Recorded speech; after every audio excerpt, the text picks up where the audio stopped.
Chapter 1360. Yunshan Residence, Back Kitchen. All right. Husband, what do you think of the color? Can we get it out of the pot? After working for nearly 2 hours, Han Yushi estimated the time, looked at the color of the tea leaves in the pot, and asked Li Zixuan. Li Zixuan stood up and looked into the pot. What he saw were pieces of flat, smooth, sharp, and tender green tea leaves. He looked at his wife in surprise and praised her. These stir-fried tea leaves are straight and sharp. They are flat and handsome. They are smooth and even. The color of the tea leaves is yellow and green. It is very tempting. It is really the best. Wife, you are really good at cooking. The control of the fire is just right. I am impressed. He was not bragging. The tea leaves that Han Yushi stir-fried were comparable to the top-grade Longjing tea that was sold in the tea shops in his previous life. Li Zixuan felt that marrying this wife was really a treasure. She could stir-fry tea to such a high standard for her first time. Han Yushi was happy in her heart, but she said embarrassedly, "Husband, you are talking nonsense again. I was just lucky. How can it be as good as you say?" Although she said that, the 2 little dimples on her cheeks betrayed her. Li Zixuan laughed and could not help but touch Han Yushi's white, jade-like cheeks. He said, "Wife, don't be so modest. Let me make a cup of tea for you. Xiao He, you help me with the fire. Xiao Shi, have you boiled the water that I asked you to boil?" "Yes, young master. Yes. Young master, it is boiling." Xiao He and Xiao Shi replied, "Good. Today, I will make a cup of tea for each of you. The best Hangzhou spring tea." After Li Zixuan finished speaking, he went out of the kitchen and personally went to get the teacups. Half an hour later, the 4 cups of tea were brewed. The green and clear tea was steaming, bringing the unique fragrance of the tea leaves into the air. Han Yushi, Xiao He, and Xiao Shi could not help but sniff. Their faces were filled with intoxication. "Husband, after the tea leaves are brewed like this, it does seem to be 100 times more fragrant than the tea we brewed before." After Han Yushi looked at the tender green and clear tea in front of her, she couldn't help but say with joy, not to mention the taste, just by looking at the color and the aroma, the freshly brewed tea in front of him was 100 times better than the tea powder soup in the past. The tea brewed by young master looks good just by looking at it. It will definitely taste good when drunk. Xiao He blinked her eyes and said excitedly. Li Zixuan laughed and said, "Whether it tastes good or not, we will only know after we drink it. Wife, Xiao Shi, quickly try it. Oh, be careful, don't burn yourself." "Yes, thank you, husband. Thank you, young master." Xiao He and Xiao Shi were flattered. After all, this was tea brewed by Li Zixuan himself. At this time, Li Zixuan also picked up the teacup. He first put it in front of his nose and took a light sniff, then closed his eyes with a face full of enjoyment. Speaking of which, he hadn't smelled such a pure tea fragrance for more than a year, right? After sighing with emotion, Li Zixuan gently blew on the hot tea in the cup. After a moment, he took a shallow sip. There was a faint bitter taste in the mouth, and then a burst of rich tea aroma exploded in the mouth, leaving a rich aftertaste. On the other side, Han Yushi also took a sip.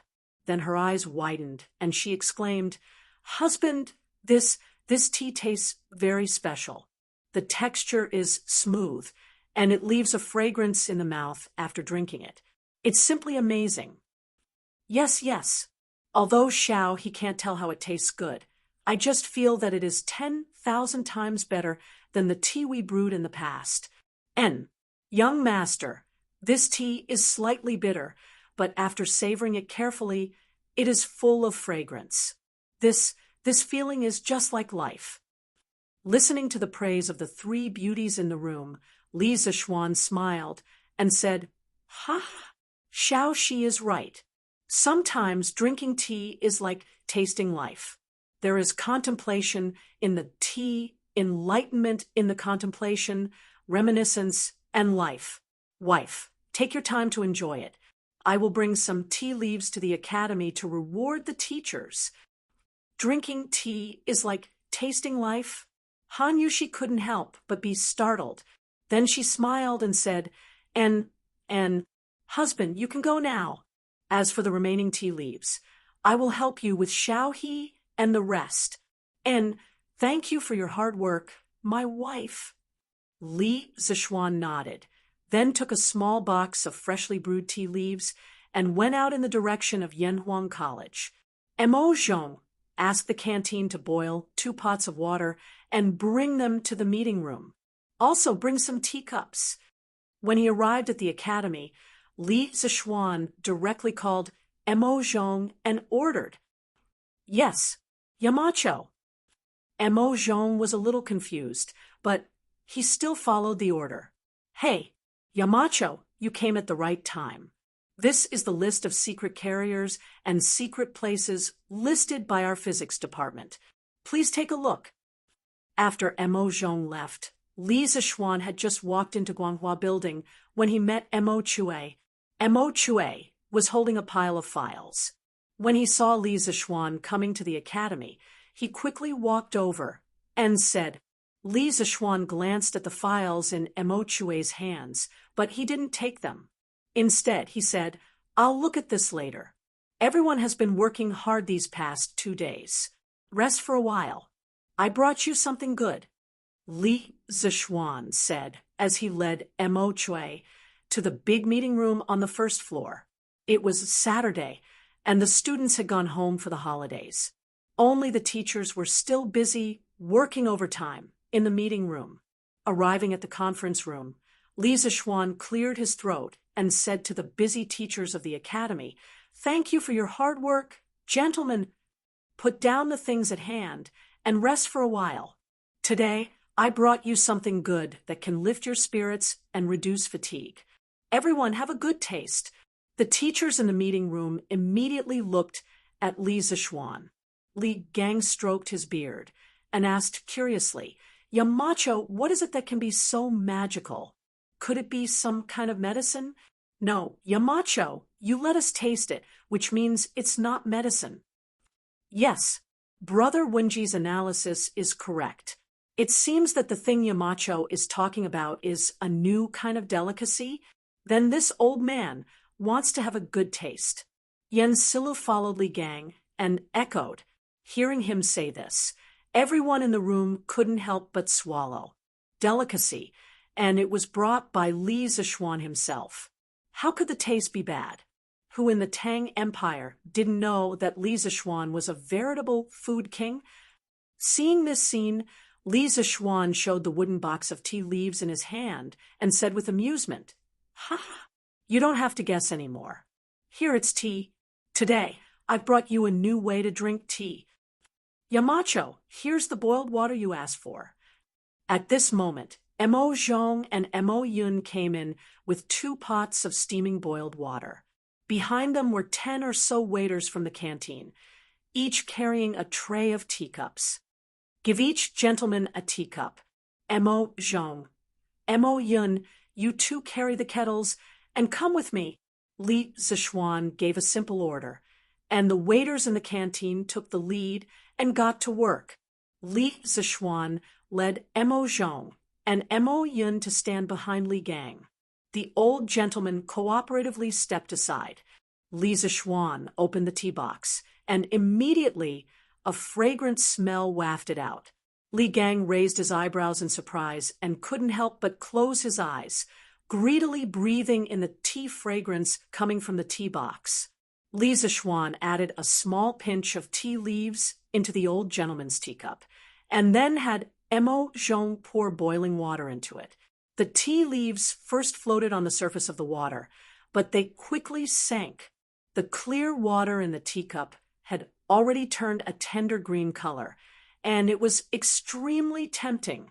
Moreover, The rich tea fragrance coming from the teacup made the people nearby salivate. Gulp. What tea leaves are these? Why are whole leaves used instead of tea powder? Also, why are these tea leaves giving off such a rich tea fragrance just by soaking them in boiling water? Yen, Silu said with a shocked expression. The Yen family had a long history of learning. What kind of tea had Yen Silu not tasted in his life? However, he had never seen a tea drinking method like Li Zishuan, where the tea leaves were directly soaked in boiling water. Moreover, the tea made with this method had a clear color and a rich aroma, which made him even more puzzled. That's right, Yamacho. Why is your tea drinking method completely different from the way we used to drink tea? Ma Zhou also said with a puzzled expression. Li Zishuan added tea leaves into Yen Silu's cup next to him and said with a smile, I said at the very beginning that today I'm bringing a brand new tea drinking method to all of you. Don't worry, everyone. There's a share for everyone. After that, he personally placed the tea leaves in the cups of the leaders of the 5 academic departments. At this time, Mo Zhong said very perceptively, Yamacho, let me do it. I remember the amount of tea leaves you put in each cup just now. There were more than 70 teachers in this room. Li Zishuan naturally couldn't put tea leaves in every one of them. Hearing that, he went with the flow and said, that's fine, but be careful, don't burn others, and don't burn yourselves. Okay, Yamacho, don't worry. Mo Zhong responded, then took the tea box and began to pour tea for the teachers in the room. After half an hour, everyone in the room was given a cup of tea. The entire conference room was suddenly filled with the fragrance of tea. At this moment, even someone with a weak nose would be intoxicated by the tea fragrance. Mom, this tea is definitely not ordinary. I, Wang Wugong, have drunk wine all my life and don't like to drink tea. However, after smelling this tea today, I'm actually a little hungry. Ha. Everyone, please, I'll first taste this fragrant tea and see how it tastes. Wang Ji picked up the teacup and sniffed it hard. Then he eagerly put it to his mouth and blew on it fiercely. When he felt that the tea wasn't so hot anymore, he directly took a big sip. Slurp.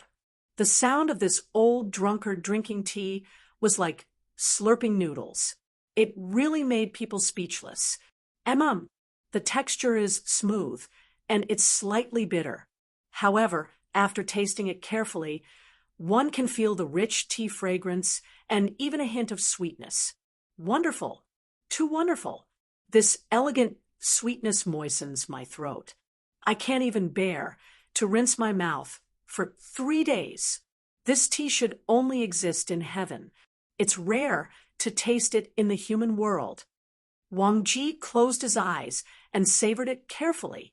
Then he suddenly opened his eyes and laughed loudly like a drunkard. Chapter 1361. In the large conference room on the first floor of the Guanghua building of Yanhuang College, the teachers sitting in the room heard Wang Ji praise the tea as if it was the only tea in heaven and the only tea on earth. They couldn't help but pick up their teacups and blow on it. Then they began to taste it carefully. For a moment, the conference room was filled with the sound of blowing and sipping. Yes, Mr. Wang is right. This tea should only be found in heaven. It's bitter at first and sweet at last. The taste is mellow and refreshing. After drinking it, the taste lingers on the teeth and cheeks. After drinking this cup of tea, you can recollect your whole life. The realm of life is like tea. The taste of tea reveals one's nature. Yamacho's tea leaves and the method of making tea are really wonderful. It was the first time for everyone in the room to drink this kind of brewed tea. They all closed their eyes and savored it carefully. After a long time, Li Gang was the first to open his eyes. The old man had a face full of surprise as he sighed with emotion. The realm of life is like tea. The tea tastes life. Brother Wenji, you're right. A cup of tea can make people recall the joys and sorrows of life. Maybe this tea is the immortal tea. Yen Silu stroked his beard and nodded in agreement. Yes, that's right. Only the immortal tea in heaven can have such a taste. Wonderful, wonderful. This tea is so fragrant. It's sweet and fragrant like orchids. It's quiet but not cold. It seems to be tasteless. After drinking it, I feel a kind of chi between the teeth and cheeks. It's tasteless and even tasteless. The color, fragrance, and taste are perfect. This tea is comparable to a supreme delicacy. Su Hongji, Xiaodian, Ma Zhou, and the other teachers in the room all sighed and praised the tea. Oh, quick, quick, quick.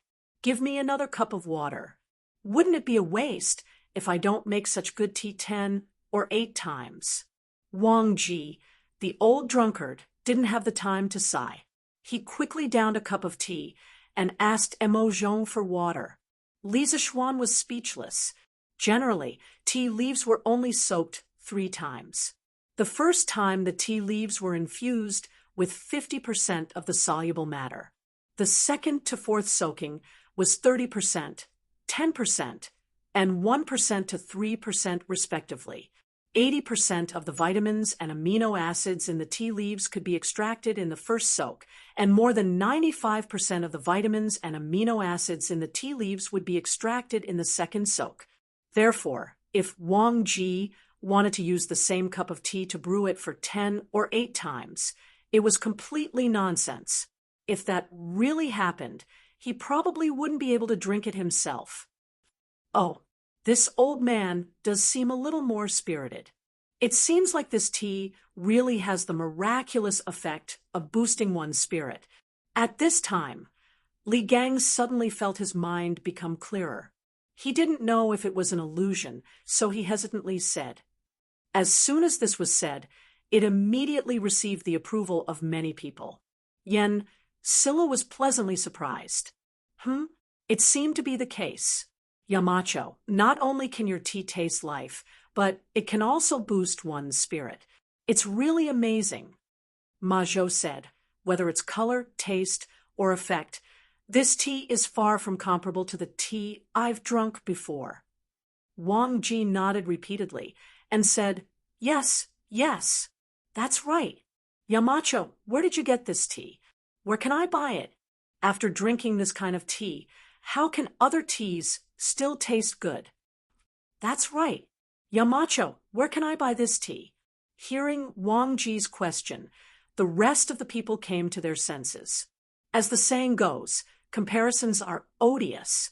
Now that they had drunk this kind of immortal tea, how could they still be interested in the other ordinary things of the mortal world? Therefore, they had to quickly ask Li Zixuan where they could buy it. Otherwise, wouldn't they have no tea to drink in the future? The teachers of Yanhuang College didn't have a low monthly salary. Moreover, they usually devoted themselves to teaching and studying in Yunshan, so they didn't spend much in their daily lives. Therefore, most people felt that as long as there was a place to buy this tea, they could more or less afford it. But it was a pity, hee. I obtained this tea by chance from a friend. Then I used 18 processing techniques such as shaking, putting, pressing, spreading, swinging, sticking, grasping, pressing, grinding, and so on. Currently, in the entire Tang Dynasty, or even the entire world, there are no other places that sell this tea except for the tea in my hands. Li Zixuan replied proudly. Wang Ji was speechless. He only wanted to know where to buy these magical tea leaves. He didn't care how the tea leaves were processed. At this moment, seeing Li Zixuan's smug face showing off, to be honest, although Wang Ji was usually very respectful of Li Zixuan, he suddenly wanted to punch Li Zixuan's smug face. Yamacho, aren't you tricking us? You let us taste such good tea once, but then you tell us that there's no place to sell it. You're leaving us with no water to drink in the future.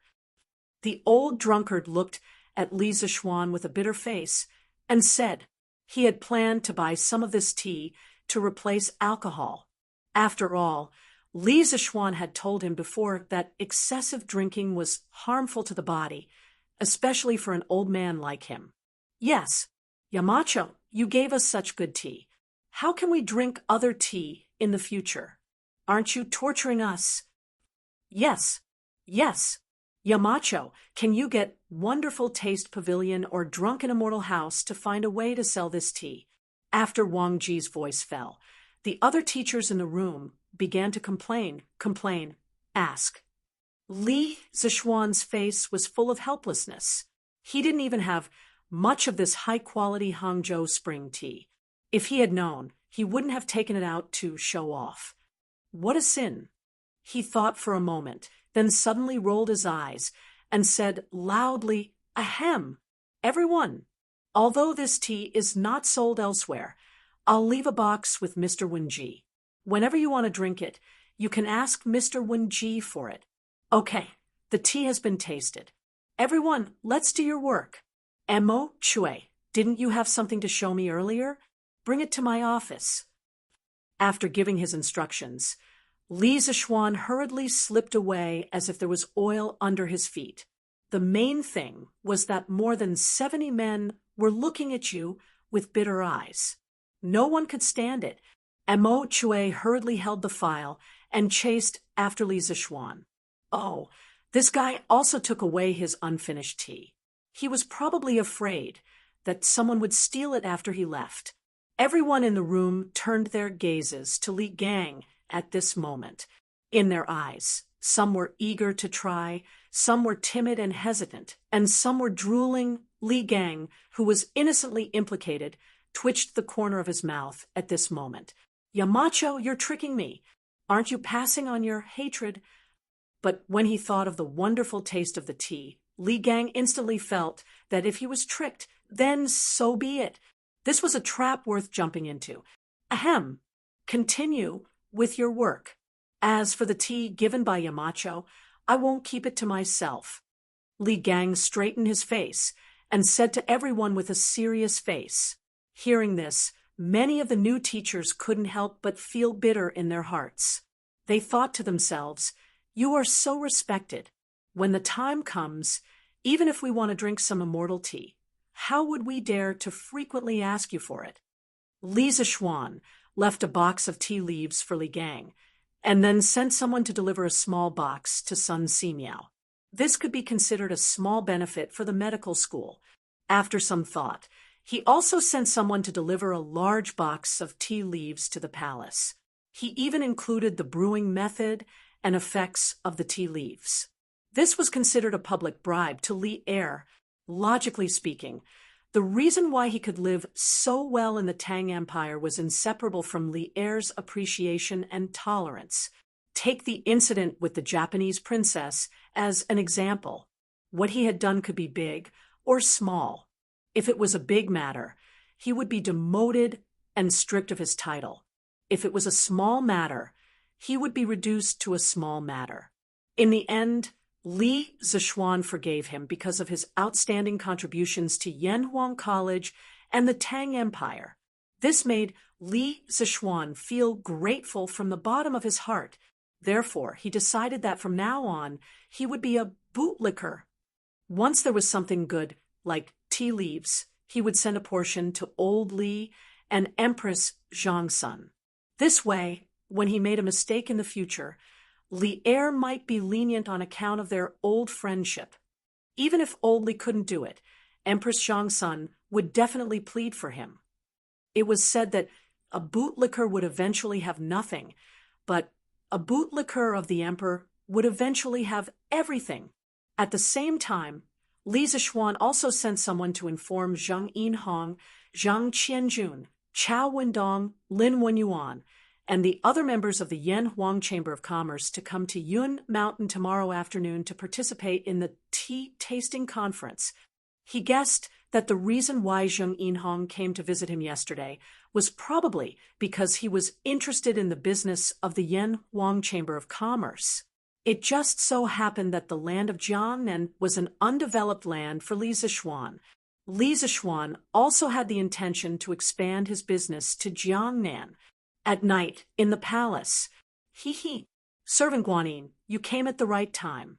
Li Zixuan sent someone to deliver a box of tea leaves. Come and have a taste. In the Sweet Dew Palace, Li Er saw Empress Zhangsun walk in with a bowl of white fungus soup. He immediately smiled. Tea leaves? If I remember correctly, didn't that child always dislike tea leaves? Why did he send a box to the emperor? Empress Zhangsun put the white fungus soup on the dragon table, and then said with a strange expression, I am also wondering what this kid is up to, but his tea leaves are definitely not as good as Servant Guanyin's white fungus soup. Let me finish this white fungus soup first. Li Er smiled and inwardly flattered Empress Zhangsun. Then he picked up the white fungus soup on the dragon table and began to drink it. Empress Zhangsun glanced at Li Er with her beautiful eyes, then picked up the wooden box that Li Er had placed to the side. She examined it carefully for a while, then opened the lid of the wooden box. Immediately, a burst of tea fragrance rushed out. She then saw the flat, smooth, sharp, and tender green tea leaves in the wooden box. She immediately opened her small mouth in surprise, saying, "What are you talking about?" "Ah, Your Majesty, these are complete tea leaves and not tea powder. Also, these tea leaves can actually emit such a strong tea fragrance. They are definitely not ordinary.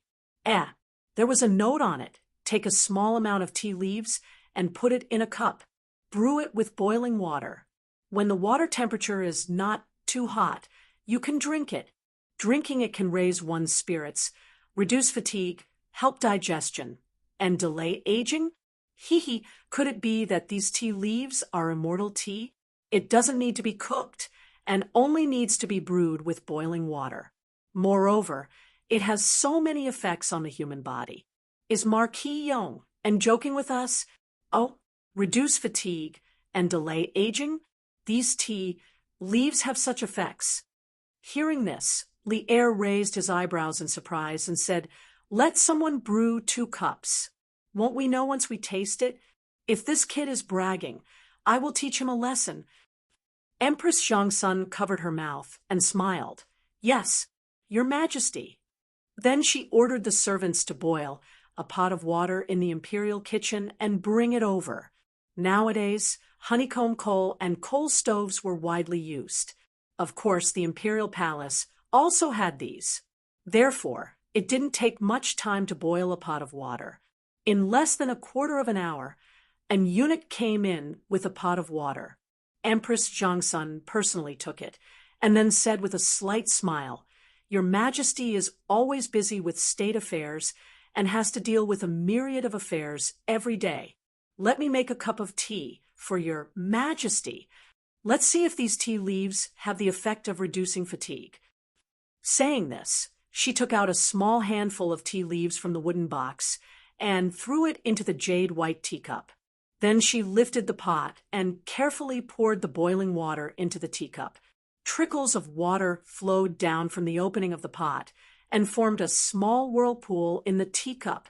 The tea leaves flowed with the flow and spun on the surface of the water happily. However, they quickly sank, and the color of the tea instantly turned into a tender yellow and clear color. It was extremely tempting. Li Er originally did not pay much attention to Li Zixuan's tea leaves. However, at this moment, his expression finally became serious. Smelling the tea fragrance in the air and looking at the clear and tender yellow tea, Li Er could not help but say, "This tea has both color and fragrance. It's really special. Let me have a taste and see how it tastes." Saying this, he lifted the teacup and blew on it. Then he took a sip and closed his eyes to taste it carefully. It's slightly bitter when it enters the mouth, but after tasting it carefully, I can feel that there is a hint of fruity or faint floral fragrance in the tea. This feeling reminds me of my early military years. Yes, the taste is fresh, refreshing, and sweet. The tea leaves that had been boiled before cannot be compared to this tea. Furthermore, after I drank it, I did become more energetic. These tea leaves are really magical. Maid Guanyin, you should also try it. After a long while, Li Er opened his eyes and said with a bright light in his eyes, "Yes, for this tea to be praised by your majesty, this concubine must try it no matter what." Empress Zhongsun nodded. At this time, a palace maid had already poured her a cup of tea. Empress Zhongsun placed the cup by her mouth and took a sip. A moment later, her pair of beautiful eyes suddenly blossomed with infinite brilliance. She swallowed the tea and then repeatedly exclaimed in admiration, "Green color, rich fragrance, sweet taste, and beautiful shape. Your Majesty, in this concubine's opinion, the tea leaves that Marquis Yong and offered are unmatched in these four aspects. They can be called the four best." Hearing this, Li Er clapped and laughed. "Ha! Good. Maid Guanyin summed it up well. These tea leaves can indeed be called the four best. At least that brat Li Zishuan has some conscience. He knows to give me a portion of the good stuff when he gets it. Now that I have drunk this tea, I will not be able to drink any other tea in the future." Zhao Song passed down the decree to Li Zishuan. In the future, he will be responsible for the palace's tribute tea. This old servant obeys the decree. Zhao Song did not know that Li Zishuan did not have many tea leaves. Hearing this, he agreed and planned to send someone to pass down the decree to Li Zishuan tomorrow. Chapter 1362. Father, I heard that Duke Yong and invited us to the Cloud Mountain for the tea-tasting conference, east of Chang, and city Zheng family's mansion in the capital. Zheng Qianjun came to the study and asked Zheng Yinhong. Zheng Yinhong nodded and smiled. "That's right. But this time, Qianjun, you don't have to go." Zheng Qianjun said unhappily, "Why? Father, I won't ruin your plans." To be honest, he quite liked going to the Cloud Mountain, especially the tall and majestic cement building of Yanhuang College. Even though the Zheng family was rich in Jiangnan, they didn't have such a luxurious house as the one on the Cloud Mountain. Zheng Yinhong shook his head and said, "I've received news that those who are attending the tea-tasting conference are the major members of the Yanhuang Chamber of Commerce. They should be there to discuss business matters. Qianjun, aren't you not interested in these things? Besides, the Wind Thunder team has a match tomorrow. Someone has to watch the field. You should go to the field tomorrow." "Yes, Father." Zheng Qianjun hesitated for a moment and nodded. Then his eyes suddenly lit up, and he asked, "Father, Marquis invited the members of the Yanhuang Chamber of Commerce. Does he want to take some of our business? It seems that Marquis likes the tea you gave him yesterday." Zheng Yinhong chuckled as he stroked his beard and said, "No matter what, it's good for our family. Let's see what Duke Yong and we'll do tomorrow."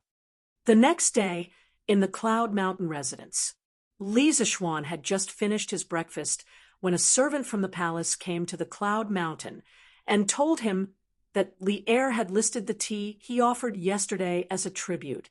He would be responsible for the tea in the palace in the future. Li Zishuan was instantly dumbfounded because he didn't have any of these tea leaves in stock. Chang and city was located in the northwest of China. The climate was dry, but the growth of tea trees had higher requirements for sunshine, temperature, moisture, wind, and air humidity. Tea trees liked diffuse light. Generally, tea trees that grew in high mountains, forests, or clouds had better quality. Therefore, since ancient times, there had been many large-scale tea production bases in the south of China, which were world-renowned and well-known. The famous tea in China was basically produced in the south, while the north was relatively unknown in comparison. Now that Li Er had asked him to be in charge of the tea supply for the palace, wasn't this a waste? Where would he get so many tea leaves? After thinking about it, he could only let Zheng Yinhong do it. He was sure that the old man would be very happy. At 7 in the morning, Zheng Yinhong, Chao Wendong, Lin Wenyuan, and the others arrived on time. Zheng Yinhong and Chao Wendong had crossed paths before, and because of the storm team, Zheng Yinhong's name was already widely known by the people of Chang, and therefore, when they arrived at the Cloud Mountain residence, Zheng Yinhong had already gotten along well with Lin Wenyuan, Feng Zhihua, and the other members of the flaming Yellow Chamber of Commerce. "Greetings, Marquis." After being informed by the servants, the group came to the front yard. Li Zishuan had already set up the teacups under the pavilion in the front yard. There was also a stove beside him, boiling hot water. Zheng Yinhong, Chao Wendong, and the others quickly bowed to Li Zishuan. "He, everyone, don't be so polite. Have a seat." Li Zishuan smiled and gestured for everyone to take a seat. At this time, he ordered, "Shall he pour the tea?" "Yes, young master." Shao He bowed and poured the water into the teacups on the stone table. Instantly, the aroma of tea filled the courtyard. Everyone was naturally amazed by this novelty brewing technique, and the color of the tea soup.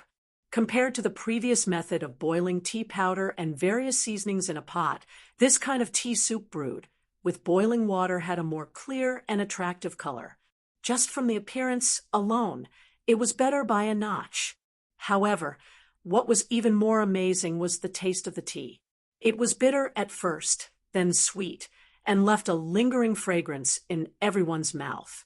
Zheng Yinhong exclaimed, "Marquis, the taste of this tea is really unique. There's sweetness in the bitterness, and there's a fragrance in the sweetness. Especially when you swallow the tea, the fragrance suddenly explodes, and you feel like your organs are filled with the tea's fragrance.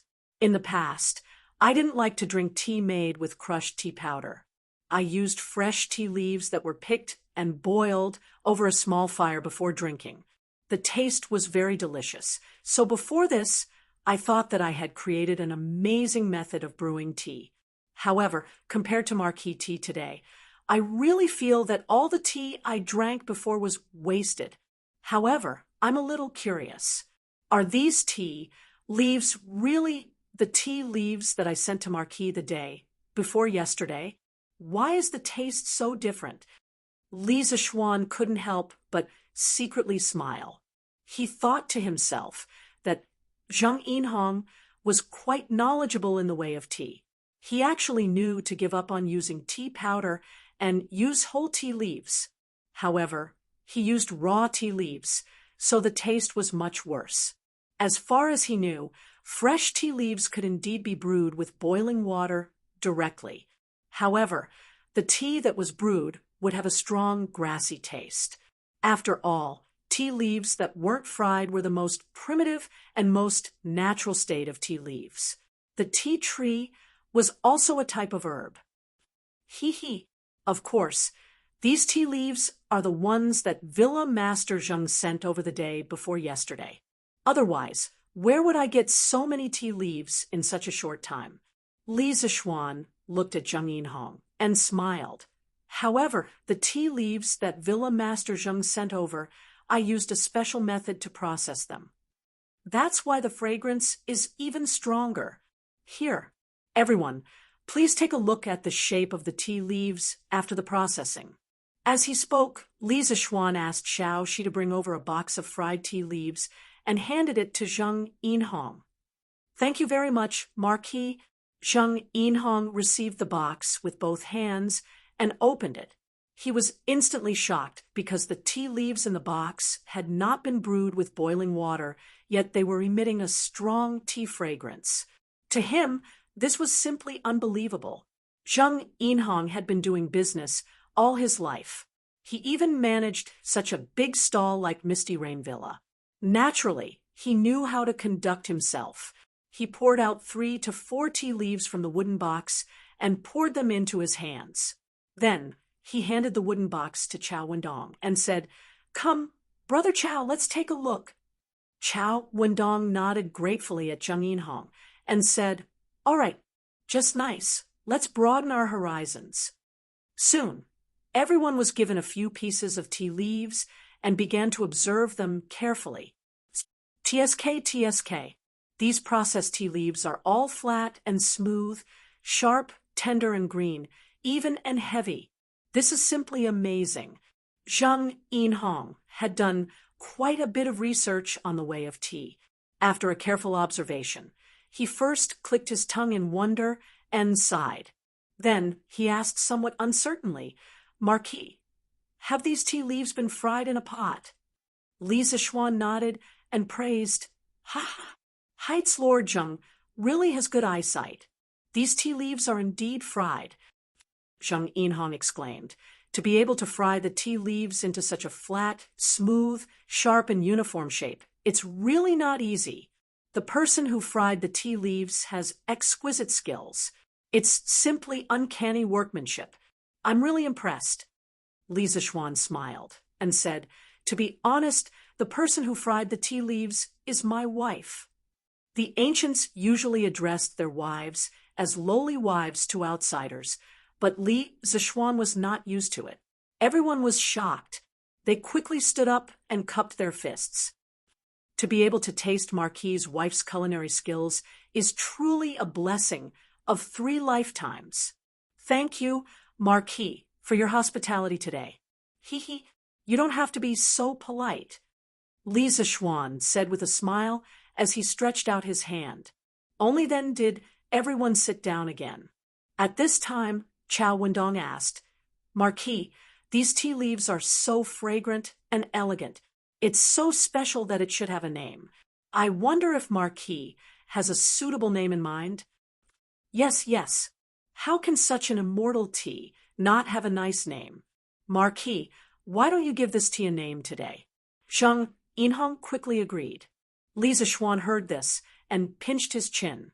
After pondering for a moment, he said, "Since everyone thinks that this is an immortal tea, why don't we call it the Immortal Tea?" Although he wanted to directly name it Westlake Longjing, at this time, Westlake had not been born yet. Moreover, he did not know if there was a Longjing village in this era. If he named it Westlake Longjing, no one would know what it meant. The predecessor of Westlake was originally the intersection of the hills and the East Sea. In the Tang Dynasty, Baiji served as the magistrate of Hangzhou. In order to improve the drinking conditions of the people of Hangzhou, he organized artificial dredging of West Lake, so that West Lake evolved from a purely natural lake to a semi-natural and semi-artificial lake. Later, in the Northern Song Dynasty, when Su Dongpa served as the Zhizhou of Hangzhou, he organized the dredging of West Lake and piled it up into a long dike. Later generations named it Su Dike in commemoration. It was precisely because of historical figures like Baijuyi Su Dongpa and other historical figures that not only regulated West Lake, but also praised West Lake with their own flower-making magic pen. The beauty of West Lake slowly began to be deeply rooted in the hearts of the people. But in Tang Chu's moment, if you told people about West Lake, they would probably be confused and not know what you were talking about. Immortal Tea? That's a good name. First, there was the immortal drunken wine, then the immortal mirror, then the immortal lamp, and now the immortal tea. Good name. Zheng Yinhong was stunned, then clapped his hands and laughed. The rest of the people also felt that the 3 words, immortal tea, were quite appropriate, and it could echo the name of Li Zishuan's previous products, so they spoke out to express their appreciation. I just don't know if Marquis has any intention of doing a tea business. With the unique stir-frying method of the immortal tea, the novel and simple brewing method, as well as its sweet and refreshing taste and texture, this Zheng dares to guarantee that as long as Marquis is willing to sell it, it will definitely become popular all over the world. Zheng Yinhong suddenly looked at Li Zishuan and said.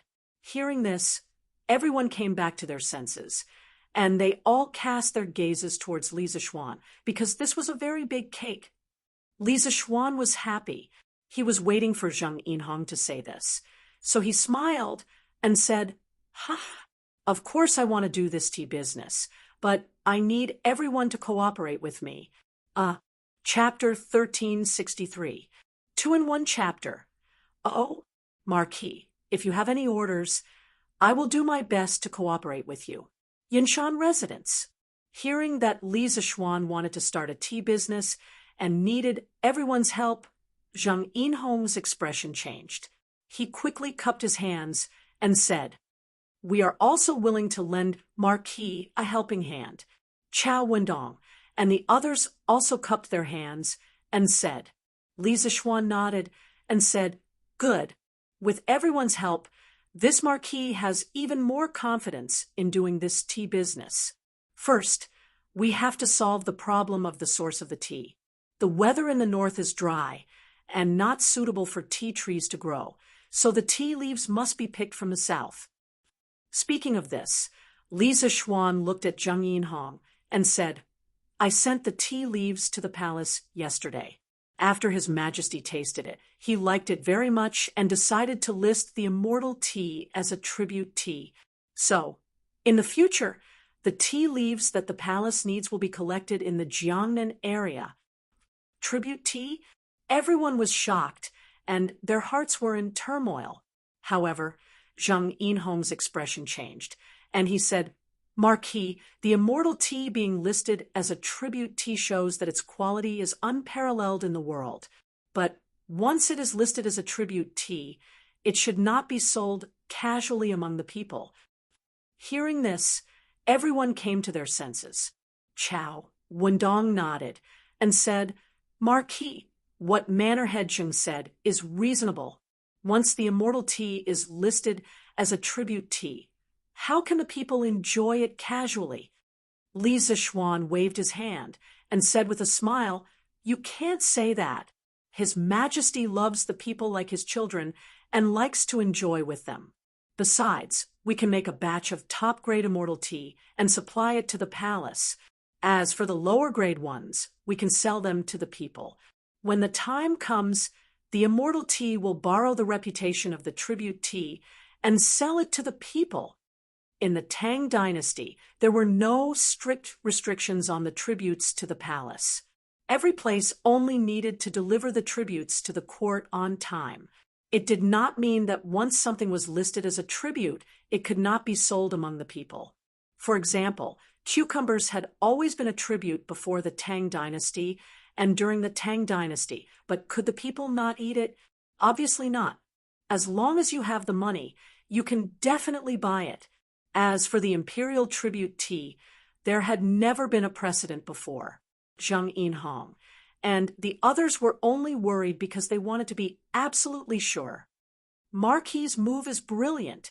However, can this immortal tea also be divided into 3, 6, and 9 grades? Feng Zhihua stroked his beard and asked doubtfully. The tea leaves they used to drink were all crushed tea, leaves mixed with seasonings. How could there be any concept of grading tea leaves? Li Zixuan smiled and said, "Of course, tea leaves can be divided into different grades.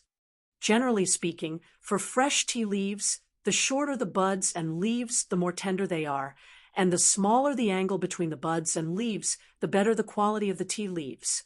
Therefore, top-grade fresh tea leaves must have a bud and a leaf that have just bloomed. The angle of the bud and leaf should be small, the bud should be longer than the leaf, the bud and leaf should be uniform and fat, and the bud and leaf should not be more than an inch long. In addition, the stir-frying method should also be particular. In my opinion, after stir-frying, the tea leaves should be flat and smooth, delicate and sharp, tender and green, uniform and heavy, and the bud peak should be visible. In this way, the top-grade fresh tea leaves, coupled with the top-grade stir-frying method, will naturally become the top-grade immortal tea. Using this top-grade immortal tea as a tribute and selling the slightly inferior, Ones will not only save the emperor's face, but also let the world taste the delicious immortal tea. It can be said to be killing two birds with one stone. Hearing this, everyone nodded and thought that this plan was very appropriate. Zhang Yinhong was even more convinced. He cupped his hands and said, Marquis's research and attainments in the way of tea can be said to be a master of a generation. I used to think that I had done a lot of research in the way of tea, but after listening to Marquis's words today, I realized that I was just a frog at the bottom of a well. Heights Lord Zheng, you don't have to say that. In fact, I learned these things from my master. They are not my own skills. Li Zishuan smiled, and then said, Heights Lord Zheng, I want to build a tea garden in the Jiangnan area, but I have been in Chang and for many years and have no time to manage the tea garden. So, as long as Marquis trusts me, I am willing to manage the tea garden for Marquis. As soon as Li Zishuan finished his words, Zhang Yinhong immediately said, Chao Wendong, and the others were silent at this moment. Although they had business dealings with the South, they were not Southerners after all. They were not like Zhang Yinhong, who had a large foundation and a wide network in the South. They wanted to help Li Zishuan build a tea garden in the South, but they did not have the ability to do so. Li Zishuan smiled and said, I appreciate Heights Lord Zheng's kindness. It's not that I don't trust you, but I will feel sorry for troubling Heights Lord Zheng. Therefore, I want to open a tea garden with Heights Lord Zheng, specializing in picking and frying immortal tea. I am also willing to share the frying method of the immortal tea. Together, we can build the largest, most famous, and best tea garden. As soon as he said that, everyone was shocked. No one expected that Li Zishuan would be willing to share the frying method of the immortal tea. It should be known that with the reputation of the tribute tea and the excellent taste of the immortal tea, as long as Li Zishuan solved the problem of the source of the tea leaves, he could rely on the tea leaves to make endless wealth. After all, in the whole Tang Empire, no tea merchant could produce tea leaves that could compete with the immortal tea. Naturally, there was no way to compete with Li Zishuan. Zhang Yinhong was well known in the Jiangnan market. He was not a person who had not seen the world, but at this moment he could not help but be moved. He quickly bowed and said, How can I open a tea garden with you, Marquis? If Marquis needs anything, I am willing to help Marquis with all my strength. I dare not covet Marquis's frying method. Zhang Yinhong was indeed a person who had seen a big scene. In the face of huge benefits, he still kept his heart at the critical moment. He was not stupid. Although he was a powerful businessman in Jiangnan, Li Zishuan was a noble marquis. If he wanted to kill him, it would be as easy as killing an ant. After all, the social hierarchy of scholars, farmers, businessmen was not a joke. Therefore, he thought quickly and seriously considered it, but still rejected this tempting proposal. Li Zishuan couldn't help but nod in his heart when he saw this. After that, he looked at Zhang Yinhong with a spurious smile and said, Manor Lord Zheng, you're a businessman. We're talking about business right now. Fairness is the most important thing in business. Helping me build a tea garden for free isn't the way to do business. You should know that I am not short of money, and I don't like to use my power to oppress others. So, if you are willing to help, I will give you 40% of the shares. In the future, you will get 40% of the profits of the tea garden. If you are not willing to help, it doesn't matter. I will find someone else. In the face of Li Zishuan's generous offer, everyone present felt a rush of excitement. Chao Wendong and the others all looked at Zhang Yinhong enviously. Zhang Yinhong frowned and did not speak. From his frown and serious expression, one could see that he was struggling fiercely in his heart. After a long silence, Zhang Yinhong finally opened his mouth. He bowed to Li Zishuan and said, Marquis is upright and righteous, benevolent, and kind. This Zheng admires you greatly. Since Marquis treats me with sincerity, I, Zheng Yinhong, swear here today that I will do my best to manage the tea garden for Marquis for generations to come. If there is any betrayal, I am willing to let the men of my Zheng family be slaves and the women be prostitutes for generations. He understood that after obtaining Li Zishuan's secret method of frying tea, he had to be loyal to Li Zishuan and make Li Zishuan completely believe in him. Therefore, he made such a heavy oath. Everyone was moved. Li Zishuan's expression also couldn't help but change slightly. It should be known that the ancient people attached great importance to oaths. No one dared to casually swear, and no one would be like Zheng Yinhong, directly swearing on their descendants. Li Zishuan hurriedly helped Zheng Yinhong up and said, "Master Zheng, you don't have to do this. The Zheng family has been doing business in Jiangnan for generations and is very trustworthy.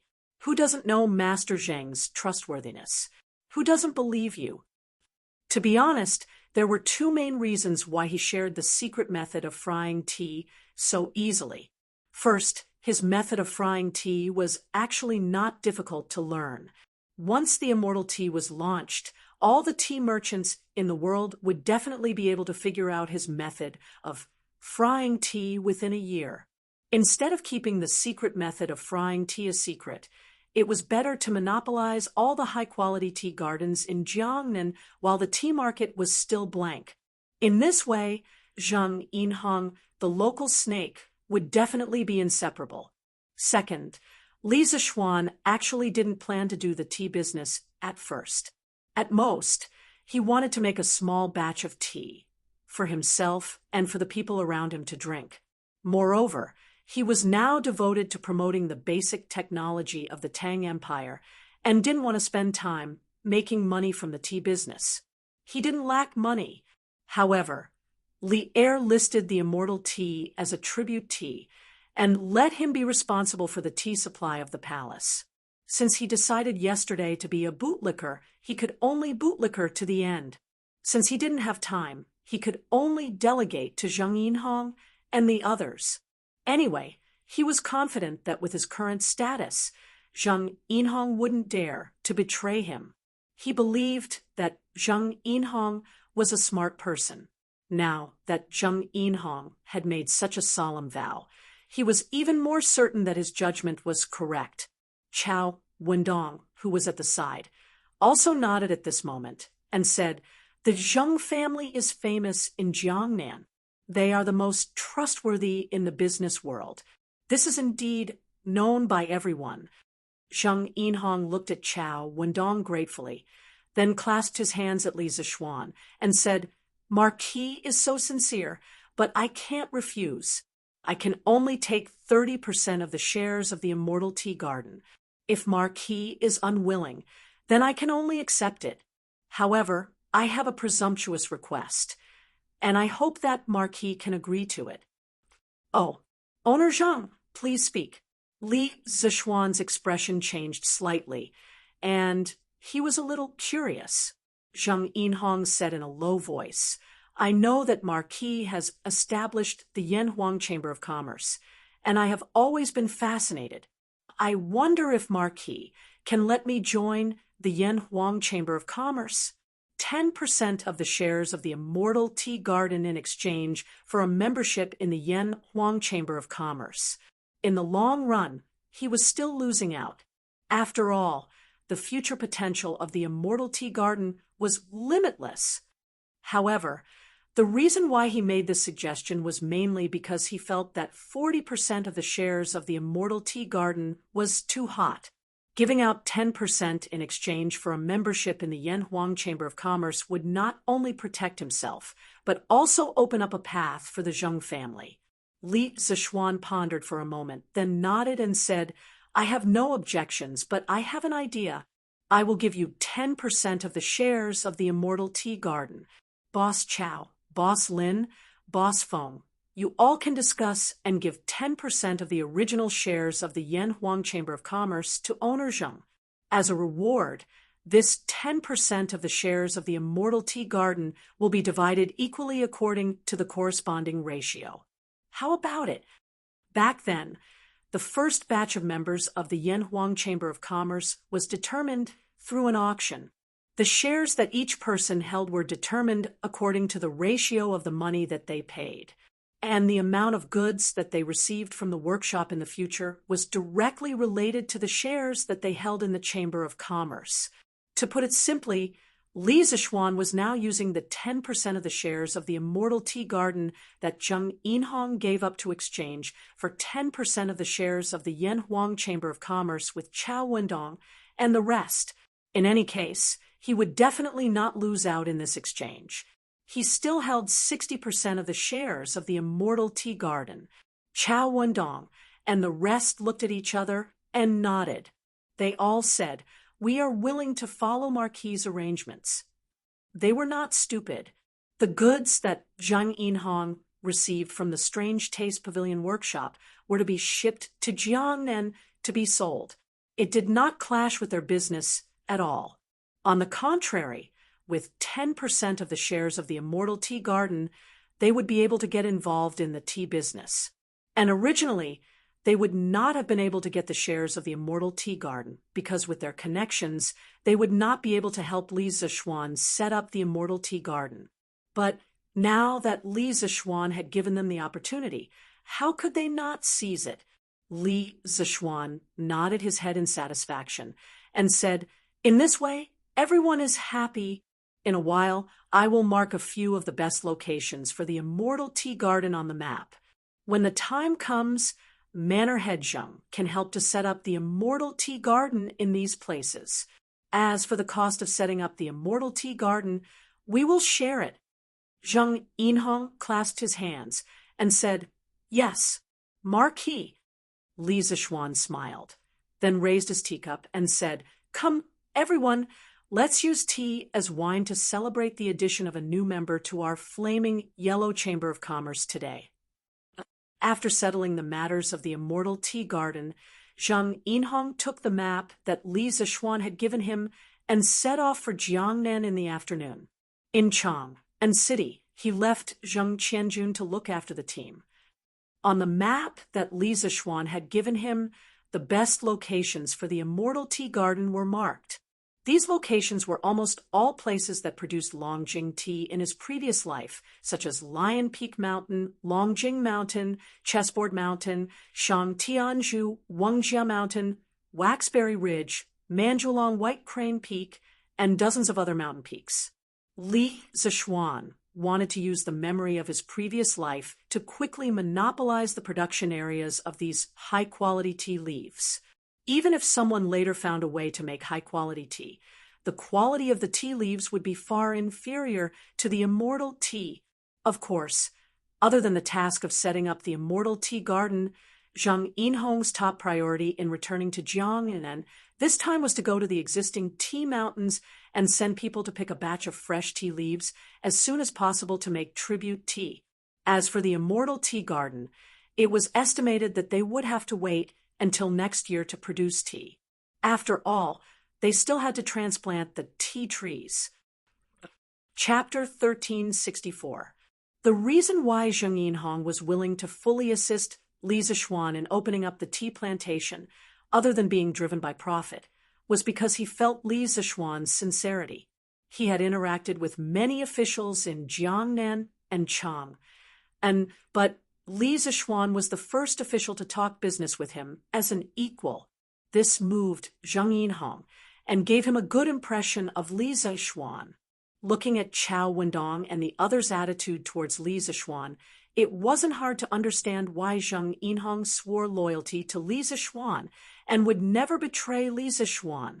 "If the ruler treats me like a country knight, I will repay him like a country knight." The scholar officials were willing to die for those who knew them well. Zheng Yinhong, who had always kept his promises, was also willing to pledge his loyalty to Li Zixuan, who treated him like a national scholar. It was true that businessmen valued profit, but the businessmen of this era also yearned for recognition. Li Zixuan's sincerity and Li Zixuan's equal treatment were the most important factors that moved Zhang Yinhong to be loyal to such a superior. Zhang Yinhong felt that as long as Li Zixuan didn't fall, the Zheng family would prosper forever. At the same time, the news that Li Zixuan had a magical tea leaf and a magical tea brewing method silently spread. After all, there was no such thing as a wall that didn't have a crack. Some of the civil and military officials close to Li Zixuan took a break from their busy lives and went to Yinshan to find Li Zixuan to drink tea. Fang Xianling, Zhang Sun Wuji, Qin Xiong, Cheng Yaojin, Li Jing, Li Ji, Yuqi Jingda, and the others were basically in groups of 3 to 5. They said they were visiting Yanhuang College, but their real purpose was to drink tea. In the end, when Mr. Li Gang saw that his tea leaves were getting less and less, he couldn't help but reprimand this group of shameless old men. Only then did the wave of civil and military officials visit Yinshan was slightly reduced. However, Li Zixuan was bleeding profusely. After those old fellows tasted the deliciousness of the celestial tea, they all asked him for tea leaves. However, he didn't have much in stock, but these old officials treated him well, so he couldn't refuse. In the end, he could only send a small box of tea leaves from door to door. Yes, it was a small box. Li Zixuan custom-made a small wooden box. One box could be drunk about 10 times. Although it was a little stingy, it was the limit of what he could do. If he had to blame something, he could only blame the taste of the immortal tea. Think about it.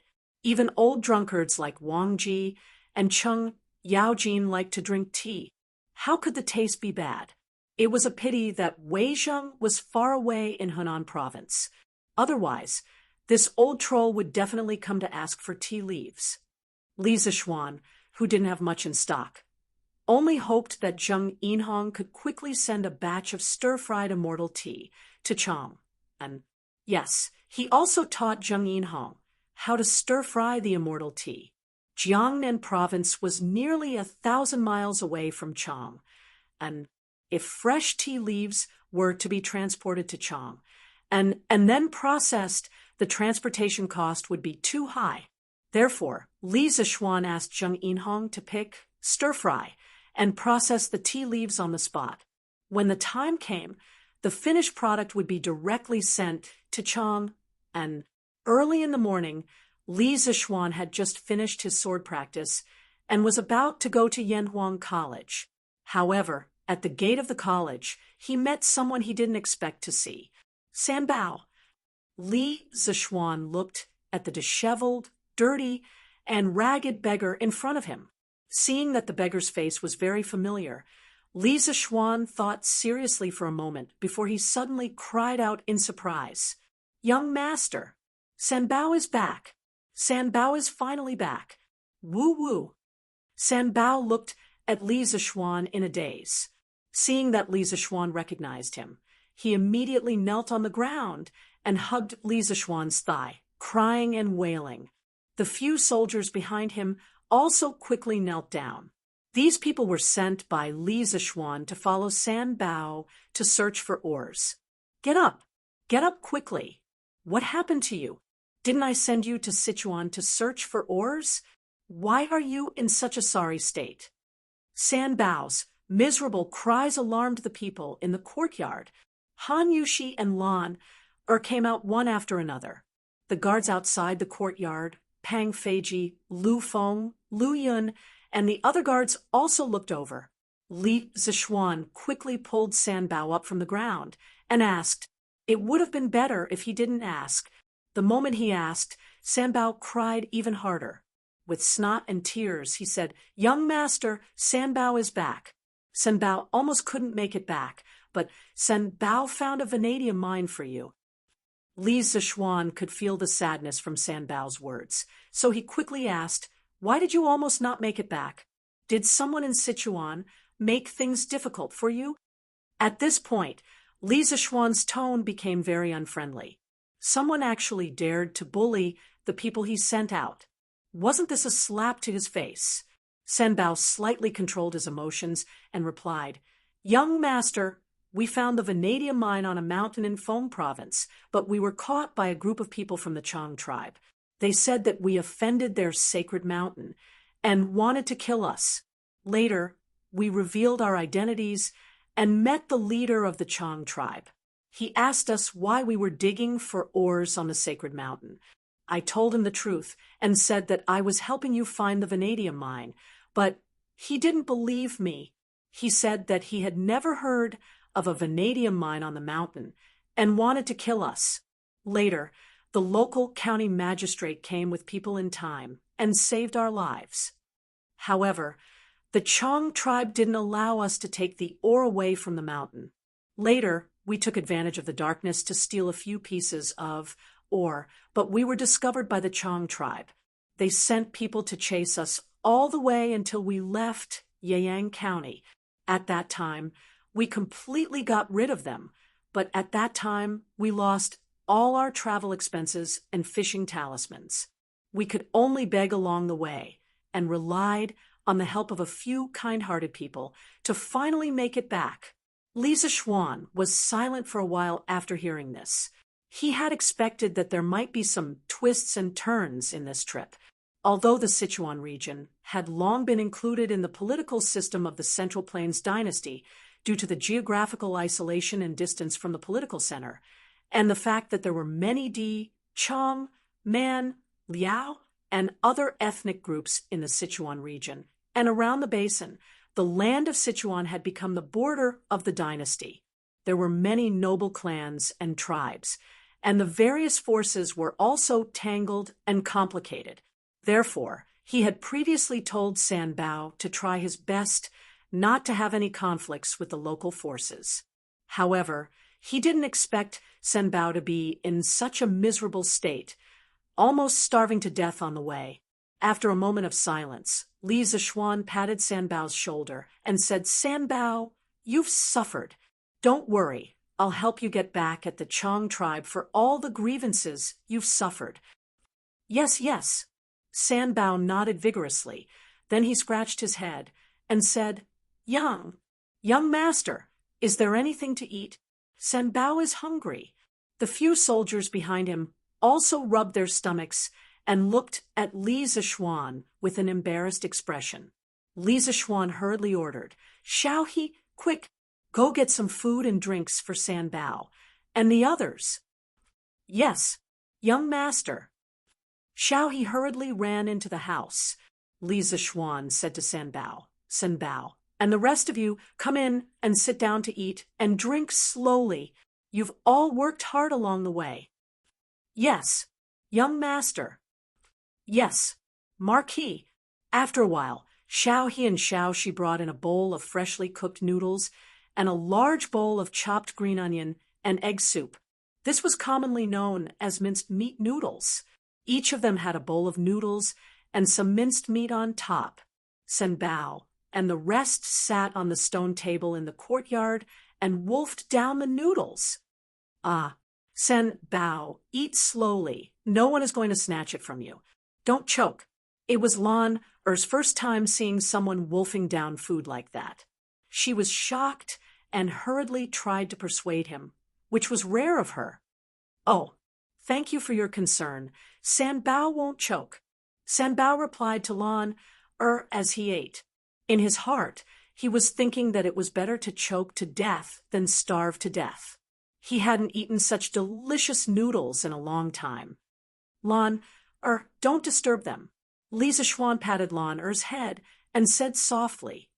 Although he had many questions to ask Sanbao, he knew that now was not the time to ask. It was more important to let Sanbao and the rest eat their fill first. Oh, Lan Er nodded and stood for a while before going out to play. This little girl wasn't the type to stay idle. After more than 15 minutes, Sanbao and the rest finally put down their bowls and chopsticks. The few of them had actually finished the bowl of noodles and minced meat. They were like reincarnated, hungry ghosts. Burp. Sanbao and the rest burped and stood up from the stone bench. They bowed to Li Zixuan and said, "Thank you, young master." "Thank you, Marquis." Li Zixuan waved his hand and said, all of you can go back. Wash up and have a good rest. I will reward you later. Senbao, stay." The few soldiers quickly bowed and said, "Yes, Marquis." With that, they left.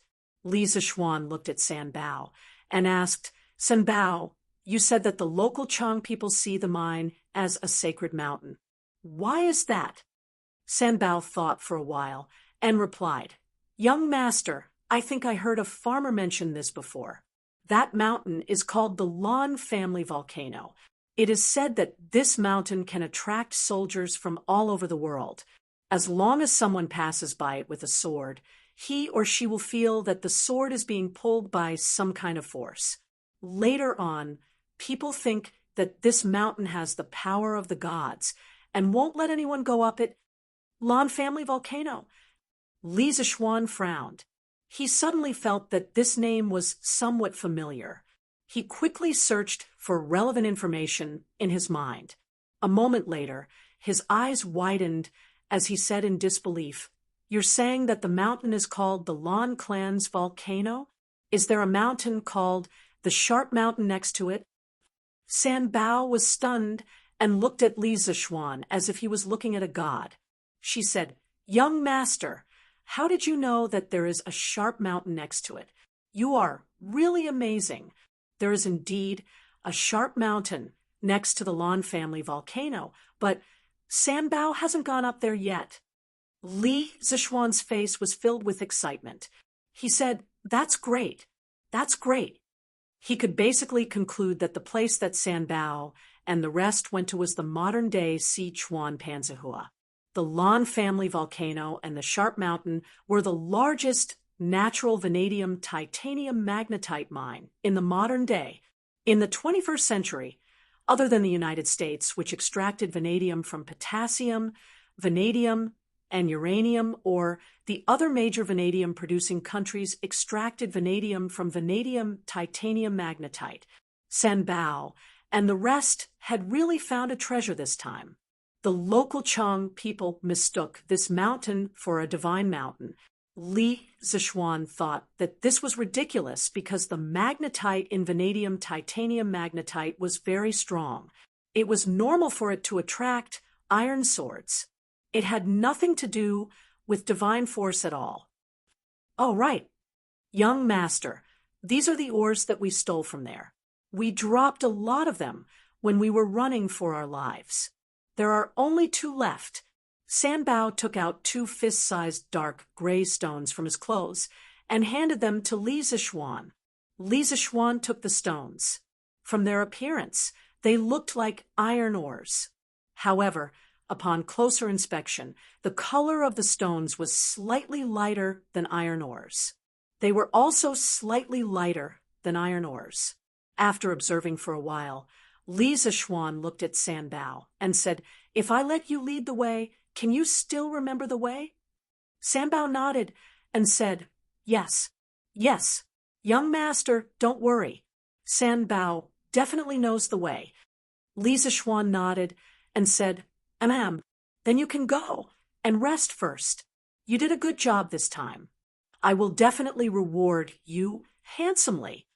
Sanbao revealed his bootlicker nature and said, "Hee. It is Sanbao's honor to be able to help young master. Sanbao doesn't dare to ask for a reward." Li Zixuan smiled and said, "Oh, if that's the case, then I will fulfill your wish and not reward you." The smile on Sanbao's face suddenly disappeared and was replaced with a sad face. He said pitifully, "Young master, Sanbao just... All right.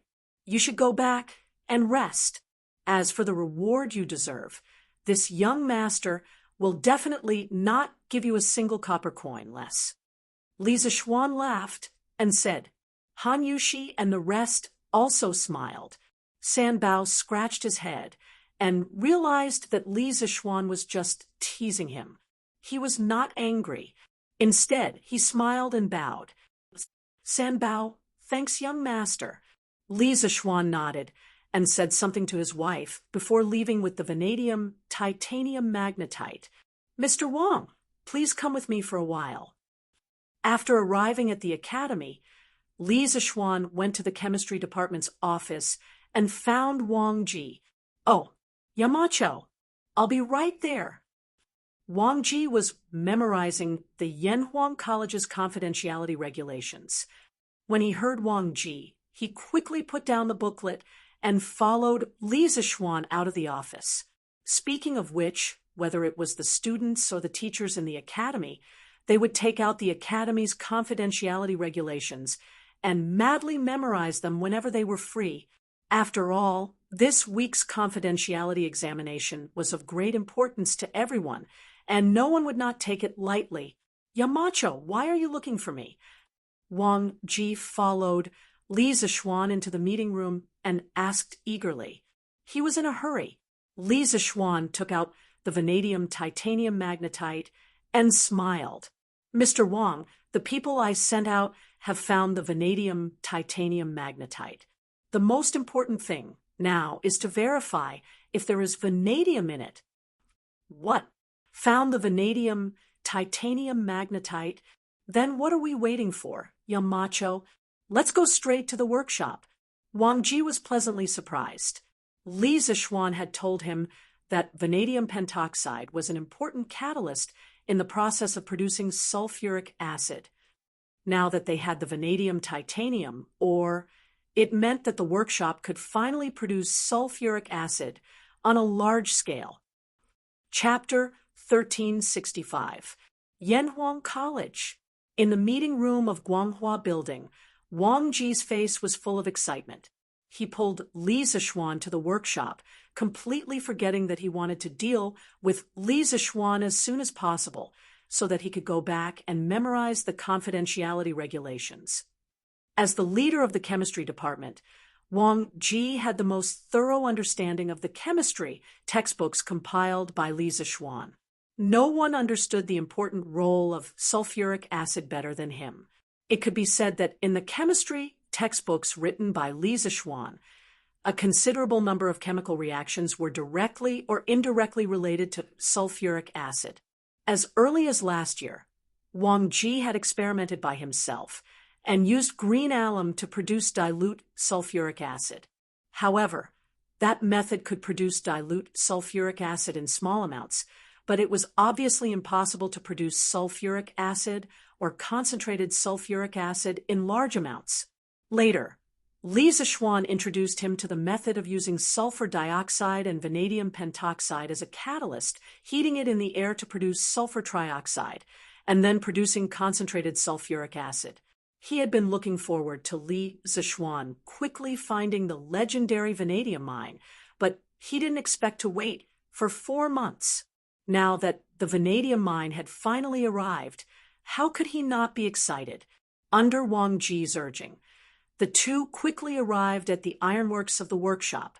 But at this time, Wang Ji was a little confused because he didn't know how to extract vanadium from vanadium titanomagnetite. Wang Ji looked at Li Zishuan and asked, Yamacho, how do we refine this or to extract the vanadium from it? In fact, Li Zishuan had been thinking about this problem on the way here. Hearing this, he replied in a deep voice. When he heard this, he replied, the vanadium titanomagnetite mainly contains metal oxides such as iron, vanadium, titanium, chromium, cobalt, and other metals. We can put it in the blast furnace and mix it with soda ash for roasting.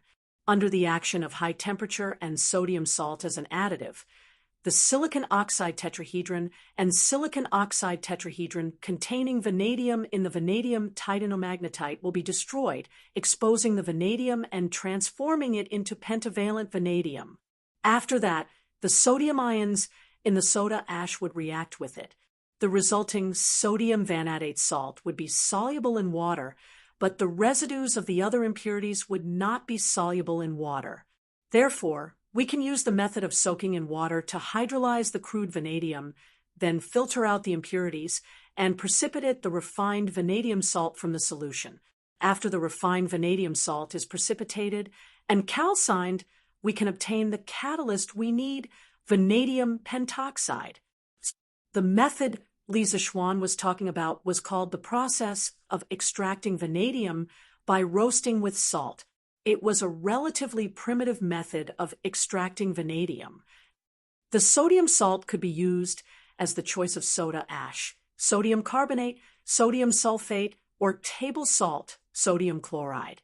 Comparatively speaking, the roasting effect of sodium chloride was the best, but sodium chloride would undergo a redox reaction at high temperatures to produce chlorine gas, which would seriously pollute the atmosphere.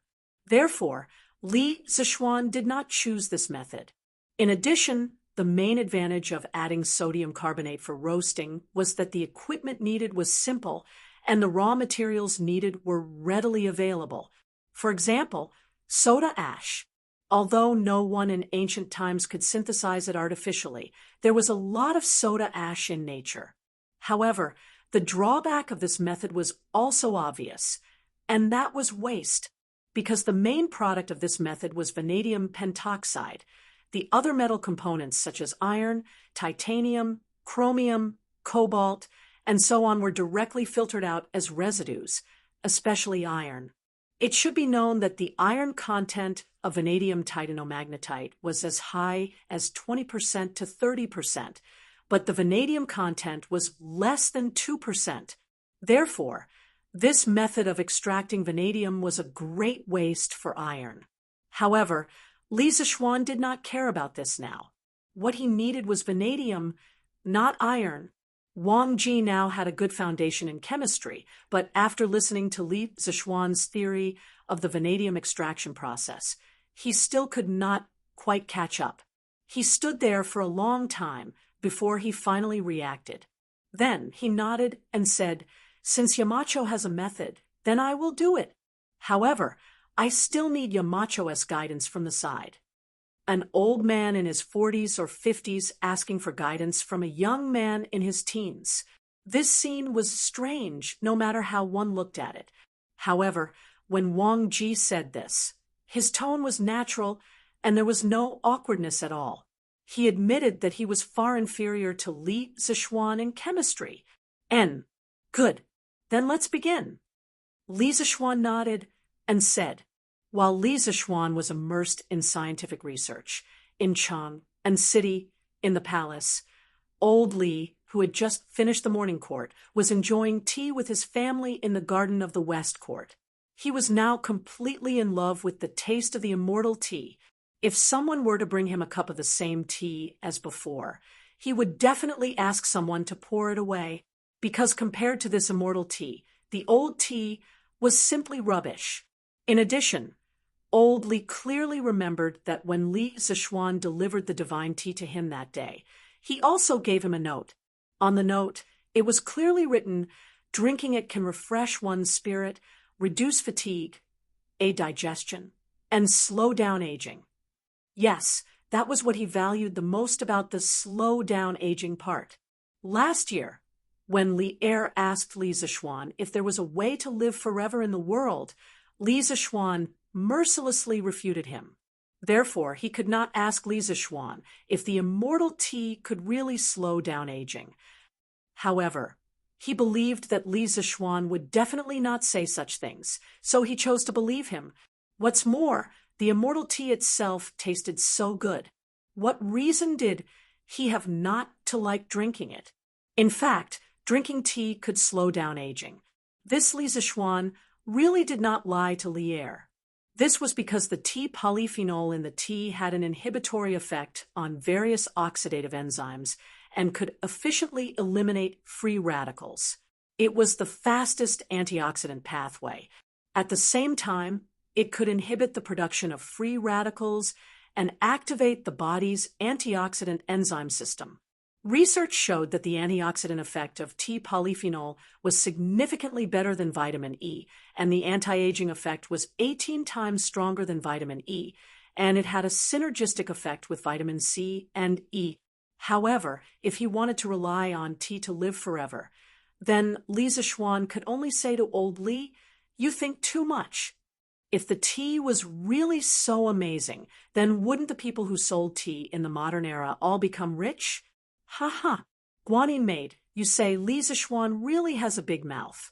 He actually named this tea as the immortal tea? Li Er took a sip of tea and said contentedly.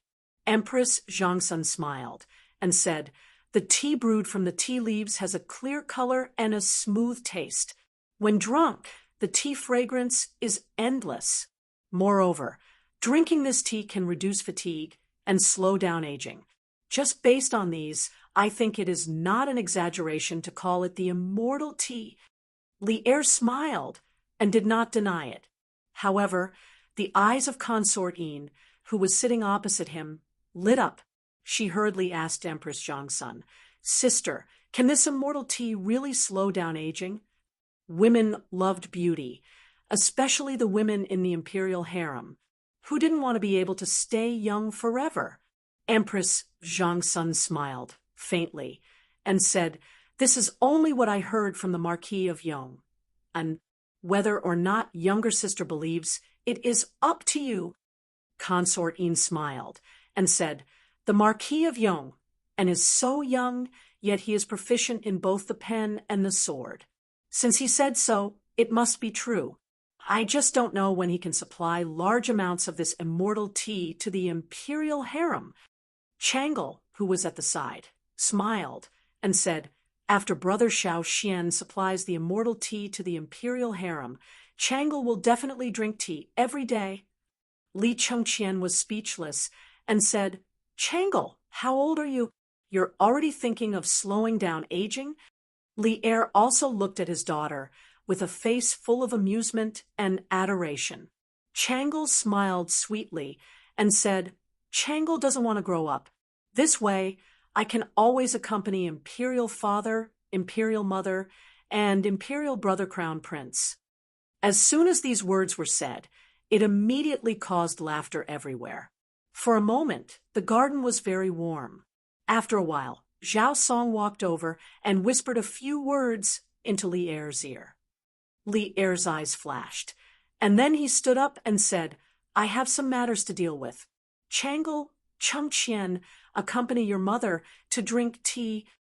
Yes, imperial father, Changle, and Li Chengqian hurriedly stood up and acknowledged. Li Er nodded and led Zhao Song out of the West Court. Li Zixuan's servants came back from the land of Sichuan, right? You said they looked very miserable.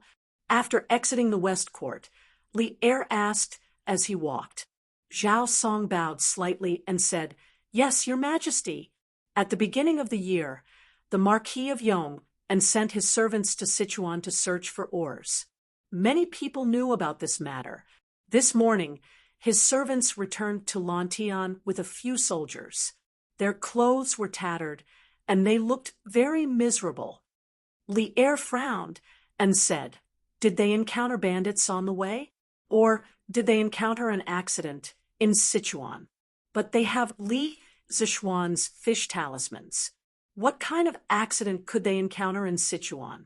Could it be that the situation in Sichuan has changed? Thinking of this, Li Er's expression became incomparably grim. After all, the Tang Empire had just experienced a rebellion. He had to be cautious. Zhao Song's face darkened, and he did not dare to reply. Li Er continued to ask, Where is Li Zixuan now? His subordinates have suffered such grievances. How can he sit still? Zhao Song replied, Your Majesty, the Marquis of Yong, and is currently in the workshop. He must be refining the ores that his servants brought back. Oh, Li Er could not help but heave a sigh of relief. This was because if there was really a situation in Sichuan, Li Zixuan should have come to the palace to report to him immediately and not go to the workshop to refine ores. Li Zixuan was a person who knew his priorities. All right, you can leave. That kid will definitely enter the palace to look for me. Li Er waved his hand and smiled. On the other side, after nearly 6 hours of painstaking refining, Li Zichuan finally obtained a grayish-black flake of vanadium pentoxide. Yamacho, is this the catalyst that we need, the vanadium pentoxide? At this time, Li Zichuan and Wang Ji had already put on their masks. Wang Ji pointed at the grayish-black flake and asked. Li Zichuan grabbed Wang Ji's hand and said, "Don't touch it with your hands. This thing is not only harmful to the respiratory tract, it is also harmful to the skin. Go put on a pair of rubber gloves and put it into a bottle. This thing is basically confirmed to be the vanadium pentoxide that we need. The rest of the experiments can be done later. I have to go to the palace now." Chapter 1366. Your Majesty, the Marquis of Yom, and requests an audience. In the afternoon, in the Sweet Dew Hall, a servant came in and bowed. Speaking of which, Li Zichuan didn't even have time to eat lunch after leaving the workshop and came to the palace to look for Li Er. He was quite hard-working. "Let him in." Li Er smiled faintly and said.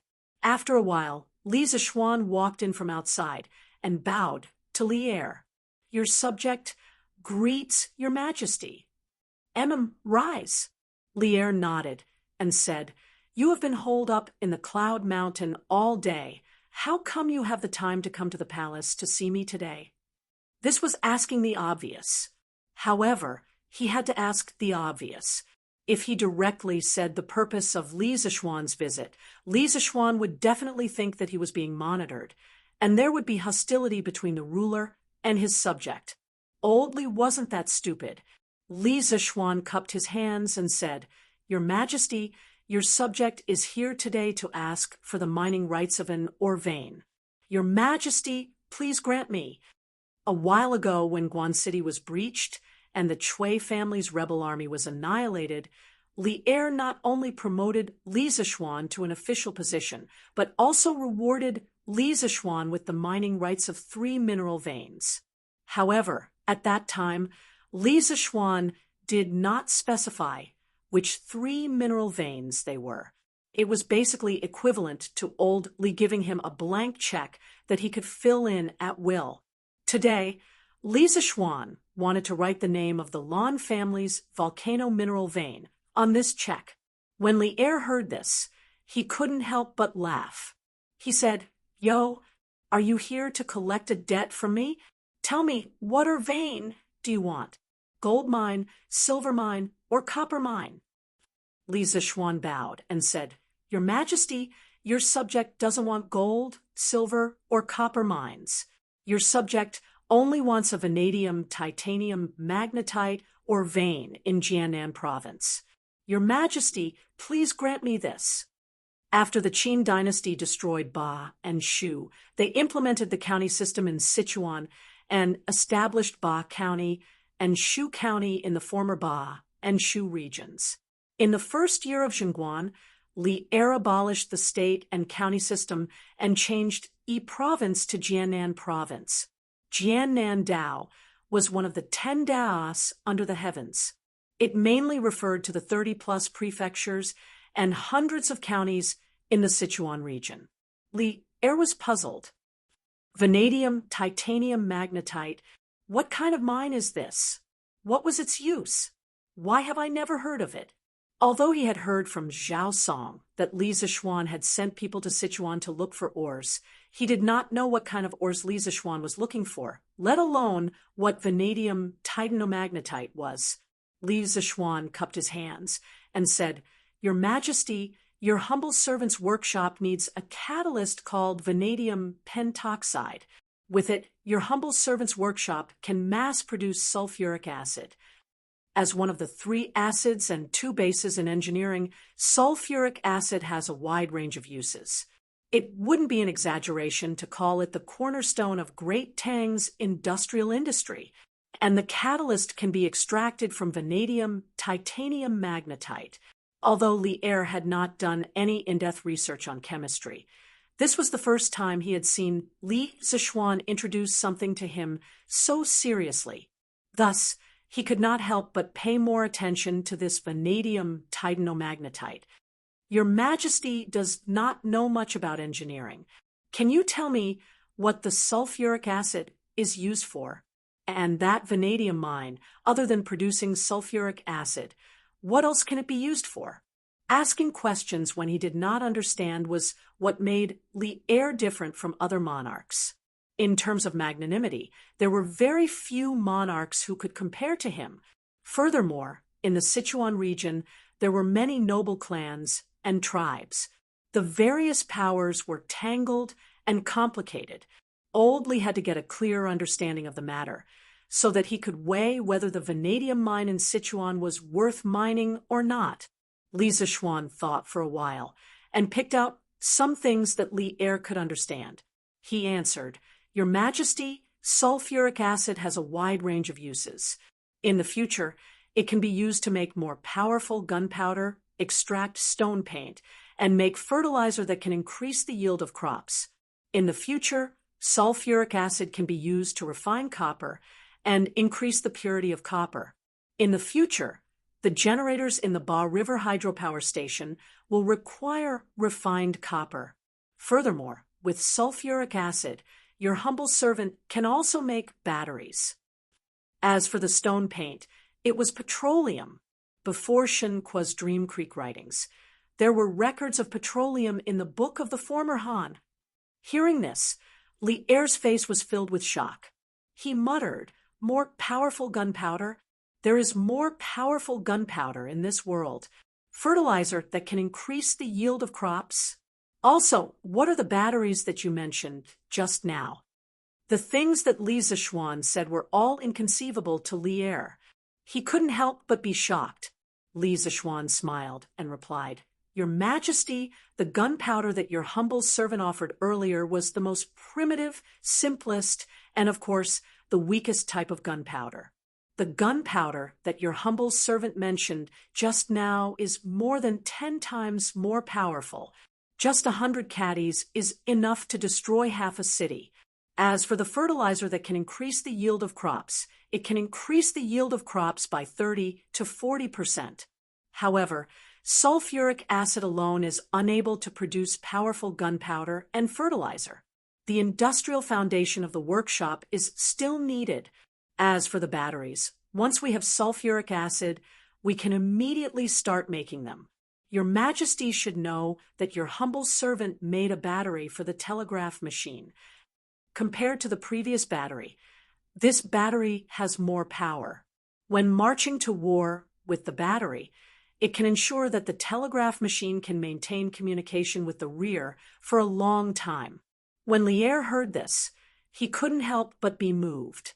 Whether it was powerful gunpowder or batteries, he wanted them both. Thus he smiled and said, "Good, good, good. This battery must be made as soon as possible. As for the powerful gunpowder you mentioned, there's no need to rush. Another type of gunpowder is enough. Besides, I'm still very confident in the combat power of the Tang army." Li Zishuan smiled and said, "Your Majesty is wise. Your humble servant also believes that with your Majesty's wisdom and martial prowess, the Tang army will be able to sweep the 4 directions and dominate the 4 seas. In addition, other than making sulfuric acid, the vanadium can also be used to forge divine weapons." "Divine weapons? What divine weapons?" Li'er was immediately puzzled. Li Zishuan replied, "Your Majesty, currently the workshop can already mass-produce high-quality steel. If steel is a tiger, then vanadium is a wing. Adding vanadium in steel is like adding wings to a tiger. Adding a few % of vanadium in steel can greatly increase the elasticity and strength of the steel. It also has better resistance to wear and tear, and can resist both high temperature and extreme cold. If this vanadium steel is used to forge swords, although it can't be said to be able to cut through iron like mud, it's not far from it." "Good. What a divine weapon." Li'er was immediately fascinated by the vanadium ore. He said excitedly, "I have previously promised you the mining rights of the 3 ore veins. Since this vanadium ore is so important to you, there's no harm in giving it to you." Furthermore, I see that you have a card up your sleeve today. Could it be that you have found the vanadium or you won in Fengzhou of Jianan Circuit? Upon hearing this, Li Zixuan was overjoyed and quickly replied, Your Majesty, at the beginning of this year, your humble servant sent a servant to the Shu lands to search for vanadium ore. Fortunately, your humble servant did not fail his mission and found a large amount of vanadium titanium magnetite ore on a mountain in Fengzhou. With this ore, the Tang Empire will definitely need it for hundreds of years. However, Li Er smiled in his heart. He thought that they had finally come to the main topic. He smiled faintly and said, However what? Li Zixuan bowed and said, Your Majesty, according to your humble servant, this mountain was mistaken by the local Chang people as a divine mountain. They do not allow outsiders to invade the divine mountain, let alone mine from it. Therefore, Li Er frowned and said, Divine mountain? Is there a reason behind this? In reply to your Majesty, this is nothing but nonsense. The local Chang people found that the mountain was very attractive to the soldiers and thought that there was a divine force behind it. However, it was just the strong magnetic force of the vanadium titanium magnetite ore in the mountain. However, the Shu lands are isolated and most of the locals believe in the power of ghosts and gods. Therefore, it would not be easy to explain to them clearly. For this reason, your humble servant and general were almost killed by the local Chang people. Your Majesty, please uphold justice for your humble servant. Li Zixuan bowed and said in a deep voice, The Chang people. Li Er's face gradually darkened. After a moment of silence, he slowly said, Back then, when the heroes were fighting for supremacy in the Central Plains, the noble families and other local powers in Shu lands colluded with the officials of the counties and counties to protect themselves and watch the situation change. After my imperial father took control of Shu lands, he sent letters to the various counties and counties. From Shanglua in the east to Shu lands in the south, the county officials, bandit commanders, and the chiefs of the Di-Chang tribes fought for their descendants to submit. There were hundreds of replies every day. In the face of strong military pressure, the noble families of Shu lands all submitted to the great Tang. Towards these local tyrants who surrendered, the imperial court mainly adopted a policy of using both kindness and coercion. On one hand, it was to prevent them from becoming too powerful in the future, and on the other hand, it was to prevent them from rebelling out of anger. A few hundred years ago, Liu Bang rose to power in Shu lands. During the Chu and Han Wars, Shu lands not only provided the Han army with an endless supply of soldiers, it also provided a strong logistical support for the war. Wherever the Han army was, there would be military supplies provided by Shu lands. 5 years later, during the Battle of Gaixia, Xiang Yu committed suicide in the Wu River, and Liu Bang ascended to the throne. This started the 400 years of history of the two Han dynasties.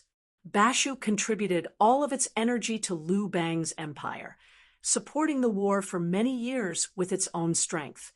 It made an indelible contribution to the founding of the Great Han Dynasty. Hence, Bashu could be said to be the place where the Han Dynasty rose. Thus, after Liu Bang ascended to the throne, he placed a lot of importance on Shu lands. He treated Chuanzhong as the territory of the imperial court, and the Great Han Dynasty would rule it directly. He would never give the vassals in the Shu lands. In fact, Imperial Father and I have always paid great attention to the governance of Sichuan. In order to balance out the various powers in Sichuan and to maintain the stability of Sichuan, I have recruited the children of the leaders of Sichuan and given them to them. I have also sent them to the outside to promote them. On the other hand, I have sent the Empress's uncle to Sichuan to serve as the chief clerk of Yi Province's Governor-General's office. I have asked him to help me govern Sichuan and let the people of Sichuan return to Great Tang as soon as possible. In addition, I plan to give Ku the title of King of Shu and give him the title of governor of Yi Province. He will be in charge of Yi Province, Mian Province, Jian Province, Jia Province, Ling Province, Yi Province, Mei Province, Meng Province, Jian Province, and Chang Province. He will also be in charge of Jiao Province, Nanning Province, and Hui Province, a total of 36 provinces. When he is a few years older, I will send him to Shu lands to show the importance I place on Shu lands. Now that there is such an important mine in the Shu lands, I will issue a decree for the governor of Yi Province to personally negotiate with the Chang people on your behalf. Once the negotiations are completed, you can send people there to mine the mine. The uncle of Empress Zhangsun and the governor of Yi Province that Li Er mentioned was Gao Shilian, who later became the prime minister of the Great Tang. After listening to old Li Zishuan talk for so long, Li Zishuan had a rough understanding of the current situation in Shu lands. Of course, he did not expect Li Er to change Li Ke's title from King of Han to King of Shu under such circumstances. However, according to the official history, even if he did not appear, Li Er would have made Li Ke the King of Shu this year. Sometimes, history was shockingly similar. At this moment, Li Zishuan clasped his hands and said, "Your Majesty, when negotiating with the Chang people, it is better to be soft than hard. If Governor Gao is blocked in the negotiation, this subject can give him some advice." Li Er could not help but laugh. "Oh, what kind of good plan do you have?" Li Zishuan bowed and said, "The Chang people mistake the mine as a sacred mountain. This subject will send people to explain it to them when the time comes. Once this mine is mined, it will bring endless benefits to the local Chang people. The most obvious benefit is that they will earn more money every year. Although the Chang people live in tribes, I believe that they all like money and the exquisite products of the Central Plains, right?" Li Er finally understood. Li Zishuan was planning to use a mine to feed the surrounding people. It was indeed a good idea. "Ha ha, this is also good. We will send an order to the Empress uncle in a moment and have him deal with this matter at his discretion. When necessary, we will ask you for advice." Li Er nodded and smiled. "Thank you, Your Majesty." Li Zishuan clasped his hands in satisfaction. After leaving the palace, Li Zishuan went straight back to Yunshan. When he passed by Yanhuang College, he thought for a moment, then turned around and walked in. He called Li Zishuan out of the classroom and brought him to his office. Li Zishuan sat on the sofa and smiled.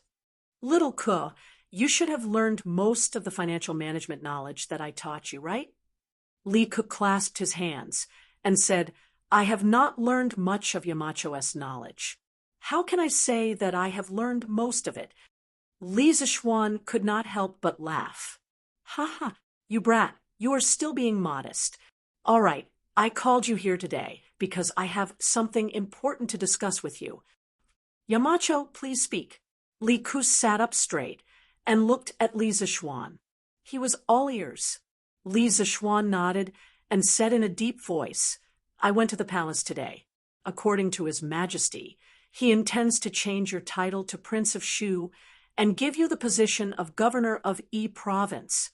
You will be in charge of the affairs of Shu Province's 36 provinces. You need to be mentally prepared." Li Ke was shocked when he heard this. He panicked and said, "Yamacho, does this mean that His Majesty is going to send me to Shu Province?" He was now learning from Li Zishuan at Yanhuang College. He had never heard of financial management knowledge before. He was very happy and fulfilled. He did not want to leave so soon. Chapter 1367. "Ha, little Ke, you don't have to panic. Based on His Majesty's intentions, he will let you go to Shu lands after a few years when you are older. In the next few years, you will still be in Chang, and as the Viceroy of Izhou. Therefore, before you go to your fief, you should study hard and enrich yourself so that you can become a virtuous king and guard a region for His Majesty. In the Yamacho's office in Yanhuang College, Li Zixuan looked at Li Ku and earnestly instructed. Li Zixuan was very satisfied with Li Ku as his student. Li Ku was very talented and could learn everything with just one lesson. He was proficient in both the pen and the sword and had the demeanor of a gentleman. Li Zixuan had high hopes for Li Ku. In the future, Li Ku would definitely be one of the students who would bring Yanhuang College to greater heights. Li Ku stood up and bowed respectfully to Li Zixuan. I will follow Yamacho's teachings and never forget them. Li Zixuan nodded and asked, Little Ku, do you not want to go to Shu lands? Li Ku was stunned when he heard this. After a moment, he shook his head and said softly, So what if I want to go? So what if I don't want to go? As a prince of Great Tang, there will be a day when I have to leave the capital, leave my father, mother, teachers, and classmates, and go to a faraway fief to guard a region for Great Tang. This is my mission. Everyone could hear the helplessness and sadness in his words. Li Zixuan stood up and patted Li Ku's shoulder. Then he walked to the bedside with his hands behind his back and looked out the window at the Cloud Mountain and the village at the foot of the Cloud Mountain. He sighed and said, Little Ku, as a member of the imperial family, there will be many helplessness. However, how many people can truly do as they wish and be unrestrained in this world? Every single one of us is born with our own mission. While you are lamenting the helplessness of fate, you don't know how many people in the world are envious of you. They are envious that you are a member of the royal family. Once you reach adulthood, you will be able to rush to your fief and become a free and unfettered prince. Life is like a city surrounded by many cities. The people outside the city want to come in, but the people inside the city want to come out. Therefore, in my opinion, instead of running around, it is better to accept reality, accept one's identity, and complete one's mission to prove one's value in the world. The land of Sichuan was surrounded by mountains on all sides, and there were many rich families and tribes there. If the management was not careful, it would cause internal strife. The lives of the people in Shu are relatively closed and poor.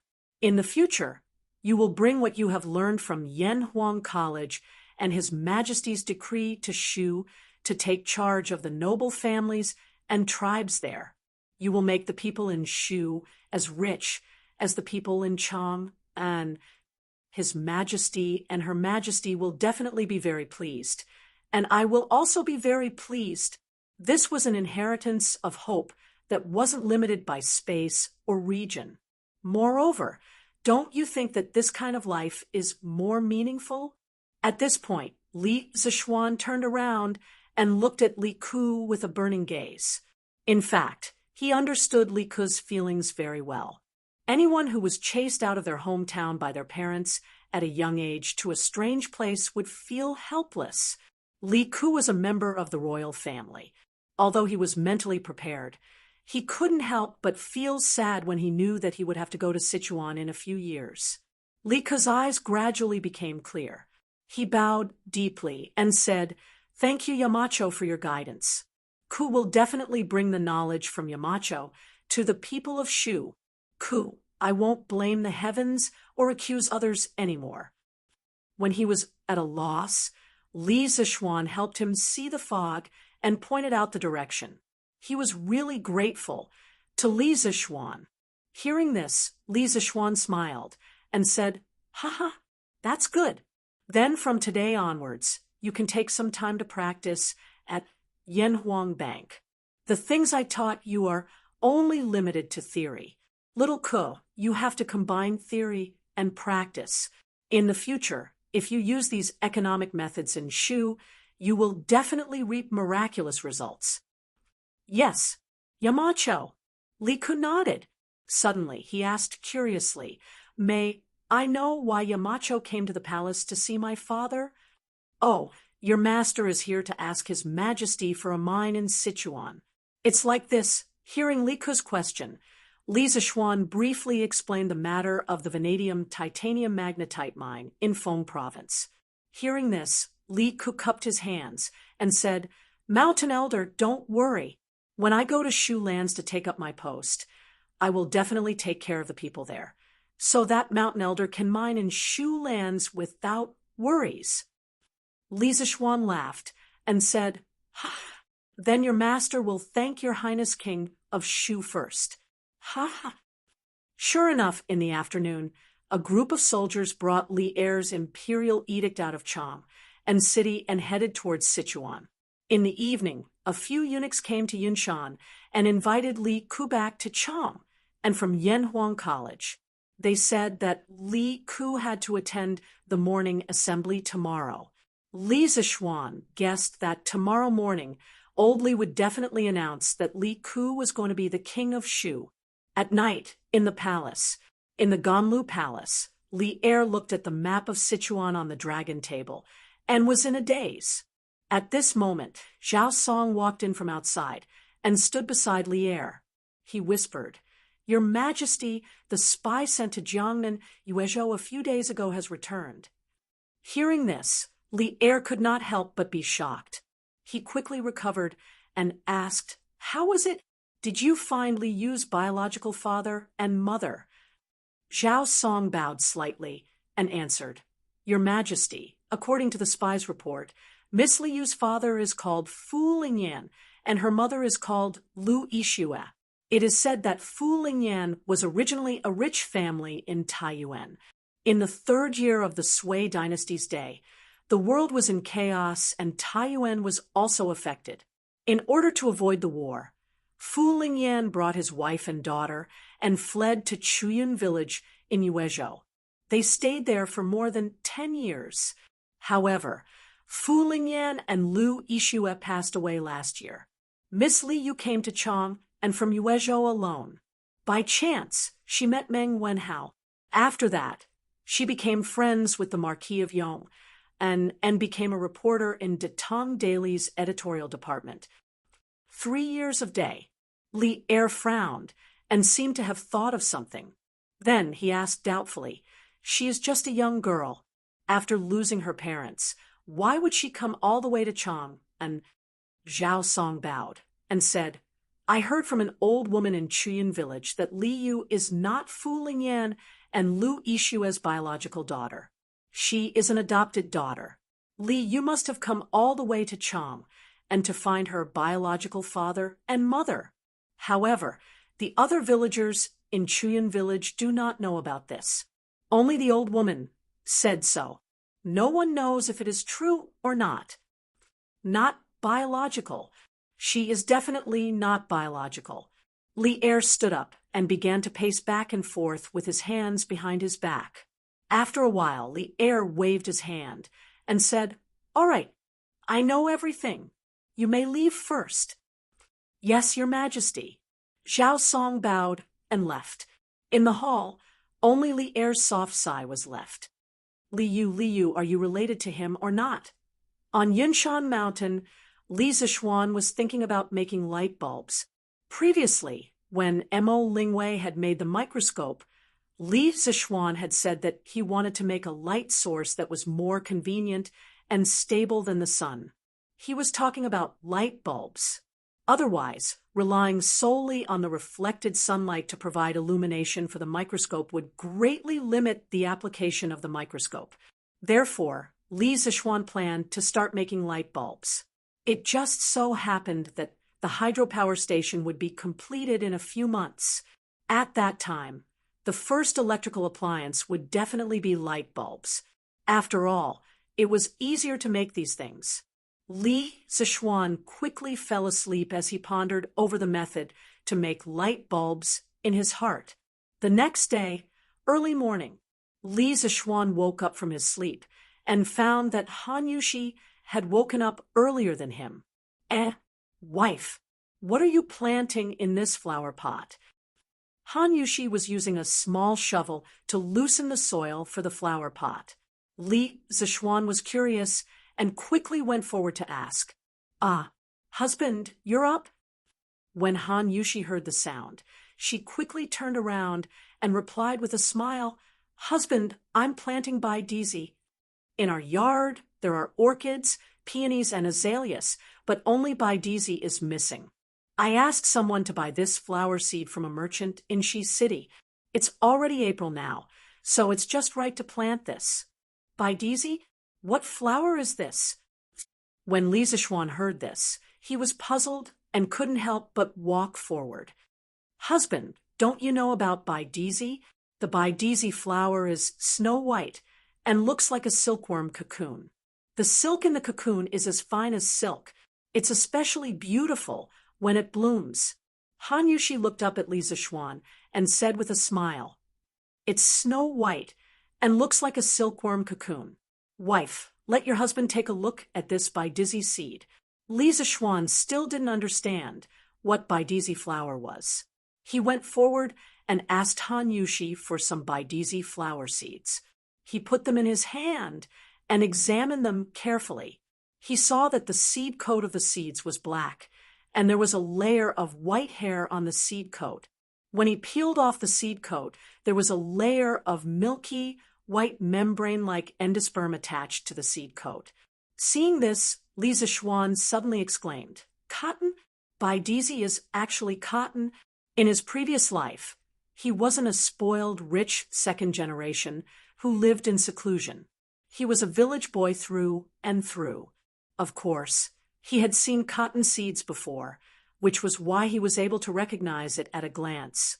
In addition, he had long known that cotton was an ornamental flower in the Tang Dynasty, but he didn't know that the white Dizi was actually cotton. "Husband, what is cotton? What does Bai Dizi have to do with cotton?" Han Yushi asked curiously. Li Zixuan shook his head and said excitedly, "Wife, you just said that Bai Dizi flower seeds were bought from the Western barbarian merchants. Is it true? How many seeds do they have?" It was no wonder that he was excited. Cotton was too important for people in this era. Before cotton was planted on a large scale in ancient China, people could only rely on white clothes and coarse cloth to keep warm in winter. If it weren't for the honeycomb coal and coal stove made by Li Zixuan last winter, many people near Chang and city would have frozen to death like in previous years. Han Yushi replied with a smile, "Husband, Bai Dizi flower seeds were indeed bought from the Western barbarian merchants. They should have a lot of seeds. Husband, how many do you need? I'll ask someone to buy some for you." "Of course, I want as many as you have. Wife, to tell you the truth, this Bai Dizi flower seed can be used to make cotton-padded clothes. It has an excellent cold resistance effect. As long as we can plant Bai Dizi on a large scale in the future, people won't have to suffer in winter anymore." Li Zixuan said with a smile. Han Yushi was shocked and said, "Husband, you want to use Bai Dizi to make clothes? Isn't that too extravagant? Even if it's made, I'm afraid ordinary people can't afford it." Li Zixuan asked curiously, "Why? Is this Bai Dizi flower very expensive?" Han Yushi nodded and said, "Of course it's expensive, husband. This Bai Dizi flower costs at least a few dozen copper coins. If it's used to make clothes, how many Bai Dizi flowers would it cost?" There were such clothes among the commoners, but they were only worn by wealthy merchants who were worth a lot of money. I heard from mother and father that we used to have clothes made of Bai Dizi in our residence, but we didn't take them out last winter because we had heating in our house. It was generally believed that cotton spread to the Central Plains from the north and south. The South Road was the earliest Asian cotton from India. It spread to Hainan Island and Guangdong and Guangxi through Southeast Asia. According to historical records, it spread to Fujian, Guangdong, Sichuan, and other regions at least during the Qin and Han dynasties. The second route was from India to Yunnan through Myanmar. It was around the Qin and Han dynasties. The third route was from Africa to Xinjiang and Heshi Corridor through West Asia. It was around the northern and southern dynasties. The North Road was the western region in ancient books. During the Song and Yuan dynasties, cotton spread to the Yangtze River and Yellow River valleys. By the 13th century, cotton from the North Road had spread to the Wei River valleys in Shaanxi. In fact, as early as the Warring States period, according to Shangshu, some tribes in the South China Sea region began to offer cotton as tribute to the Central Plains. During the Emperor Wu's era, the Yu tribe in Hainan Island had skilled cotton weaving techniques. In China during the Tang Dynasty, cotton cultivation began to be popularized, but at that time, it was still regarded as a precious flower. The baidizi, clothes made of cotton, were exclusive to officials and nobles. It was still far from being able to wear clothes to keep out the cold for ordinary people. Therefore, although cotton had already spread to China before the Ming Dynasty, it only entered millions of households in the later part of the Ming Dynasty. Before that, the terrifying no cotton in winter thing was the real suffering of the ancient people in China. So expensive? Li Zixuan heard and frowned. According to Han Yushi, cotton in this era was as precious as orchids and peonies. It was no wonder that no one used it to make clothes.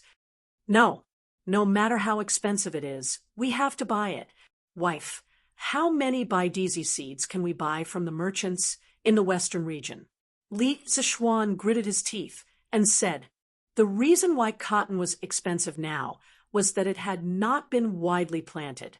Once it was planted on a large scale and then bred, he would definitely have a lot of cotton in 2 to 3 years. The price of cotton would also be quickly suppressed by him. Chapter 1368. Husband, you want to plant a large number of white dye seeds. In the Yunshan residence, Han Yushi looked at Li Zixuan and asked with a smile. Li Zixuan smiled and said, yes, wife, you're right. I want Lantian County to be filled with white dye seeds. Ah, so many? I'm afraid the Hu merchants don't have enough seeds, right? However, other than the Hu merchants, the Nanyang Sea merchants will also have seeds. As the right commissioner of the Department of Shipping, you can ask someone. Han Yushi was shocked when she heard that. She frowned and said, Nanyang Sea merchants. That's right. Wife, if you didn't mention it, I wouldn't have thought of it. You're really my lucky star. Ha ha. Li Zixuan scratched Han Yushi's nose and laughed. After breakfast, Li Zixuan immediately sent someone to invite Feng Zhihua. At 5 a.m, Feng Zhihua arrived at Yunshan. Marquis, you summoned me here today. Do you have something important to instruct me? Feng Zhihua cupped his hands respectfully and said, although he was originally a wealthy merchant in Chang and city, and his family was rich and did not have to worry about food and drink, it was precisely because of Li Zixuan that his wealth had risen to another level. Not only did he have money now, but he also had a status, the title of righteous merchant of the world, given by the imperial court. Even if he met the local officials, he did not have to be as humble as before. Feng Zhihua knew in his heart who had given him all this, so he had always been grateful and respectful to Li Zixuan. Li Zixuan smiled and said, Boss Feng, please take a seat first. Shall he quickly serve Boss Feng tea? Yes, young master. Shall he received the order and left. Feng Zhihua was instantly flattered and said, Hey, Marquis, you don't have to do this. Li Zixuan waved his hand and said with a smile, Ha! Boss Feng, you don't have to be so courteous. You're a guest from afar. Besides, this Marquis called you here because I have something to ask of you. Feng Zhihua said seriously, This Feng's glory, splendor, and wealth were all bestowed upon me by Marquis. If Marquis has any orders, this Feng will definitely do his best. Ha ha, Mr. Feng is so righteous. Come on, have some tea first. Li Zixuan nodded to himself. At this moment, Xiaohe brought 2 cups of immortal tea, so He greeted her with a smile. "Thank you, Marquis. After you, Marquis." Feng Zhihua extended his hand and said politely, "Ha, there's no need to be so particular about that. Please, let's go together." Speaking of immortal tea, only Li Zishuan, or officials close to Li Zishuan in the vicinity of Chang and city had some. It was not easy to get a cup. Although Feng Zhihua held shares in the immortal tea garden, he had already finished the stock. Now that he came to Cloud Mountain to discuss matters with Li Zishuan, he could freeload a cup of immortal tea to drink. The two of them drank a few sips of tea. Li Zishuan went straight to the point and said, "Boss Feng, this time I'm looking for you to ask if you can get a batch of white stack flower seeds from the Nanyang Sea merchants as soon as possible." Feng Zhihua looked puzzled and asked, "Marquis, if you want white stack flower seeds, the barbarian merchants in Chang and City West have them. Why do you have to buy them from the Nanyang Sea merchants?" Li Zishuan shook his head and said, "Of course I know that the barbarian merchants have them, but the amount of white stack flower seeds I need is too large. The barbarian merchants can't satisfy me, so I want to buy more from the small Nanyang Sea countries. Currently, the Department of Shipping is in charge of the trade between the small Nanyang Sea countries and the Tang Empire. Coincidentally, I also have the position of Secretary of the Department of Shipping. I believe it will be more convenient." Feng Zhihua asked carefully, "May I ask, Marquis, how many white stack flower seeds do you need?" Li Zishuan calculated in his heart and said, "Naturally, the more the better. I don't think it's too much, even if it's a few thousand or 10,000 caddies." Lantian County had a few 100,000 mu of fertile land. Moreover, there were many mountain ranges in Lantian County. The people could be encouraged to cultivate the barren mountains. Cotton did not need too much water to grow. It could survive in the barren mountains. According to Li Zishuan's experience in his previous life, 1 mu of land required about 1 to 2 kilograms of cotton seeds. Even if Feng Zhihua bought 10,000 caddies of seeds, it could only be planted in a few thousand mu of land. There was no need for fertile land at all. A few thousand to 10,000 caddies. Feng Zhihua was so shocked that his wrist trembled, and he almost threw the teacup away. He could not help but exclaim, "Marquis, this is the first time I've heard of flower seeds being bought by caddies. Forgive me for asking, but Marquis, why are you buying so many white stack flower seeds? You must know that this thing is not cheap. In the Western market, 1 tael of white stack flower seeds is sold for 400 copper coins. This 1,000 caddies is 8,000 strings of cash. 10,000 caddies is 80,000 strings of cash. 1 caddy in the Tang Dynasty was equal to 16 taels of silver, 80,000 strings of cash." Li Zishuan calculated in his heart. Although 80,000 strings of cash was not a small sum, it was still within the range that he could afford. Therefore, he smiled and said, "Boss Feng, I'm buying these flower seeds to grow flowers. I want Lantian County to be filled with white stack flowers." Spending 80,000 strings of cash just to grow flowers? At this moment, Feng Zhihua's heart was crumbling. He was speechless. With such a rich and willful boss, what else could he say? If it was someone else, he would probably have scolded him. Seeing Feng Zhihua's speechless expression, Li Zishuan did not intend to continue beating around the bush with him. Therefore, he smiled and said, "Hee. To be honest, I intend to introduce a large number of white stack flowers into Lantian County. After a few generations of cultivation and planting, Tang Dynasty's white stack flowers will no longer need to be bought from the Hu merchants or Nanyang Sea merchants. The harvested white stack flowers can be used to make cotton-padded clothes. This way, the people of Lantian County will no longer suffer from the cold during winter." When Feng Zhihua heard this, his heart trembled. He never expected that Li Zixuan's purpose of buying white stack flower seeds was so that the people could wear clothes made of white stack flowers in winter. This was crazy. Marquis's benevolence. I am deeply impressed for the people of Lantian County to be able to become Marquis's people. It is a blessing that they have cultivated for several lifetimes. I envy them from the bottom of my heart. If it weren't for the mundane affairs in Chang and City, I would also want to move to Lantian County. When the time comes, under Marquis's leadership, my family will also be able to wear clothes made of white stack flowers. Feng Zhihua stood up, bowed, and said in a heartfelt manner.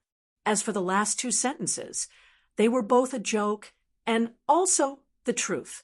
If he was asked to come to Lantian County before he had made a name for himself, he would definitely be more than willing. Hee. Boss Feng, stop joking. Li Zixuan waved his hand and said, then about the Nanyang sea merchants, can Boss Feng help me to contact them as soon as possible? I can give you a warrant and inform Commandery Prince Hejian to make things convenient for you.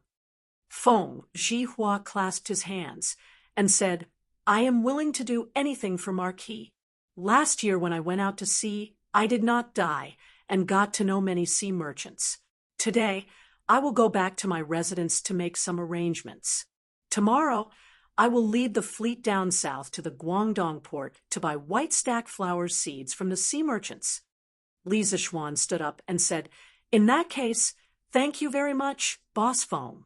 If Boss Feng can send back a batch of white stack flower seeds as soon as possible, I will definitely reward you handsomely.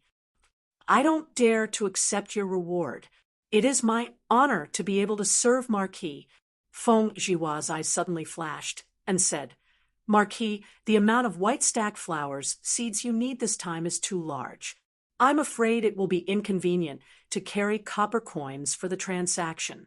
In my opinion, why don't you bring a batch of porcelain, colored glass, and divine mirror and other valuable items for the transaction?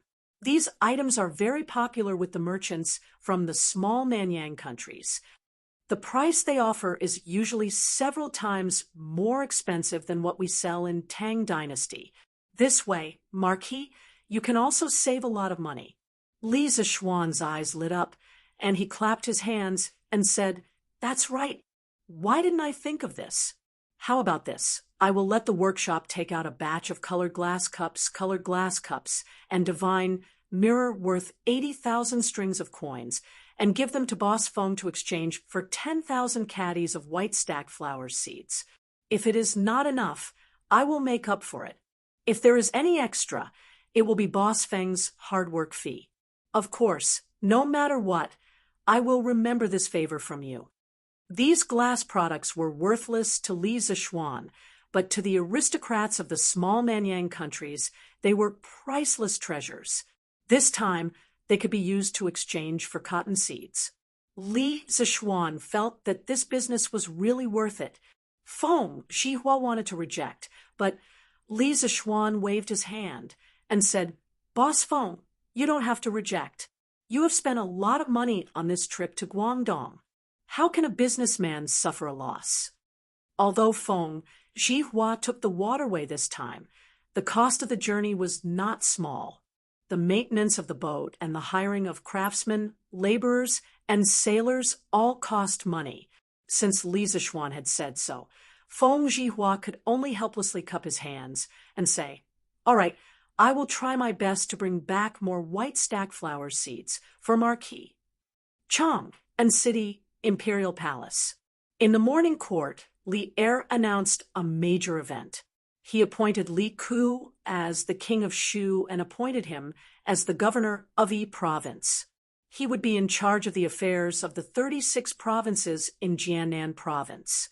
For years later, he would be appointed to the Shu lands. The protectorate of Yi province, which had been empty for a long time, finally had a highest-ranking officer today. Moreover, it was a prince that Li Er doted on quite a lot. After eliminating the rebel army of Jiannan province, Li Er made this decision again. it could be said that there was a hidden meaning behind it. This was an official announcement to the world that he, Li Er, was starting to manage the land of Shu. The new workshop of Strange Interest Pavilion, which was near Plum Village in Lantian County, also started to move. Carriage after carriage of precious colored glass cups, colored glass lamps, and divine mirrors were pulled out of the workshop and headed to the pier downstream of the Ba River. The Feng family's fleet was already waiting at the pier. These shiny treasures blinded the titanium eyes of many passers-by along the way. People were naturally amazed by Li Zishuan's generosity, but Li Zishuan did not care at all. This was because these shiny things were made of sand. Using sand to exchange for cotton seeds, no matter how you looked at it, was a profit. Besides, since the workshop launched all kinds of colored glass devices last year, the high-end colored glass market in Tang Dynasty had begun to reach saturation. This saturation did not mean that every household had bought a colored glass device, but that those who could afford it had already bought it. The price of colored glass was likely to be adjusted slightly in the future, so that more people who wanted to buy colored glass could afford it. Therefore, by selling such a large batch of colored glass products to a small country in Nanyang, they could still earn a large premium. At the same time, all the white fold flower seeds in the hands of the Hu merchants in Shi City were all bought by a group of people around noon. This caused the rich ladies in Chang and city who loved white fold flower seeds, but did not have the time to buy them to curse in their hearts. They did not know which bastard had bought all the white fold flower seeds. That bastard was naturally Li Zishuan. However, Li Zishuan, who had swept away all of the white fold cotton seeds, was not satisfied at all. This was because all of the cotton seeds he had sent people to Shi City to buy added up to only a little over 200 caddies. Marquis, these are all white fold flower seeds.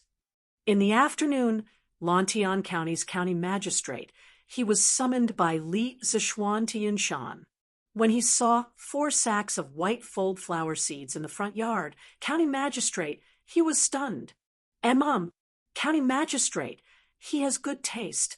That's right, these are all white fold flower seeds. Li Zishuan said with a smile. He had originally planned to go to the workshop to make light bulbs today. However, when it came to cotton, he could only postpone the matter of making light bulbs. He called county magistrate he over for 2 reasons.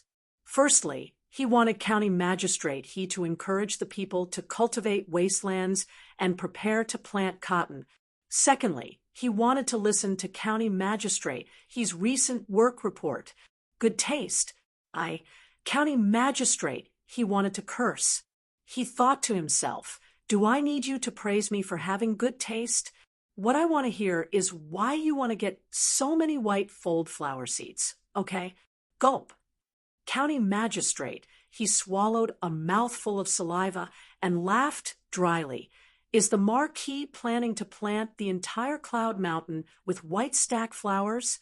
Hee. I didn't know that Marquis had such a refined interest. Hee. Let's talk inside. Li Zishuan did not deny it. He led county magistrate he into the main hall and asked for 2 cups of immortal tea. County magistrate, he naturally had to praise this peerless immortal tea. After 15 minutes, Li Zishuan began to talk about the main topic. County magistrate, I invited you here today because I have something to discuss with you. County magistrate, he quickly recovered from the delicious immortal tea. He said, "Oh, Marquis, please speak." Li Zishuan nodded his head and said, "This Marquis wishes to promote the planting of hoary leaf flowers in Lantian County. Soon, there will be over 10,000 caddies of hoary leaf flowers being transported over from Guangdong. Therefore, the most important thing now is for county magistrate he to call upon the citizens of the county to open up wasteland and prepare to plant hoary leaf flowers. The people who are willing to plant them should report to the county government as soon as possible. If the wastelands can be cultivated before the seeds arrive, Every household can receive 1 pound of white fold flower seeds for free. Tens of thousands of pounds of white fold flower seeds. All for free? County magistrate, his eyes widened, and his face was full of disbelief. He was not someone who did not know the market price. 1 pound of white fold flower seeds was at least 7 or 8 strings of cash. Tens of thousands of pounds of white fold flower seeds would be 70 or 80,000 strings of cash. He even suspected that Li Zixuan's brain was short-circuited. When Li Zixuan heard this, he almost laughed because this sentence sounded like an advertising slogan in his previous life. When you go online, you will be given a VIP.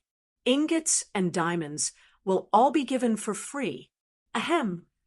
Li Zixuan cleared his throat and said seriously, "It is indeed free. It is indeed free of charge. Otherwise, the commoners would not be able to afford the seeds. However, the farmers who receive the seeds must sign an agreement with the county government. After the white stack seeds are fully grown, the flowers will belong to the farmers themselves. The commoners can keep them to make cotton-padded clothes or sell them. This marquis will not interfere. However, all the flower seeds in the flowers must be picked and handed over to the county government. If anyone does not hand them over, they will be fined 10 strings of cash." Chapter 1369. Every farmer would be given a caddy of white fold flower seeds for free. Once they matured, the flowers would belong to them. They just needed to hand the seeds in the flowers to the yamen. County magistrate, he was certain that once this news spread out, the entire Lantian County citizens would go crazy. That was because this was a business that was guaranteed to be profitable without any losses. It was an extremely profitable business. Think about it, with a caddy of white fold flower seeds. How many white fold flowers could they grow? Even if they didn't mature well, they would still be able to receive 20 to 30 caddies of flowers, right? When they were sold, they would be able to sell for at least a few hundred strings of cash, right? Without any cost, just 1 mu of white fold flower seeds could earn a few hundred strings of cash. To be honest, even county magistrate, he wanted to roll up his sleeves and do it. After all, his annual salary might not even be as high as this. Gulp. After swallowing 2 mouthfuls of saliva, county magistrate, he calmed himself down and asked with difficulty, "Marquis, are you sure you want to do this? That's 70 to 80,000 strings of cash."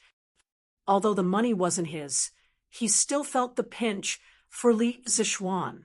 Li Zixuan nodded and said, "Money is just a worldly possession. To be able to let the citizens have enough to eat, and where is the responsibility of this marquis? And you, besides, it's not like this marquis didn't gain anything. Today, this marquis gave them 10,000 caddies of white fold flower seeds. In a few months, this marquis will be able to get back a few 100,000 caddies. This marquis didn't make a loss. In a single flower, the weight of the cotton wool was about 40% of the entire flower's weight, while the cotton seeds were more than 60% of the weight. That meant that if the last mu of land could harvest 20 to 30 caddies of cotton wool, then correspondingly, they could harvest 30 to 40 caddies of cotton seeds.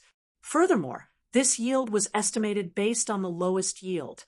Therefore, in this transaction, Li Zixuan didn't make a loss. After a year of breeding, he could let every household in Lantian County plant a few mu of cotton. When that time came, no one in Lantian County would be able to suffer from the cold during winter. Yes. Marquis is right. County magistrate, he wiped the sweat off his forehead and cupped his hands towards Li Zixuan. Since that's the case, when this official returns, I will immediately send out a notice to all the villages in the county, encouraging the people to go ahead and reclaim the wasteland. It just so happens that the spring plowing and spring planting have just passed.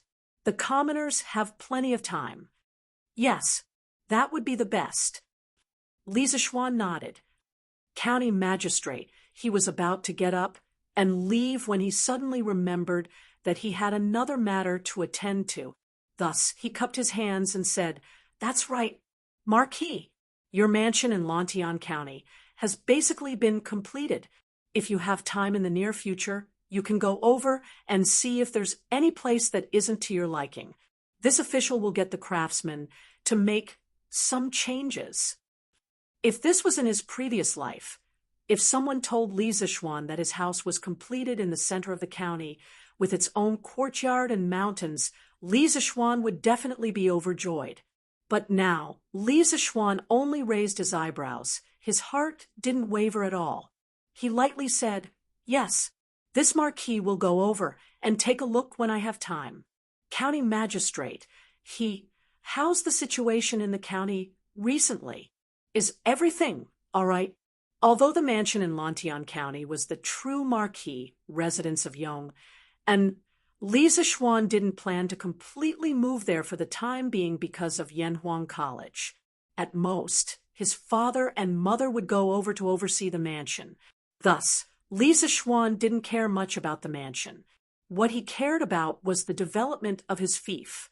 Hearing Li Zishuan ask about his job, county magistrate, his face immediately turned serious. He cupped his hands and said, "Marquis, everything in Lantian County is fine. Because of the football field in the county, there have been more and more pedestrians and merchants coming to Lantian County recently. Also, because of the Drunken Immortal House, Strange Interest Pavilion, and Treasure House, these famous shops and big shops have moved in. It has indirectly increased the business of the other shops. Now, our Lantian County has become the most prosperous county within a radius of 100 miles, excluding Chang and City. If the people and gentry of the other counties in the east want to buy something, they wouldn't go to Chang and City. More and more merchants want to open a shop in Lantian County. Therefore, the prices of the shops in the county have been increasing. I predict that the business tax collected by the county government this year will be at least 3 times more than the previous years." "Yes, that's good." Li Zishuan nodded, feeling very satisfied in his heart. After all, the development of the people in Lantian County was what he cared about the most. This was his headquarters. After sending off county magistrate, Li Zishuan went to the side courtyard to look for his father and mother, informing them of the news that the Marquis Yong and manor in Lantian County had been completed. Upon hearing the news, Madame Li's interest was immediately piqued. She excitedly dragged Old Man Li to take a look at the new manor. After all, this was the foundation that her son would pass down to his descendants. Since Li Zishuan couldn't leave because of the Academy's affairs, they, as elders, had to prepare the new mansion in advance anyway. For example, furniture, decorations, potted plants, and so on. They had to buy what needed to be bought and sent people to buy what needed to be bought. They couldn't leave the new mansion empty all the time, which was inauspicious. Therefore, Old Man Li, Madame Li, Yi Guachong, and Old Lady Yi hurriedly brought a group of servants down the Cloud Mountain and rushed to Lantian County that afternoon. Li Zishuan didn't stop them. Of course, he appreciated the elders' good intentions. After sending his parents off, Li Zishuan went directly to the academy. At the door of his office, he saw Ku Shiqing. Obviously, this child had been waiting here for a while. "Yamachot, you have time now? I have something to talk to you about." Seeing Li Zishuan, Ku Shiqing's face lit up, and he quickly cupped his hands. Li Zishuan was bewildered. He didn't know why Ku Shiqing didn't even go to class and came to find him. But he still nodded and said, "Yes, come in." Li Zishuan didn't rashly blame Ku Shiqing for skipping class. He planned to wait until Ku Shiqing finished talking about what he wanted to say before making a decision. The two of them entered the office. Li Zishuan poured 2 cups of tea and handed one to Ku Shiqing. Ku Shiqing was flattered. Recently, when the teachers of the academy taught, they would usually bring a cup of tea into the classroom in advance. The fragrance of the tea made all the students in the classroom drool. He heard from Li Tai, Chung Chumo, and the other nobles that this tea was called immortal tea. It was created by Li Zishuan and was currently not sold outside. Ku Shiqing didn't expect Li Zishuan to be so generous and directly give him a cup of immortal tea. How could he not be flattered? Thank you, Yamacho. Ku Shiqing took the tea and cupped his hands in thanks. He. Now you can tell me why you're looking for me. Li Zishuan's expression didn't change. He had always been very generous to his students. What was a cup of tea to him? Ku Shiqing quickly put down the teacup and said with a serious face, Yamacho, I heard from Mr. Wang that you found a vanadium mine on the Lan family's volcano in Pengzhou. However, the local Chang people stopped you from mining it. Is this true? Li Zishuan was stunned and said with some doubt, It is true, but Shiqing, why are you asking this? Ku Shiqing cupped his hands and said, Yamacho, I'm from Bashu. My parents left their hometown to bring me to Beijing to study. My family is also from Chang. Li Zishuan heard this and was shocked.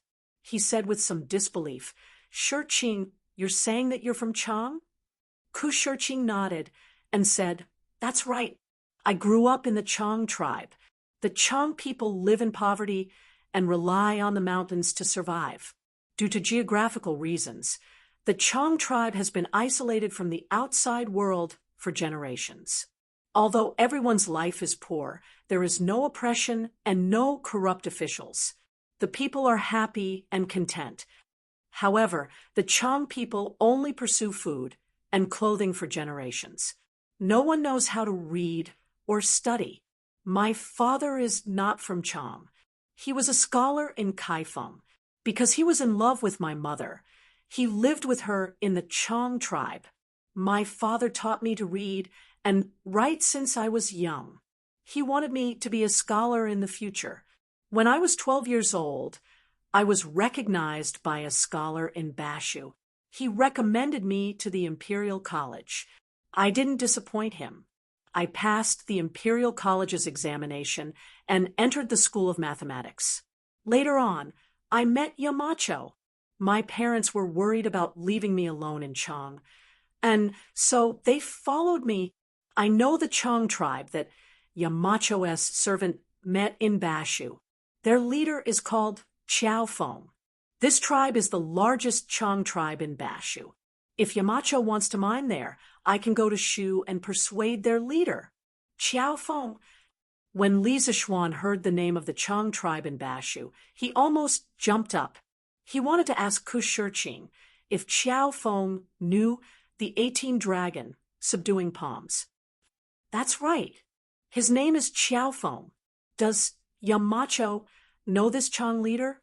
Ku Shiqing asked curiously when he saw Li Zishuan's big reaction. Ahem.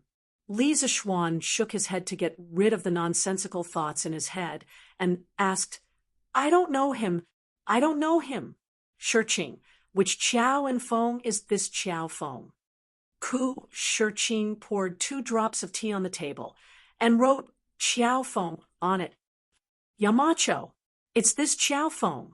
Li Zishuan looked at it and realized that he had misunderstood. He straightened his face and said, Ahem. Shiqing, I'm very touched that you volunteered to go to Bashu to help me persuade the Chang people.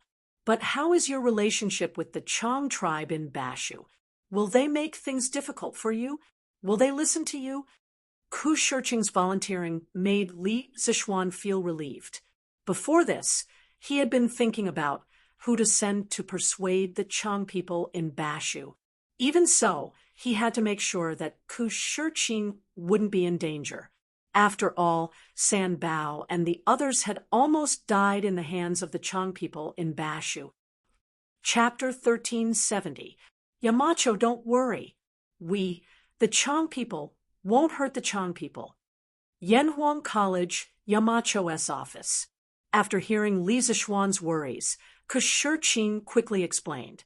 A few years ago, I was admitted to the Imperial College. This caused quite a stir in the Tang tribe in Sichuan. Ever since the Imperial Court started the imperial examinations and established the Imperial College, no one in the Tang tribe has ever been admitted to the Imperial College. Therefore, if I can persuade them and explain to Chief Qiao Feng why the Lan family's volcano can attract soldiers, they will not stop you from sending people to mine. Li Zixuan couldn't help but smile. So, Shurqing, you have been the pride of your tribe since you were young. Not bad, not bad. Since you took the initiative to volunteer today, I, as the Yamacho, have no reason to refuse. However, this is an important matter. I still need to get your parents' approval. Otherwise, you still can't go to Sichuan. Shurqing cupped his hands and said, Of course. Yamacho, don't worry. I will definitely be able to persuade my parents. Li Zixuan nodded and said, In the morning assembly today, His Majesty has already changed the King of Han to the King of Shu and appointed him as the governor of Izhou. I believe you can also see His Majesty's determination to govern Shu. If you can mediate and let the Tang people and the imperial court turn weapons of war into gifts of jade and silk, it will be a good thing. However, just yesterday, His Majesty has already ordered the governor of Izhou to mediate with the Tang people. If you want to go to Sichuan, you have to leave as soon as possible. When the time comes, I will send a letter to the governor of Izhou to inform him. Shurqing's eyes lit up and said, Yamacho, are you talking about Governor Gao? Li Zixuan nodded and said, Yes, it is Governor Gao. Shurqing, do you know him? Shurqing nodded excitedly and said, Although I have never met him, Shurqing has heard of Governor Gao's name. In the past few years, I have been studying in Chang and have not returned to Shu County. However, I have been paying attention to the news there. The people of Shu County were frivolous. They were afraid of ghosts and hated the sick. Most of them did not personally serve their sick parents. Instead, they used sticks to pick up food and passed it to them from afar. It was said that after Chief Gao took office, due to his influence, the customs were changed. Furthermore, Elder Gao had also dug a new canal outside of the Wen River that Li Bing had dredged during the Qin Dynasty, allowing the people of the Shu lands to benefit greatly. In addition, he also used his free time to organize poetry and prose meetings. He also let the Confucian scholars discuss the classics of Confucianism and encouraged the young students. As a result, the study style in Sichuan gradually became stronger. Today, Elder Gao is widely respected by the people in the Shu lands. This time, with him stepping forward to mediate, I'm sure Leader Qiao Feng won't not give him face. So, it seems like there's no need to go to the Shu lands before studying. At the end, Shurqing scratched his head a little embarrassedly.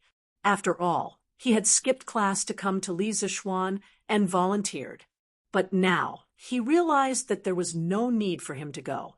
No matter how he looked at it, it was a little suspicious of fishing in troubled waters. Li Zixuan smiled and did not blame him. After a moment of silence, he asked in a deep voice, Shurqing, if you were to pass the imperial examinations in the future, what would you like to do the most? Would you like to live high in the imperial court and accompany the emperor, or would you like to be an official and benefit the people? Shurqing frowned and thought seriously for a long time before replying, Yamacho, if I could pass the imperial examinations, I would like to return to Shu County and become an official. Shu County is the place where I grew up. It's a beautiful place, but the people there live a poor life. Most of them have never left the Shu lands in their lives, so naturally, they don't know how wonderful the world outside the Shu lands is. I want to bring the people of the Shu lands to live a good life. I want the Shu lands to be no longer isolated. I hope that the good things in Chang, and city can also be found in the shoe lands, such as the carriages, bicycles, and the Celestial Mirror of Wonders Pavilion. Although these things have been sold to all the states and counties in the world, I believe that these things are rare in the shoe lands now.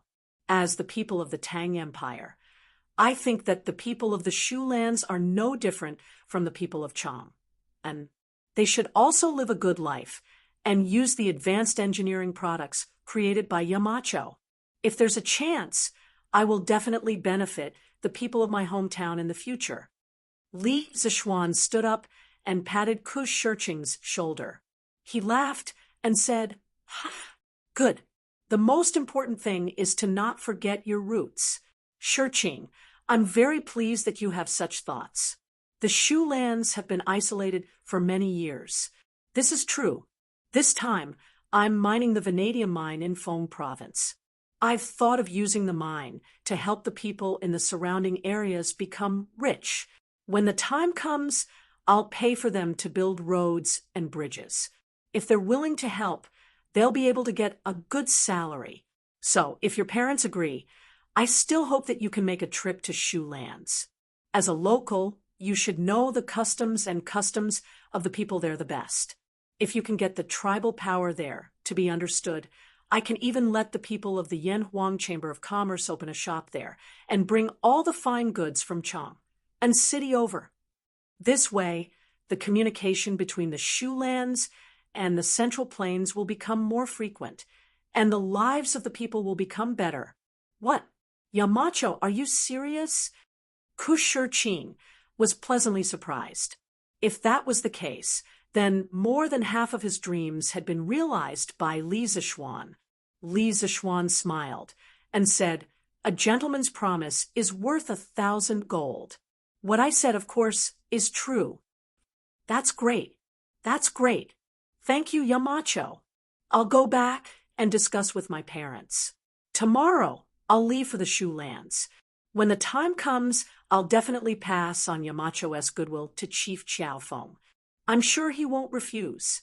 Ku Shirqing was extremely excited as he cupped his hands towards Li Zishuan. Then he suddenly thought of something, and his face darkened. He said, I don't seem to be able to leave for Shoe Lands recently. Previously, the headmaster said that for the next 4 weeks, there will be a secret exam every Friday. Those who fail 4 times will be expelled from the academy.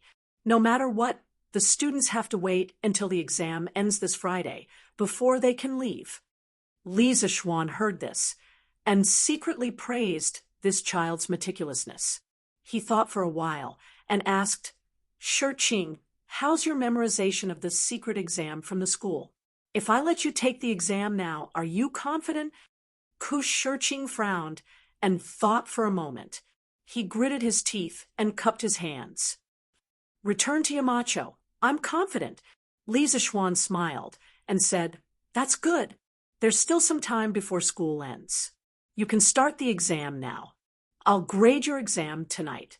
If you pass, you can go home tomorrow and persuade your parents. If you don't pass, then you don't have to go to Shoe Lands this time."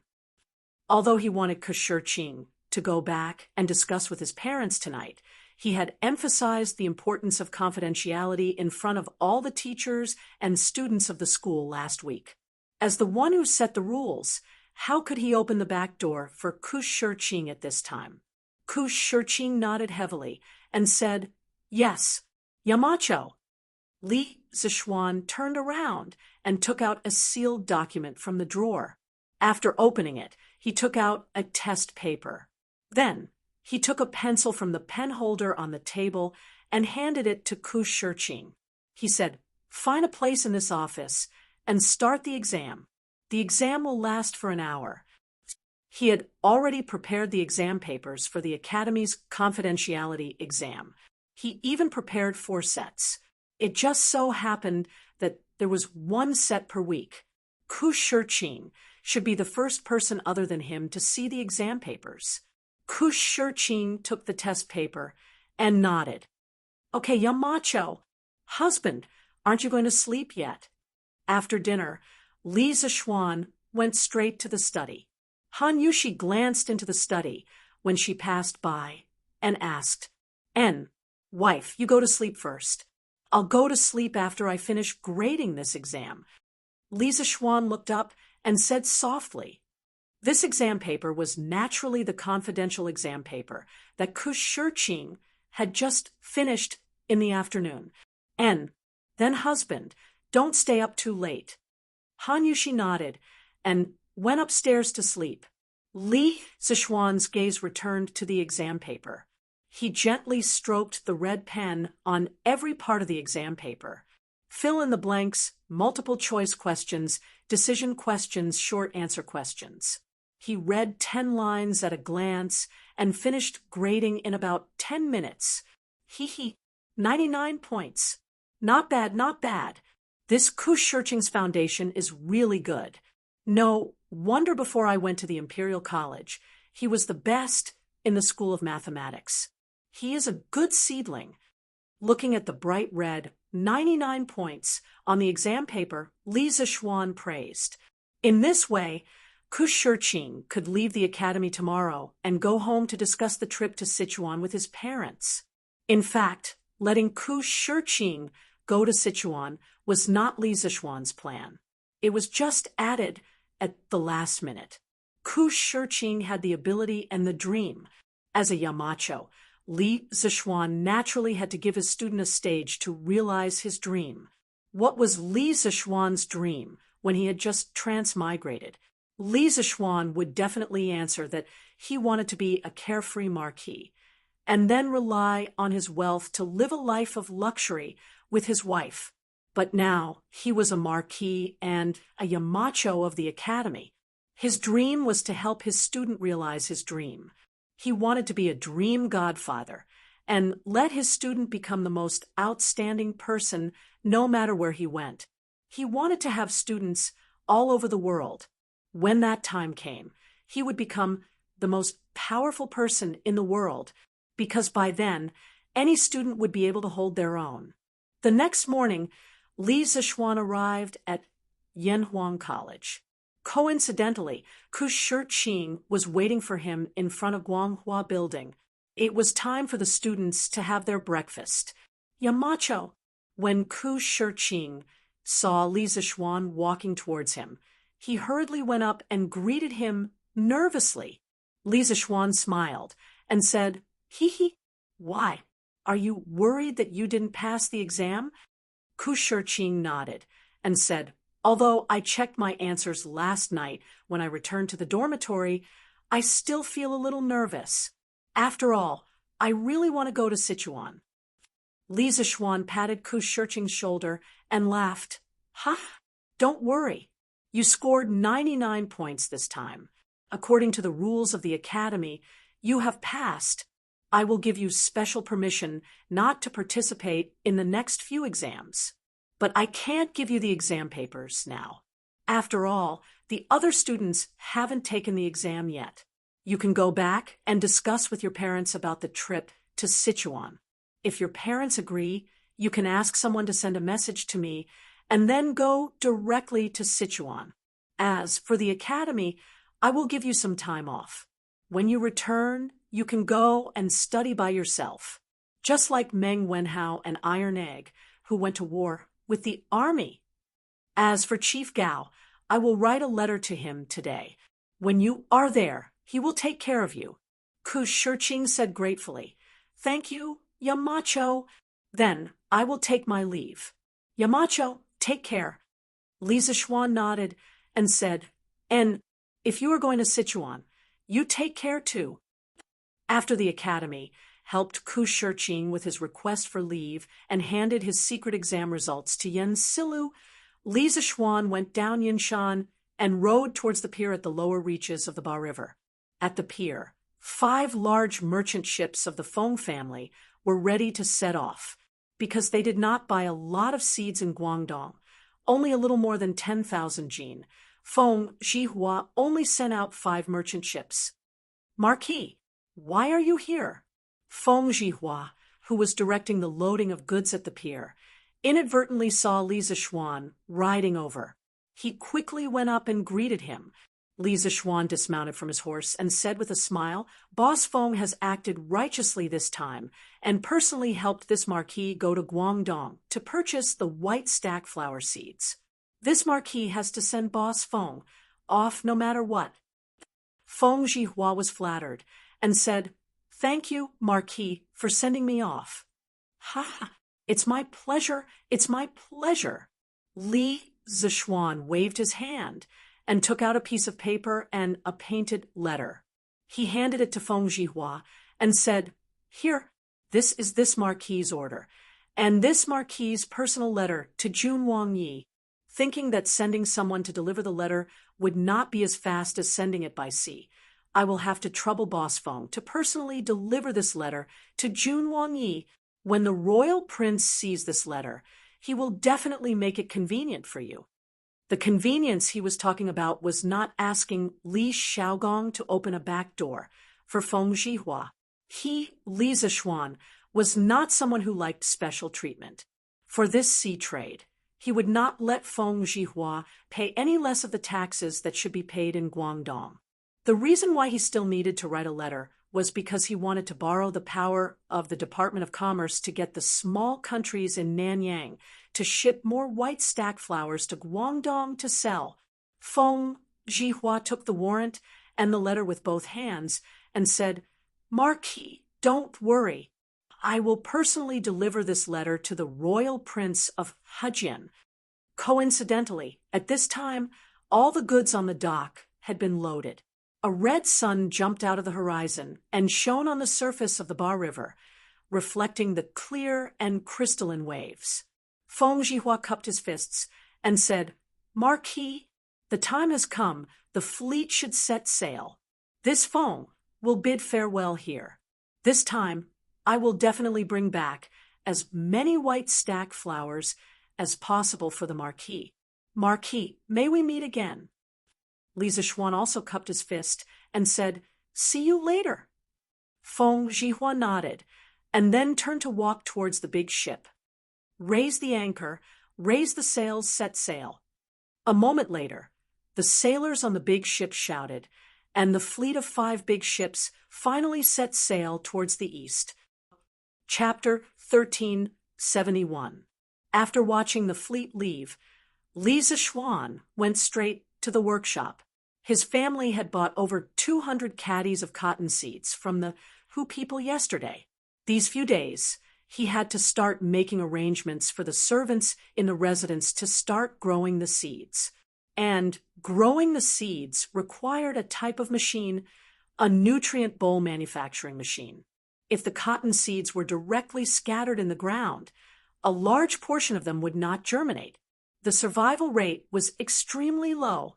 In his previous life, Li Zixuan was also a villager. He had experienced the entire process of growing cotton. He remembered that when his family was growing cotton, they had to first plant the cotton seeds in a nutrient bowl. After the seeds germinated, the seedlings would be transplanted into the ground. The so-called nutrition bowl was to load the loose, fertile soil that was easy to retain water and fertilizer, germ-free, and seedless into the machine for making nutrition bowls.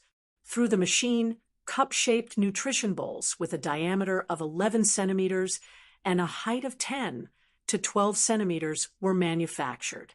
The cotton seeds were pressed into the nutrition bowls, and the nutrition bowls were covered with a thin film until they sprouted. After the cotton seeds germinated, they would be transplanted into the ground along with the nutrient bowl, and the job would be done. The greatest benefit of this method was that it could greatly increase the survival rate of the cotton seeds. Compared to sowing directly, this nutrient bowl sowing method could save at least 3 times the amount of seeds. If the people of Lantian County were to use this nutrient bowl sowing method in the future, then the amount of cotton seeds they would need to plant per mu of land would not even be 1 caddy. In the modern era, the South used the nutrient bowl sowing method to plant cotton in 1 mu of land. It required about 0.7 caddies of seeds. In the North, the direct sowing method required about 3 to 6 caddies of seeds per mu of land. Therefore, the nutrient bowl sowing method had always been popular in the southern regions. However, there were also disadvantages. For example, it required a lot of manpower and resources. In addition, the nutrient bowl, sowing seedlings, and transplanting them could make the cotton seedlings stronger. Correspondingly, they could produce more cotton in the future.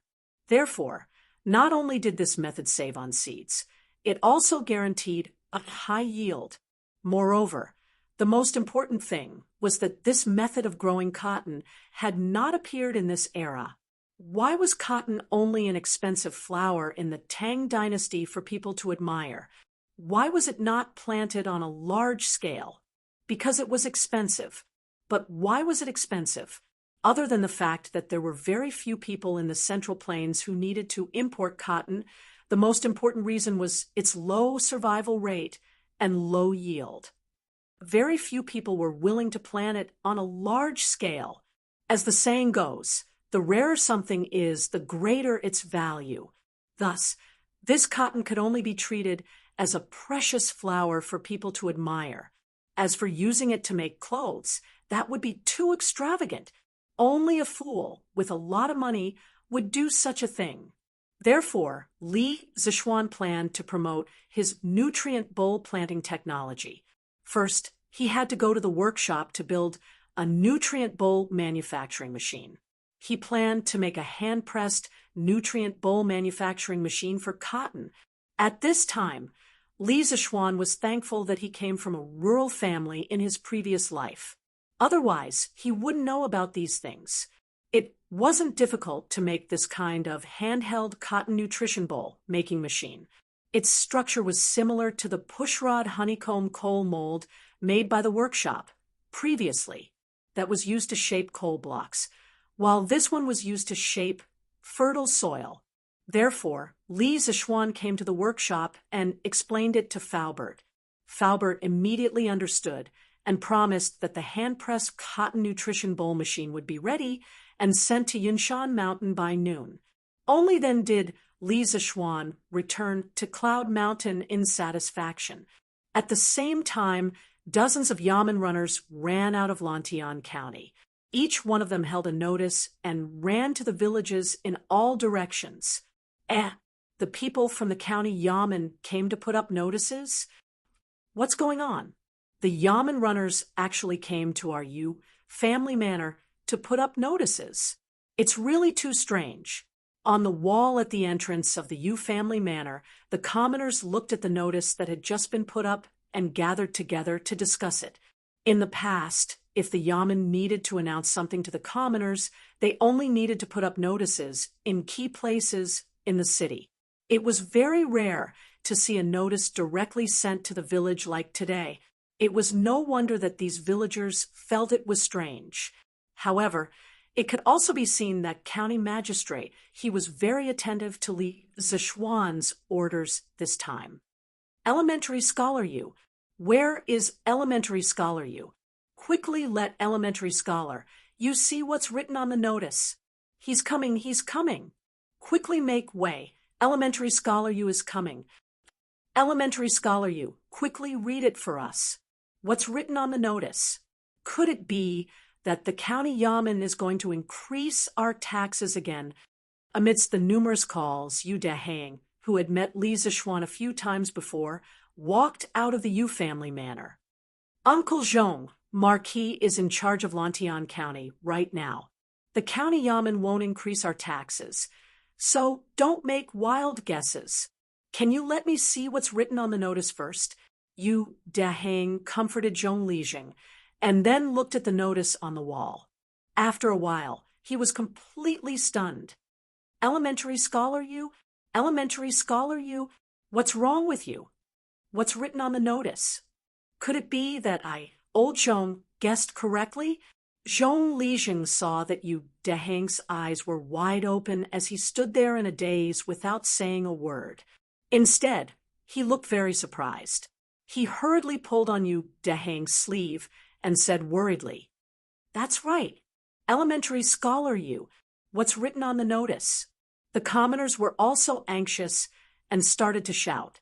Yu Dahang, who was in a state of shock, finally came to his senses. He swallowed his saliva and forcefully suppressed the shock in his heart. He said, "The notice says that Marquis intends to promote the planting of white dye seeds within the borders of Lantian County.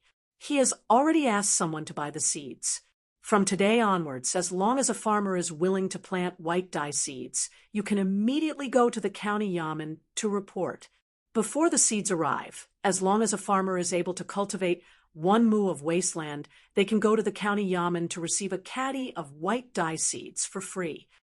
Receive a caddy of white dye seeds for free? Elementary scholar you're not mistaken, right? That's right. Elementary scholar you. A caddy of white dye seeds is worth 7 or 8 strings of coins. Is Marquis really going to give it to us for free? Then wouldn't Marquis suffer a huge loss? Before Yu Dehang could finish speaking, the surrounding commoners immediately exclaimed in disbelief. "Everyone, please let me finish reading." Yu Dehang hurriedly shouted to maintain order. When the surroundings quieted down again, he said loudly, "This notice also says that when the farmers receive the free seeds of the white fold flower, they need to sign an agreement with the yamen. That is, when the white fold flower matures, they need to remove the seeds and hand them all over to the county yamen. Those who don't hand them over will be fined 10 strings of cash, including the principal and interest. As for the tidbits produced by the white fold, you can sell them directly or use them to make winter clothes. This way, you won't suffer from the cold during the winter. No matter what, the tidbits of the white fold belong to the farmers. The Marquis will not interfere with how you use them." As Yu Dehang's voice fell, everyone was shocked. After the shock, there was ecstasy. Marquis is actually giving out white dye seeds for free, and all the white dye seeds that are planted will belong to us. Marquis is really benevolent. If we can receive a caddy of seeds, we can at least earn 10 strings of coins. 10 strings of coins? Zhong Lijing, is there that much? Hey, as long as the harvest isn't bad, it won't be a problem to earn 100 strings of coins. Ha! What are we waiting for? Quickly go to the county yamen to register. Last time, when Marquis promoted the greenhouse vegetables, our Yu family village didn't get to see the white dye seeds this time. No matter what, we can't miss it. That's right. That's right. Quickly go to the county yamen to register. If we're late, we might not get it. Go quickly. Go quickly. Suddenly, the group of people rushed out like a swarm of bees. They didn't even have time to put down the shovels, hoes, and other farming tools on their shoulders as they rushed directly in the direction of Lantian County. Hey, wait for me. Yu Dehang called out twice and hurriedly followed. A similar situation also happened in the dozens of other farmsteads in Lantian County. These farmsteads were all in an uproar at the same time. They went to the county yamen to register and then reclaimed 1 mu of wasteland to get a caddy of white dye seeds for free. In the eyes of the farmers, wasn't this like picking up money? Moreover, they could pick up tens or even hundreds of strings of coins. How could the farmers not be tempted by this? This was especially true for the farmers who were incorporated into Li Zishuan's fiefdom later. When Li Zishuan promoted the greenhouse vegetables, they didn't belong to Li Zishuan's fiefdom. Naturally, they didn't enjoy the first wave of dividends. Now that the second wave of dividends was finally here, of course, they had to desperately grab hold of it. Of course, they weren't the only ones who wanted to grab hold of it. The farmers of the 8 farmsteads who had followed Li Zishuan in the beginning were even more enthusiastic because of the greenhouse vegetables incident last time. They firmly believed that following Li Zishuan would bring them benefits. As long as it was Li Zishuan's decision, they would unconditionally support it. They would definitely make a lot of money. Therefore, on all the roads and small paths in Lantian County, farmers could be seen running wildly everywhere. It was like ants returning to their nest. The black mass of ants came from all directions and rushed towards their nest, Lantian County. On the street in front of the Lantian County's Yamen entrance, 3 rows of tables had already been set up. One row of tables faced the street in the west, another row faced the street in the east, and another row faced the street in the south. The farmers who came from all directions could line up in 3 different directions to register. This way, they could save a lot of time. County Magistrate, they're here. They're here. The commoners are here. But why did they bring their shovels and hose over? County Magistrate, he led a group of county officials and waited at the entrance of the county yamen. Suddenly, the county official became excited as he hurriedly asked County Magistrate, but after seeing the equipment of the farmers, the official was dumbfounded. If someone who wasn't in the know saw this, they would think that these commoners were coming to the county yamen to rebel. County Magistrate, he stroked his beard and said with a smile, "Let the bailiffs register properly and prevent commoners from other counties from mixing in. This is Marquis's kindness to our county's commoners. We can't let people from other counties take advantage of this. Understand?" The official hurriedly cupped his hands and said, "Yes, County Magistrate." While they were talking, dozens of farmers had already run over. Seeing the tables that had already been set up, the farmers understood the rules and lined up. There were 3 tables in each direction of the street. There were a total of 9 tables, which meant that they could line up in 9 lines. "Sir, I want to plant white stack flowers. I want to register. What's your name? Which village are you from?"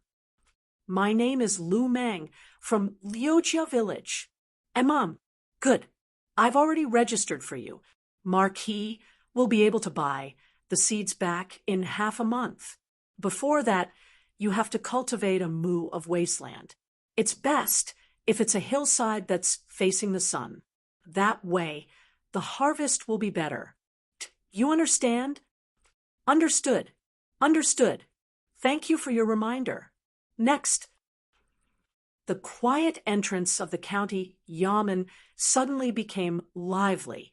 It was not an exaggeration to say that it was a boiling cauldron of voices. The commoners in Guangqing County who woke up early saw this scene and couldn't help but be stunned. "Hey, what are they doing?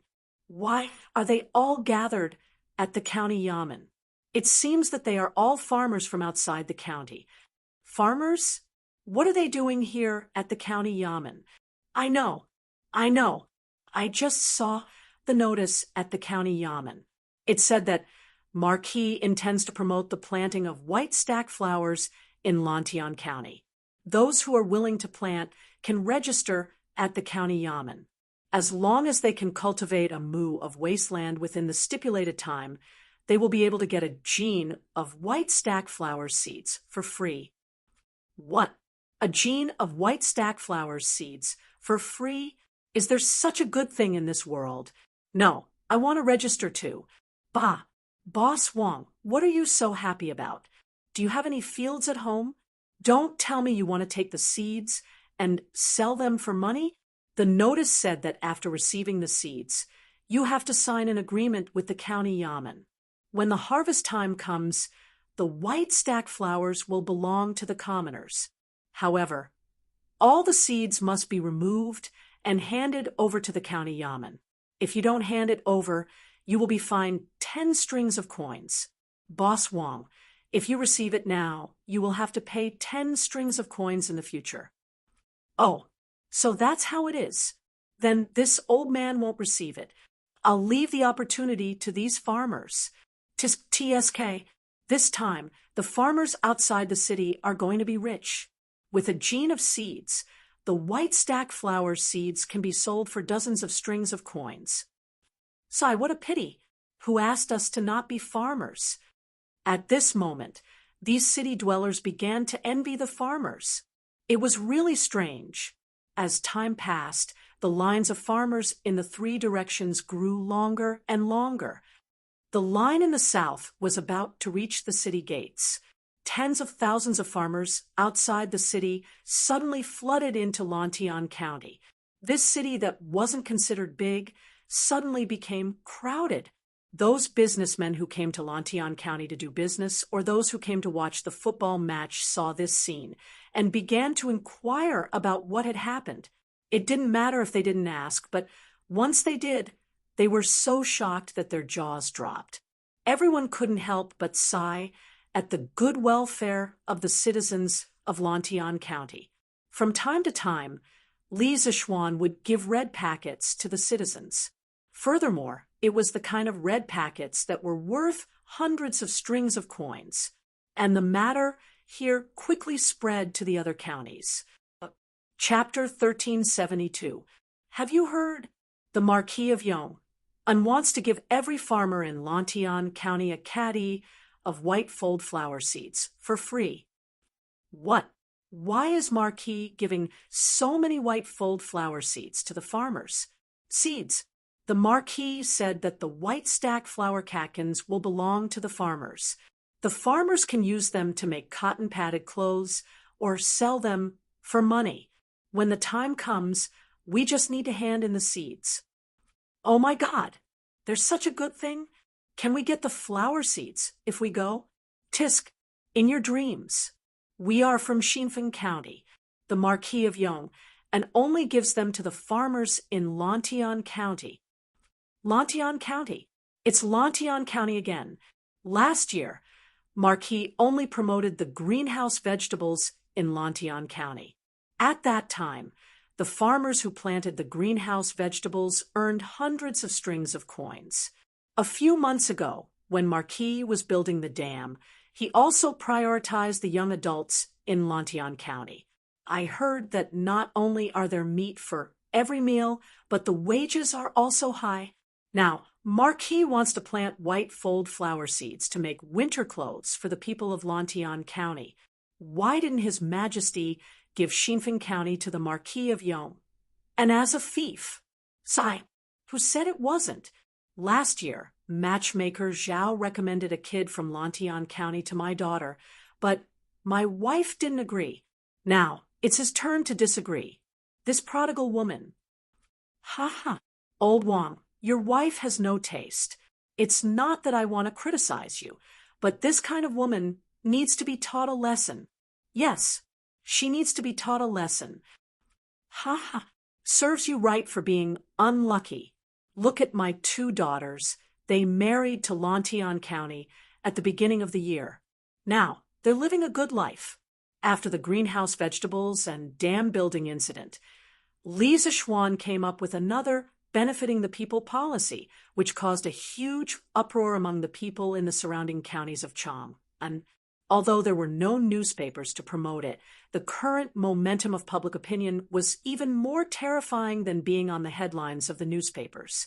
Not only the people in the surrounding counties of Chang and city were discussing it, the people in Chang and city were also discussing it. At this moment, all the citizens only had one thought in their minds, and that was to regret that they were not Lantian people in this life. If he was also a citizen of Lantian County, then wouldn't he be able to enjoy the benefits of Li Zishuan's benefiting the people policy? In an instant, countless people had a strong yearning for Lantian County. Of course, the ladies of the prestigious families in Chang and city finally understood, who had bought all the white stack flowers in the West Market yesterday. The beauties couldn't help but sigh at Li Zishuan's generosity. He actually used them as ornamental white flowers to make winter clothes for the people in his fief. What? Little Xian wanted the people in his fief to plant white stack flowers? What's the point of growing this thing? Do you want to watch? Chung Yaojin had just finished the morning court when he heard the news. He stared at his second son, Chung Chuliang, and asked. Chung Chuliang's forehead was full of black lines. He said, "Father, even if the Marquis of Yong wanted to see white stack flowers, he wouldn't go so far as to let his subordinates plant them all over Lantian County, right? I heard that he wanted the commoners to make winter clothes out of white paper. Oh, Cheng Yaojin nodded and suddenly laughed. Hey, this kid's idea is really strange. Using white paper to make clothes for the commoners, that's too extravagant. How many seeds did he say he wanted to buy? 10,000 caddies. TSK.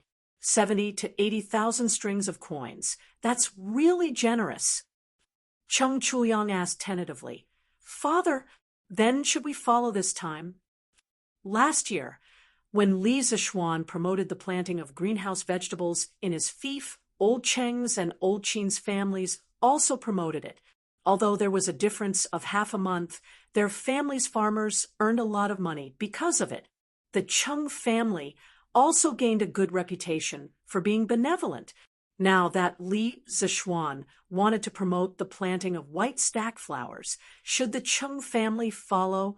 Cheng Yaojin frowned and said, white stack flowers are not easy to grow.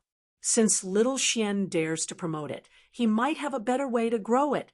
As for 70 to 80,000 strings of coins, TSK, the Cheng family can't afford it. However, the Cheng family only has 700 farmers, and a caddy of seeds per family is only 700 caddies. After pondering for a moment, Cheng Yaojin gritted his teeth and said, Then we'll buy it. Chuliang, get Butler Liang to tell the barbarian merchants in Shi City to quickly find a way to get me 700 caddies of white stack flower seeds. Otherwise, I'll smash their shops. Li Zishuan needed a large amount of white stack flower seeds, so he could only find sea merchants. However, the Cheng family only needed a few hundred caddies of seeds, so the barbarian merchants could find a way to get it themselves in order to survive in Chang. And these barbarian merchants would definitely find a way to get old Cheng so many seeds. Cheng Chuyang quickly replied, Yes, Father. I'll go tell the butler now. Hey, stop right there. Cheng Yaojin suddenly said, Kid, you have to go back to the study and study. In a few months, Yanhuang College will be recruiting students. If you can't get in, I'll teach you a lesson. Cheng Chuyang shrunk his neck and said bitterly, Yes, Father. What? Li Zishuan wants to plant white stack flowers on a large scale in Lantian County? Just after morning court, Li Er heard this piece of news, and it was even personally sent by Li Chengqian. Yes, Father. Not only have all the white stack flower seeds in Chang and city been bought by the Marquis of Yong, and according to what I know, he even sent a merchant ship to Guangdong to buy white stack flower seeds from Nanyang sea merchants. According to the notice in Lantian County, he wants to buy at least 10,000 caddies of seeds. Li Chengqian bowed and said, 10,000 caddies. This kid is really extravagant. Li Er muttered and sighed. After a moment, he said to Li Chengqian, No matter what, this is a move that benefits the people. In so many years, this is the first time I've heard of someone planting so many white stack flowers to make clothes for the people. However, isn't this kid afraid that the harvest won't be good, and there won't be any harvest? I've heard that it's hard for white stack flowers to survive. Li Chengqian revealed a worried expression and said, I'm also worried about this. Ever since white stack flowers were introduced into the Central Plains during the Qin and Han dynasties, it was only used as an ornamental flower because of its low survival rate. The Marquis of Yong and has good intentions in wanting to use white stack flowers to make clothes for the people, but I'm afraid that he won't even be able to recover the cost. After all, 70 to 80,000 strings of cash isn't a small sum. Li Er frowned and then said in relief, Chengqian, don't you know that kid's personality? He definitely won't do things that he isn't confident in. Last time, he was able to grow vegetables in the winter. This time, he can grow a large patch of white stack flowers in Lantian County. I don't find it strange at all. Li Chengqian's eyes lit up and said, Father is right. Perhaps the Marquis of Yong and has a better method of growing white stack flowers. Therefore, I would like to ask Father to allow me to leave the palace. I would like to go to Yinshan to investigate. If it's really as Father thinks, then the people of Tang Empire won't have to suffer from the cold in the winter. Li Er thought for a moment and waved his hand and said, "And then you can go after lunch." Li Chengqian said happily, "Thank you, Father." Marquis, Steward Fu sent someone to deliver a cart of farm tools. Pang Feiji came in to report when Li Zishuan had just finished his meal. "And it's done so quickly? Where are the things?" Li Zishuan's eyes lit up as he quickly stood up and said, "Marquis, it's just outside the door." Pang Feiji cupped his fists and said, Han Yushi looked confused and said, "Husband, what kind of farm tools made you so happy?" "Ha ha, new farm tools. Wife, you'll know when you follow your husband." Li Zishuan smiled and then pulled Han Yushi out of the house. "Brother, wait for me. Lana wants to go too." Lana rushed out of the room and quickly followed. Outside the courtyard, Li Zishuan saw more than 10 hand-pressed nutrition bowls piled up in the open space in front of the door. They looked exactly like the slimmer version of the pusher used to make honeycomb briquettes. Husband, what's this thing used for? Why does it look so much like the one used to make honeycomb briquettes? Han Yushi looked at the hand-pressed nutrition bowls on the ground and suddenly asked curiously, "Brother, how do you play with this?" Li Zishuan was about to speak when Lana picked up a bowl as if she had gotten a new toy. Then she looked at Li Zishuan and asked. Li Zishuan shook his head and looked at Han Yushi. He smiled and said, "Wife, aren't you curious about what this is used for? Let your husband demonstrate it to you. Feiji, have you prepared the soil that I asked you to prepare earlier?" Pang Feiji pointed to a mound in the east and said, replying to Marquis, "It's already prepared. It's over there. It's all dug from the vegetable fields at the foot of the mountain. It's very fertile." Looks like Changle, and I came at the right time. Just in time for a good show.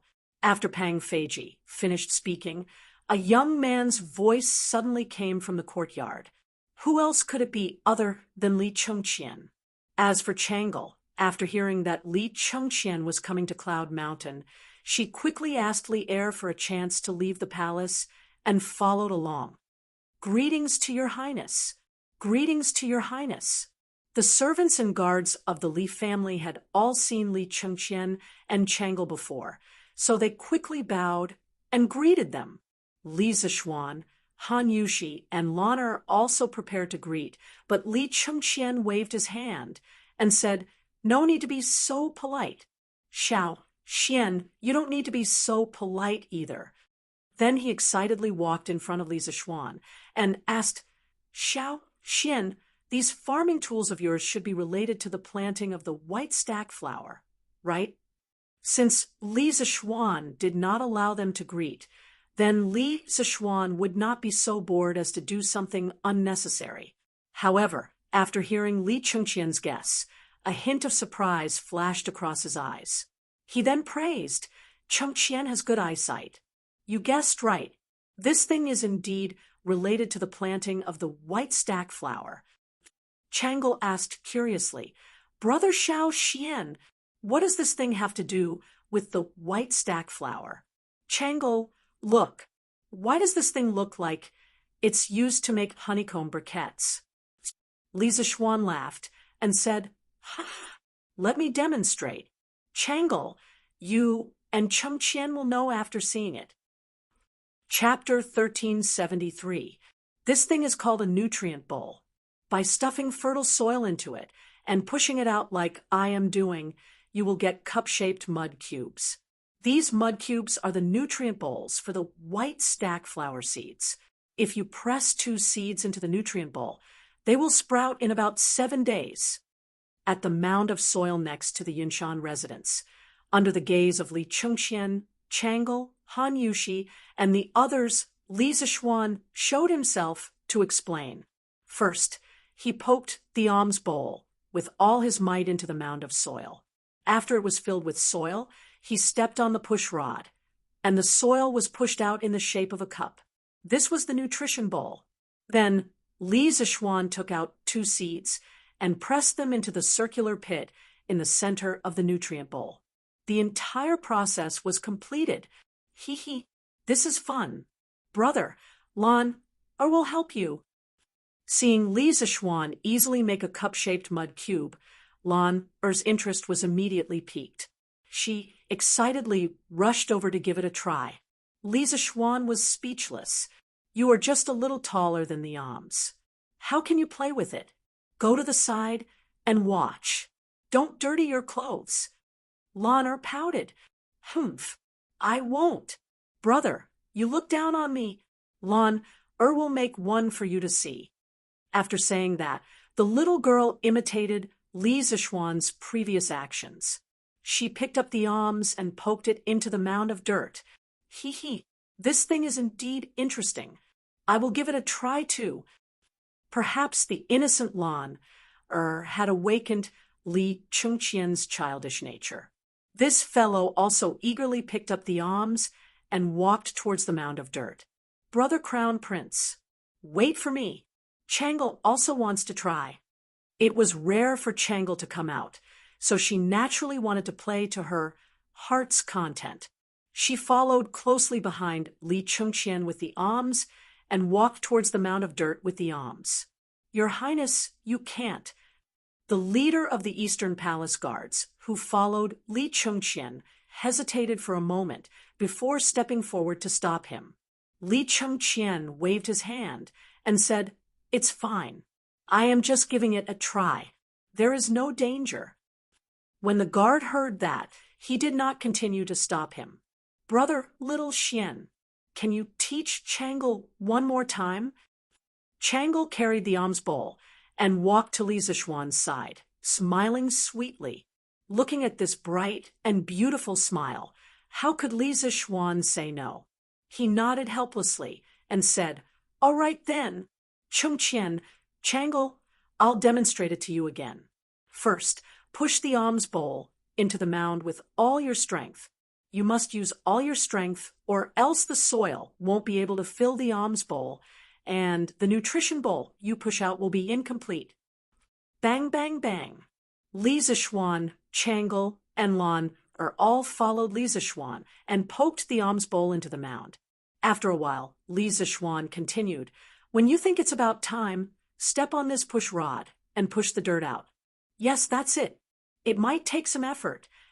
Wow, I'm done. Brother Little Xian, take a look and see if this nutrition bowl is done correctly. Unexpectedly, Changle had finished it before Li Chengqian. The little girl held the freshly made nutrition bowl in her hands and came to Li Zixuan, asking excitedly, very well done. The shape is very standard, and the soil is very sturdy. Li Zixuan nodded and praised. Hee, thank you for your praise, Brother Little Xian. After receiving Li Zixuan's affirmation, Changle's beautiful little face instantly beamed like a flower. At this moment, Li Chengqian's first nutrition bowl was also completed. However, it was a failure with a bumpy bottom and an incomplete exterior. It was obvious that Li Chengqian did not use enough strength when filling the soil inside. Chengqian, this is about the same level as Lan Er's. I think you have to find time to train, or else your body will only become weaker and weaker. Look at your physical strength now. It's not even as good as Changle's. Upon seeing this, Li Zixuan immediately teased. Li Chengqian immediately blushed and retorted, Little Xian, what nonsense are you talking about? I just didn't do it seriously just now. If you don't believe me, I'll make another one for you. As a man, he could not tolerate others saying that he was weak. In order to protect his dignity as a man, Li Chengqian resolutely began the second nutrition bowl's production. Bam, bam, bam. This time, Li Chengqian peeled with all his might. From the looks of it, he could not wait to crush the entire cloud mountain. With a clang, a flawless nutrition bowl was pushed out from the bowl-making device. Li Chengqian immediately said proudly, "Hey, little Xian, how was it? I told you that it was just a coincidence, right?" After saying that, he could not help but secretly take 2 deep breaths. Speaking of which, he had been learning how to rule the country from the air all day long in the palace. He indeed lacked training. Li Zishuan saw through him, but did not expose him. He did not refute him. Li Chengqian put down the bowl-making device and asked, "Little Xian, you still haven't said why you want to plant the seeds in this nutrition bowl." This prince feels that it's more convenient to just directly bury the seeds in the ground. Hearing Li Chengqian's question, Changle also stopped what she was doing and shifted her gaze to Li Zishuan. Clearly, she had the same doubts as Li Chengqian. Li Zishuan muttered to himself for a moment and said, "Simply speaking, for the white dye seed to germinate, it needs sufficient nutrients, water, and suitable temperature.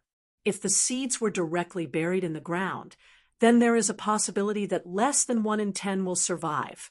This is because the nutrients in the ground might not be enough. Furthermore, the night is still a little cold. This is why the survival rate of the white dye seed is so low." Li Chengqian nodded his head as if he understood, and then asked, "Little Xian, the reason why this thing is called a nutrition bowl is because the nutrients in the soil are very sufficient, right?" Li Zishuan nodded his head and praised, "That's right. The nutrients in the nutrition bowl are indeed very sufficient. This is because the soil inside is the most fertile soil and can provide sufficient nutrients for the germination of the white dye seed. Secondly, once the seeds are planted, I will instruct people to put the seeds together with the nutrition bowl into the greenhouse. This way, it won't be frozen at night, and the moisture in the soil won't evaporate too quickly. This way, not only will the survival rate of the seeds greatly increase, the germination time will also be greatly reduced. Once it germinates, it can be transplanted into the field along with the nutrition bowl. There were 2 advantages to using this method. First, it saved on seeds. This method only required less than a caddy of seeds to grow 1 mu of white stack seed. The other method, which was the most primitive method, required about 3 caddies of seeds to grow 1 mu of land. Second, it can increase the harvest. Because using this method, the seeds can absorb sufficient nutrients during the germination stage, so the buds will generally be thicker. In the end, for the same white dye seed, this method of growing white dye seed will increase the flower catkins by at least 30%. When Li Chengqian heard this, he widened his eyes in shock and said, "Before coming here, my imperial father guessed that Xiao Xian might have grasped an even more powerful planting method. I didn't expect it to be like this." According to Xiao Xian, this year's white dye seed harvest in Lantian County will definitely give everyone a huge surprise.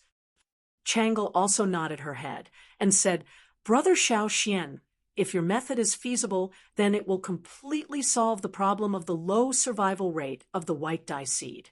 In the future, the other provinces and counties in Great Tang can also follow this method. This way, the white dye seed will be popularized in Great Tang and become the 3rd most important crop after rice and wheat. When that time comes, the commoners really won't lack clothes to wear and won't suffer from the cold in winter." When she finished speaking, Changle's eyes sparkled as if she was looking at a hero. She looked at Li Zishuan with a face full of worship. Li Chengqian clapped his hands and said, "That's right. Once there are more white dye seed, it will naturally not be as expensive as before. When that time comes, the commoners will be able to buy some white dye seed catkins to make cotton-padded clothes. Xiao Xian, if this method is successful, your merit will be immeasurable." Li Zishuan smiled faintly and said, Whether it will succeed or not, we will only know after we try it. But the final effect will definitely not be too bad. After saying that, Li Zichuan distributed the alms bowl utensils that Faubert had sent over to the servants and guards to make the nutrition alms bowls. Of course, this labor was not free. The wages were added to their monthly allowance. Speaking of which, he now had 200 gene of white dye seed. If he planted all of them, he could plant at least 2 to 300 mu. Therefore, the servants and guards of the Li residence would be very busy this time.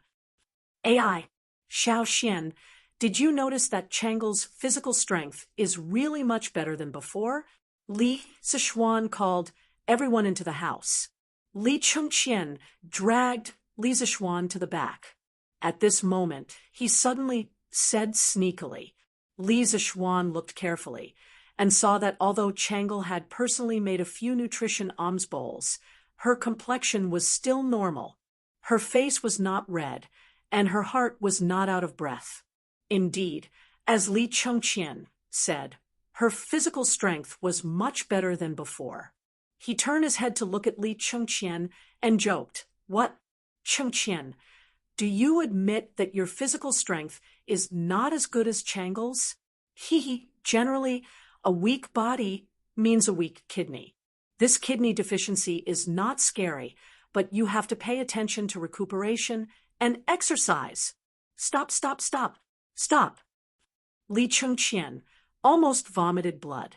He hurriedly said, "Xiao Xian, you are the one with a weak kidney. AI, I'm talking to you about serious matters. Don't interrupt. Get to the point." Li Zichuan put away his smile and said, "Seriously, Changle has my Taoist qi in her body now. Although she has not learned fighting moves, her physical strength is naturally much stronger than ordinary people. This is not surprising. A few months ago, Changle's qi disease flared up. Li Zichuan used his own qi to cure it.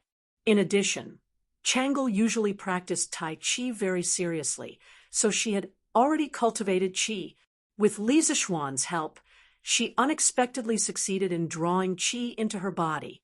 This was the main reason why her physical strength was much stronger than before. Li Chengqian suddenly understood. Oh, so that's how it is. Xiao Xian, is internal qi really so miraculous? Li Zichuan glanced at him and said with a smile, "Miraculous or not, Chengqian, won't you know once you practice it? It can also cure your kidney deficiency." AI, who has kidney deficiency? Who has kidney deficiency? Xiao Xian, stop right there. Li Chengqian said angrily. Chapter 1374. Li Chengqian and Changle stayed on Cloud Mountain for less than 2 hours before returning to the palace. After all, they could not leave the palace for too long. Li Zichuan called Pang Feiji over and said, "Feiji, bring some men and call all the farmers in Lantian County over. When the time comes, bring them along and learn how to make the nutrition bowl. After they learn it, go back and teach it to the farmers in the village. After a while, the white fold seed flower will be planted. All the farmers who receive the seeds must use this method to plant the white fold seed flower." Pang Feiji cupped his fists and said, "Yes, Marquis." After saying that, he brought a dozen personal guards and rode down Cloud Mountain. Not long after Pang Feiji left, a woman came to the courtyard of Cloud Mountain and said that she wanted to see Li Zichuan. Li Zichuan brought Han Yushi out to meet her. Only then did he know that this woman was Ku Shirqing's mother. She was here to send a message to Li Zichuan, saying that Ku Shirqing had already left for Bashu in the afternoon. Ku Shirqing's father, because he was worried, also followed along. Li Zichuan and Han Yushi comforted Ku Shirqing's mother, telling her that Ku Shirqing would be taken care of by Gao Shilian when he arrived there, so she did not have to worry. Ku Shirqing's mother stayed on Cloud Mountain for a while before leaving. Her back view looked very bleak. After all, her husband and son had gone far away, and might even encounter danger. Of course she was worried. Husband, you sent your students so far away. Aren't you worried that they will encounter danger? Back in the house, Han Yushi looked at Li Zixuan and asked. Li Zixuan was stunned, then sighed and said, "Of course I'm worried, but what's the use of worrying? These children have to bear what they should bear. If they don't experience some things, they will never grow." Evening, Sweet Dew Hall. Li Zixuan really said that. Li Chengqian told Li Er everything he saw and heard on Cloud Mountain in the afternoon. Li Er could not hide his shock and asked Li Chengqian. Li Chengqian clasped his hands and said, "Absolutely true." Imperial Father Li Zixuan personally said that if we use his nutrient bowl planting method, we can save at least 3 times the amount of seeds per moo, and the harvest can also increase by at least 30%. Hearing this, Li Er nodded his head. Although he did not show it on his face, his heart was in turmoil. If this method was really so magical, then that caddy of seeds would be able to harvest nearly 4 times the amount of white stackflower catkins. This wasn't a small improvement. It directly solved the key problem of the white stackflower's survival and low production. Let's let Li Zixuan give it a try first. If his method is successful, then the people of Great Tang will be able to afford to wear clothes made of white silk. This matter will end here. Chengqian, you don't need to worry about this. Yes, Father. Li Chengqian cupped his hands and said respectfully.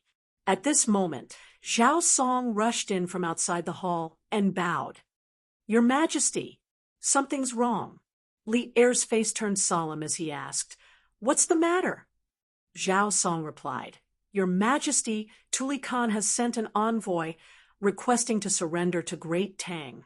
The envoy has already been arranged to stay in the Honglu Temple's post house. They will pay respects to your Majesty in the morning court tomorrow." What? Tuli sent an envoy to the court? Li Er's face suddenly changed. He asked in a deep voice, "What happened to the Turks? How dare Tuli openly rebel against Xieli and surrender to Great Tang?" Li Chengqian's face also became tense as he stared at Zhao Song without blinking.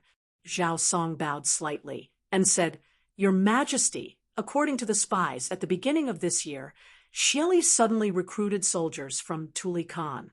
Due to Tuli Khan's failure in suppressing Shui Yantua, the Shi and the Guis, he was imprisoned and whipped by Xieli Khan.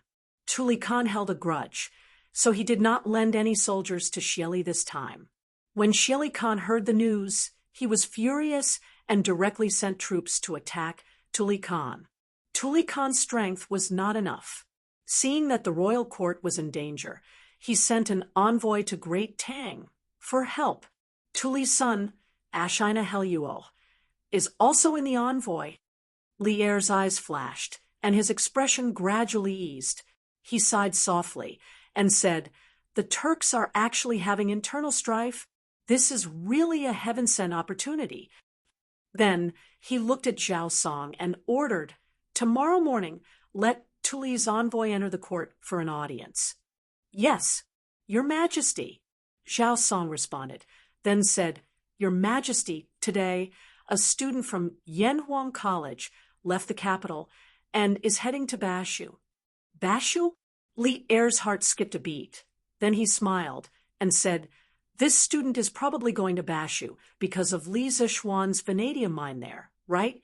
Don't worry about them. Li Zixuan's students are always able to surprise me. Last time, it was Meng Wenhao and Han Li. Let's see what kind of surprise this child can bring me this time." "Oh, right.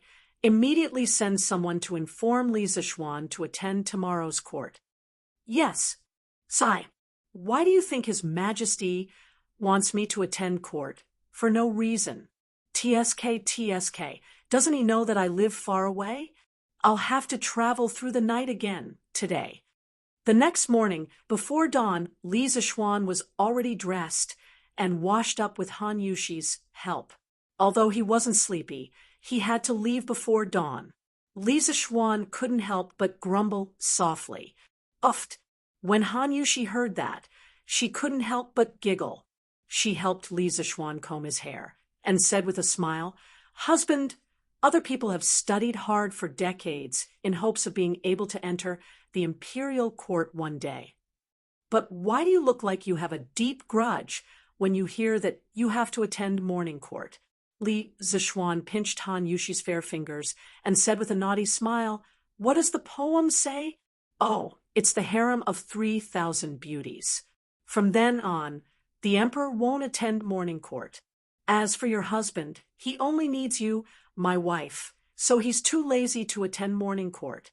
How can those fame and fortune be more important than the wife in my arms? My wife, don't you think so?"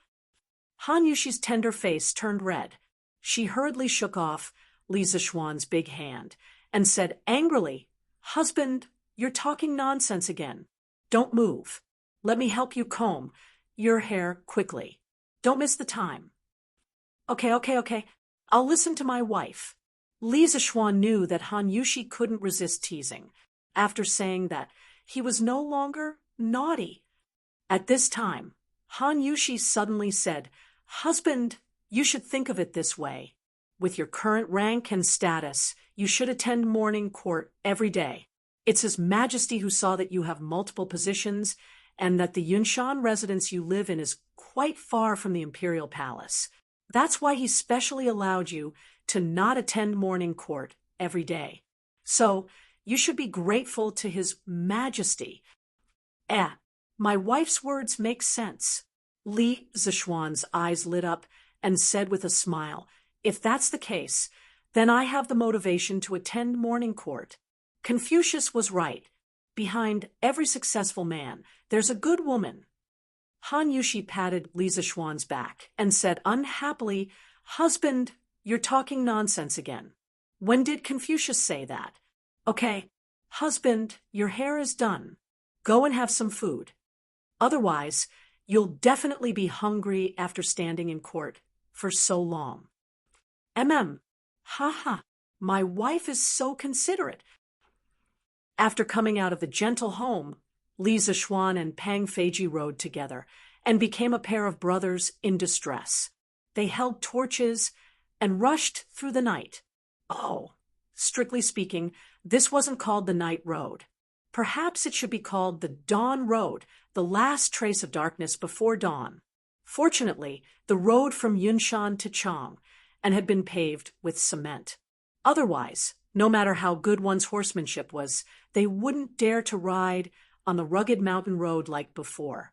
Otherwise, they would definitely fall into the ravines. After rushing for a while, they finally arrived at the east gate of Chang and city before the city gates opened. The master and servant waited for less than a quarter of an hour outside the city gates before the city guards opened the gates. Li Zishuan and Pang Feiji hurriedly urged their horses to enter, and then galloped towards the imperial palace. "Yo, Xiao Xian, why are you here for morning court today?" After entering the palace, they arrived at Taiji Hall. There were already many people gathered here, including Cheng Yaojin and Qin Xiong. Seeing Li Zishuan, this rare guest, Cheng Yaojin walked over with a face full of surprise. He patted Li Zishuan's shoulder and laughed. Speaking of which, old Cheng was able to come to court so early because of his bicycle. Cheng Yaojin could be considered an expert in bicycles now. He could even ride a bicycle with one hand. Sometimes he could even use both hands to leave the handlebars. What's more, when Cheng Yaojin rode his bicycle, it was even more ferocious than when he rode a horse. Everyone was afraid of him. Actually, he was not the only one who rode a bicycle. Among the civil and military officials, those who were slightly wealthier had almost all bought bicycles. After all, bicycles were faster and more convenient than horse carriages. They could go wherever they wanted with just a pedal. Moreover, they did not have to feed the horses. It was worth mentioning that the palace was also keeping up with the times. They had specially built a parking lot outside the palace gates for the officials. When Li Zixuan found out about this, he felt a sense of accomplishment and was overjoyed for a long time. This was because he had brought a little change to this era. "Good morning, Uncle Cheng." Li Zixuan greeted Cheng Yaojin and replied, "Yesterday, His Majesty sent someone to Yunshan to inform me that I must attend today's court meeting. I dare not come." "Oh, His Majesty sent someone to inform you?" Cheng Yaojin's eyes flashed, and his expression became serious as he asked. Li Zixuan nodded and said, "Yes." "Oh, right, Uncle Cheng. Did something big happen in the court these 2 days? Is that why His Majesty asked me to come? Can you tell me what happened in the imperial court?" Cheng Yaojin hesitated and said, "It's both a good and bad thing. Sai, you'd better ask second brother Qin." Li Zixuan was baffled. He turned to look at Qin Xiong and asked, "Uncle Qin, what happened? Why is Uncle Cheng being so secretive?" Qin Xiong sighed deeply and said, "Xieli Khan sent troops to attack Tuli. Tuli came as an envoy and asked Tang Empire to send troops to help. He is also willing to surrender to Tang Empire." Li Zixuan was stunned when he heard this. He was puzzled and said, Then, isn't this a good thing? Why does Uncle Cheng say that it's both a good and bad thing?" Chapter 1375. Little Xian, this Tuli Kaghan is the son of Shibi Kaghan, known as the Little Kaghan of the Eastern Turks. But his Kaghan title is just a title, and his strength is not strong. The power has always been in the hands of his father and uncle. In the second year of Wuda, Shibi Kaghan died of illness.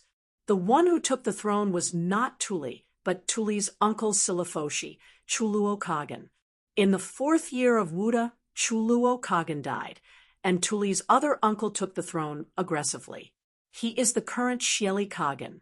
Xieli appointed Tuli as the Little Kaghan, in charge of the Khitan, Swanee, and other departments.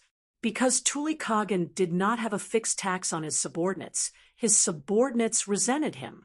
Because of this, many tribes submitted to the Great Tang, such as Shui Yentua, Shi, and Swanee.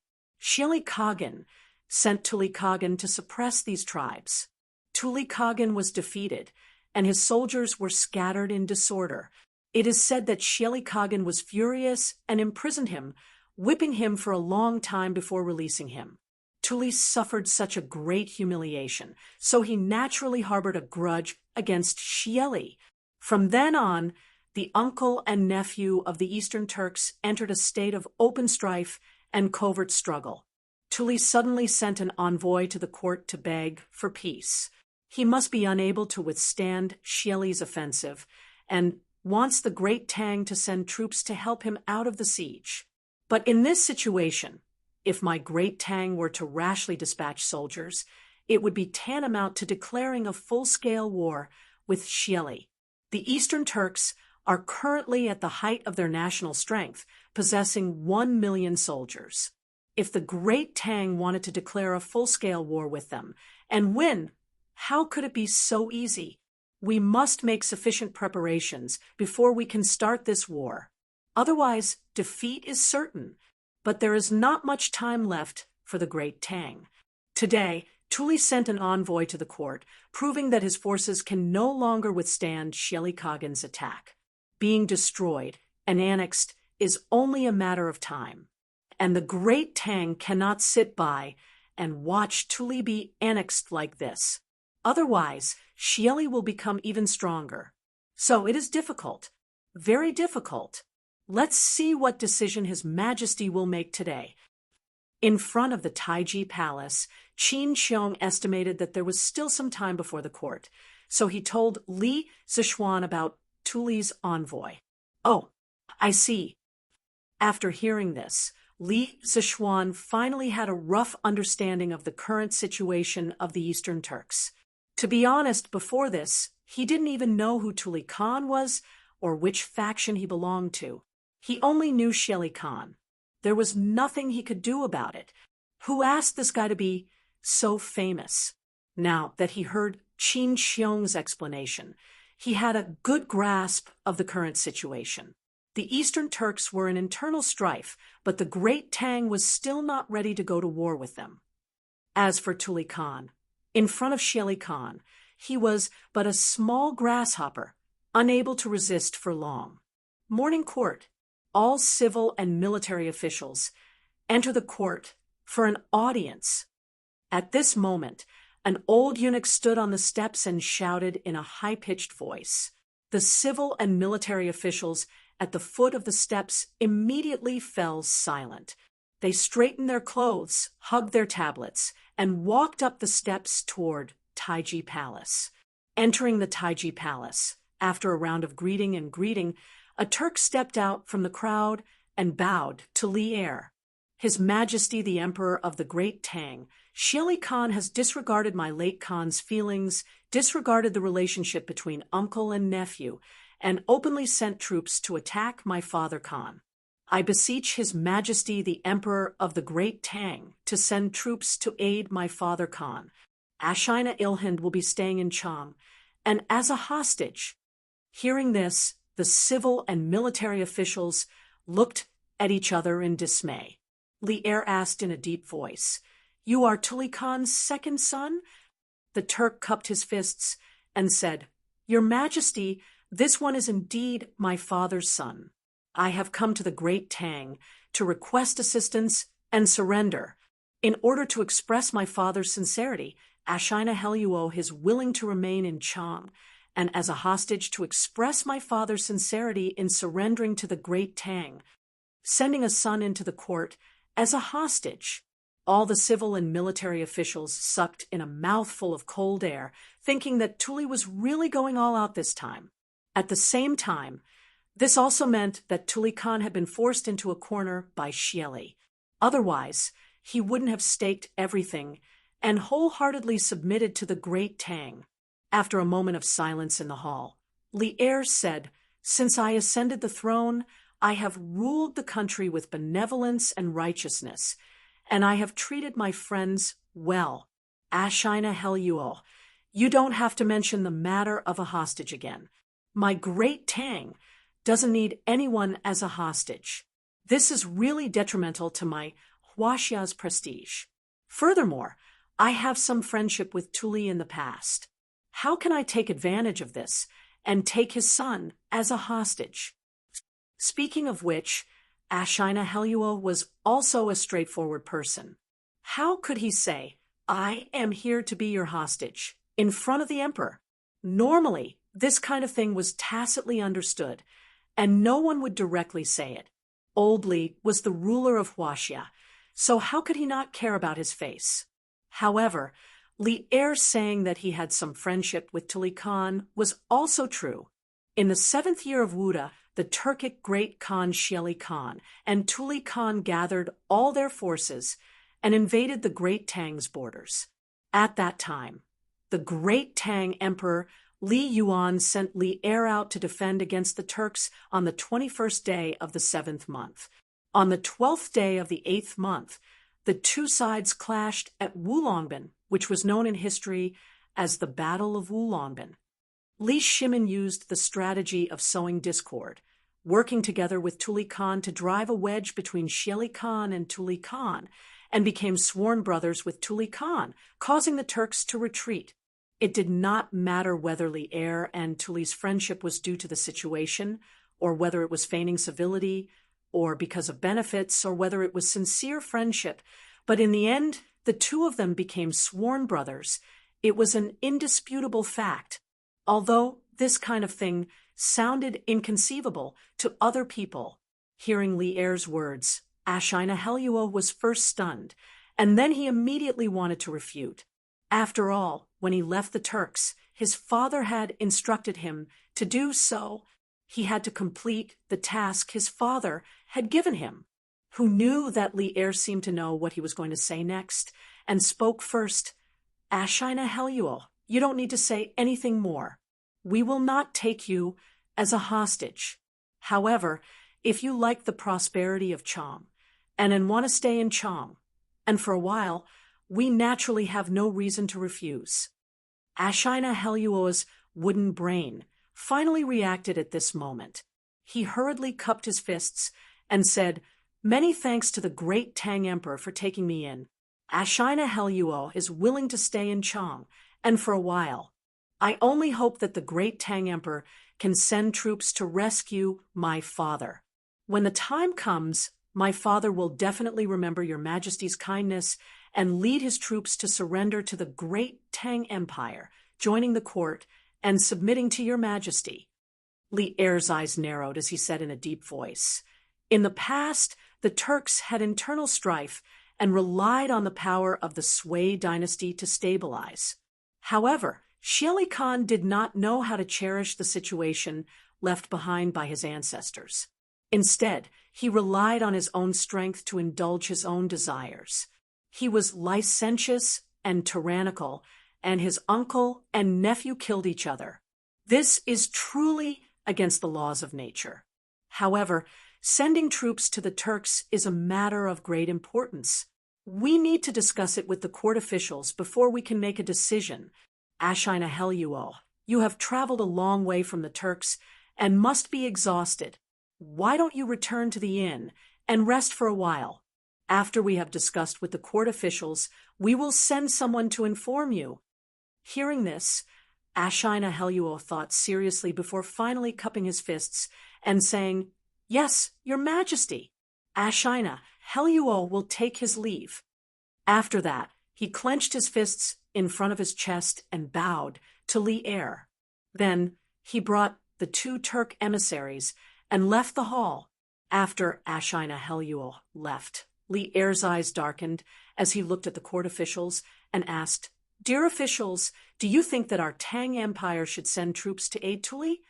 Regarding Tuli's request for help, Li Er himself was both happy and fearful. He was happy that the internal strife of the Eastern Turks had caused the Tang Empire's northwest border to have a rare moment of peace. However, he was fearful that if Tuli was destroyed and Xieli became the sole ruler, then it would be difficult for the Tang Empire to destroy the Turks in the future. The court officials were silent for a long time. Finally, Zhang Sun Wuji could not help but step out and say, "Your Majesty, this old official thinks that it is not suitable to send troops now. 2 years ago, our Tang Empire had just signed an agreement with Xieli not to attack each other. Now, without Xieli Khan's invasion, if we were to go back on our word and send troops, not only would it be a waste of manpower and resources, but it would also not be the army of a king." Hearing this, Li Er's face instantly fell. Indeed, the Wei River alliance back then was the biggest obstacle for him to send troops to the Turks. The Tang Empire, as a dynasty in the Central Plains and a country of etiquette, had to have a reason for doing things. They could not be like the Turks, who could fight whoever they wanted to fight. Even if they killed their brothers, no one would blame them. The Tang Empire was particular about sending troops with a reason. Most of the court officials would not allow Li Er to do something as treacherous as going against the agreement. Duke Xiao is right. It is indeed not suitable to send troops now. This old official agrees. This official agrees. After Zhang Sun Wuji said that there were immediately voices of agreement in the court. Humph. Bullsh asterisk T. Bullsh asterisk T. What Bullsh asterisk T agreement? Let me, Old Chung, ask all of you, if Xieli is free now and has sufficient provisions, do you think he will care about the agreement back then? Will he send troops to invade our Tang Empire? Although Chung Yaojin also knew that now was not the best time for the Tang Empire to send troops, but seeing so many officials talking about the Wei River Alliance back then, he could not help but stand up and scold. The Wei River Alliance was not only the shame of Li Er's life, it was also the shame of Chung Yaojin's life. Humph! Duke Lu, why are you spouting such vulgar words in the court? Furthermore, Our Tang Empire is a country of etiquette and etiquette. When we go to war, we have a reason for sending troops. How can this be a game? Zhang Sun Wuji pulled a long face and reprimanded Cheng Yaojin. Cheng Yaojin immediately snorted and said, "T, sending troops with a reason.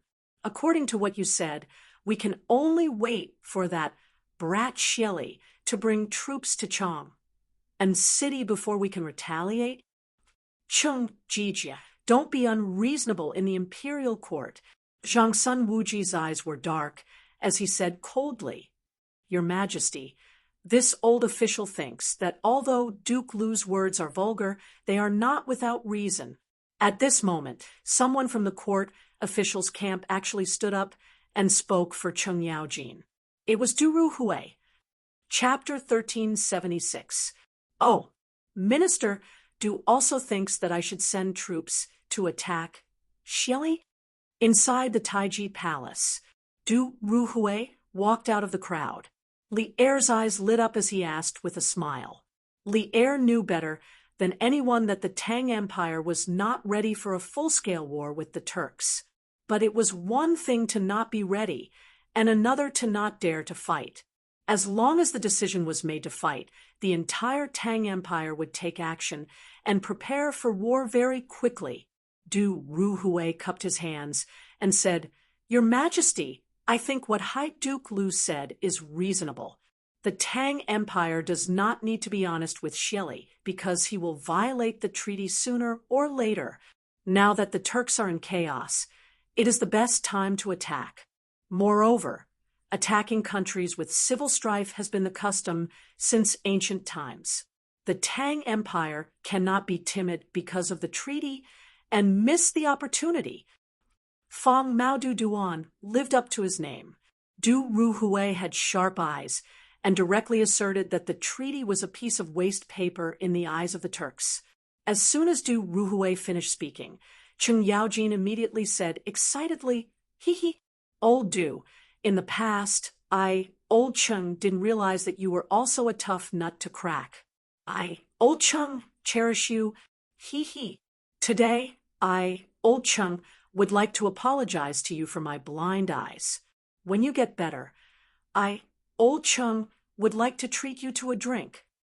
After saying that, he patted Du Ruhui's shoulder gently, looking very intimate, as if they were good brothers who had known each other for many years.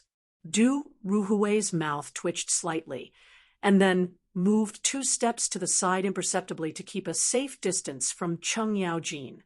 Then he cupped his hands and said expressionlessly, "High Duke Lu, I am just talking about the matter. It has nothing to do with personal friendship. Please conduct yourself with dignity."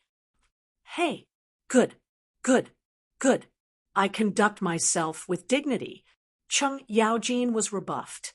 He could only rub his nose and laugh dryly before returning to his original position. This was just a small episode. At this time, seeing that Cheng Yaojin was no longer making a fuss, Fang Xianling stepped out from the crowd and cupped his hands. "Your Majesty, I think that Kemming's words are reasonable. Now that the Turks are in internal strife, it is a heaven-sent opportunity for the Tang Empire." When Xieli's army was at the city gate, the reason why he signed the treaty with the Tang Empire was that he could not figure out the real situation of Chang, and did not dare to attack the city rashly. He definitely did not want to be friends with the Tang Empire forever. The Turkic foreigners have been eyeing our central plains for many years. Once they are ready or our great Tang falls into internal strife, they will definitely disregard the treaty and attack the great Tang. Therefore, instead of waiting for Xieli to attack us, it would be better to immediately organize our forces and attack Xieli. Right now, our great Tang has many soldiers and generals. We have sufficient provisions and fodder. After 3-4 months of serious preparation, we will definitely have the strength to fight Xieli. Otherwise, when the Tuli Kagan is destroyed and Xieli's clan becomes the strongest, when my great Tang attacks Xieli again, who knows how many of our men will die? Li Er nodded. Just as he was about to speak, Kong Ingda stepped forward and said, "Your Majesty, I think this is inappropriate. The Great Tang is the highest country in the Celestial Empire, a country of etiquette and propriety. How can we commit such a treacherous act? Even if Xieli secretly harbors evil intentions, as long as he doesn't take the initiative to attack and doesn't violate the treaty, then we can't rashly attack. Otherwise, where is the prestige of the imperial court? Where is your Majesty's propriety? In the future, who will believe the promises of our great Tang?" Zhangsun Wuji also clasped his hands and said, "Chancellor Kong is right. Since the great Tang is a country of gentlemen, it must have the demeanor of a gentleman. This time, if we attack first, although we can win the initiative, we will also be spurned by the world.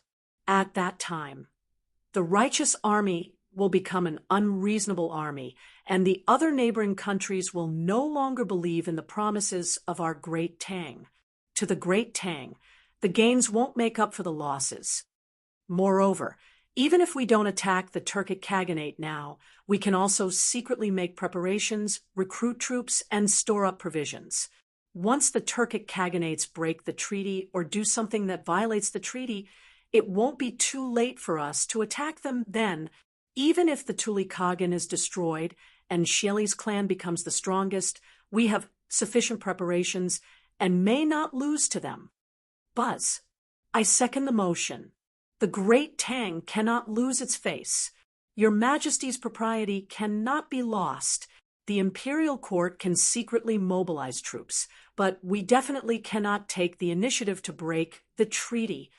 Minister of Revenue Xiao Yu stepped forward and clasped his hands. "I second the motion."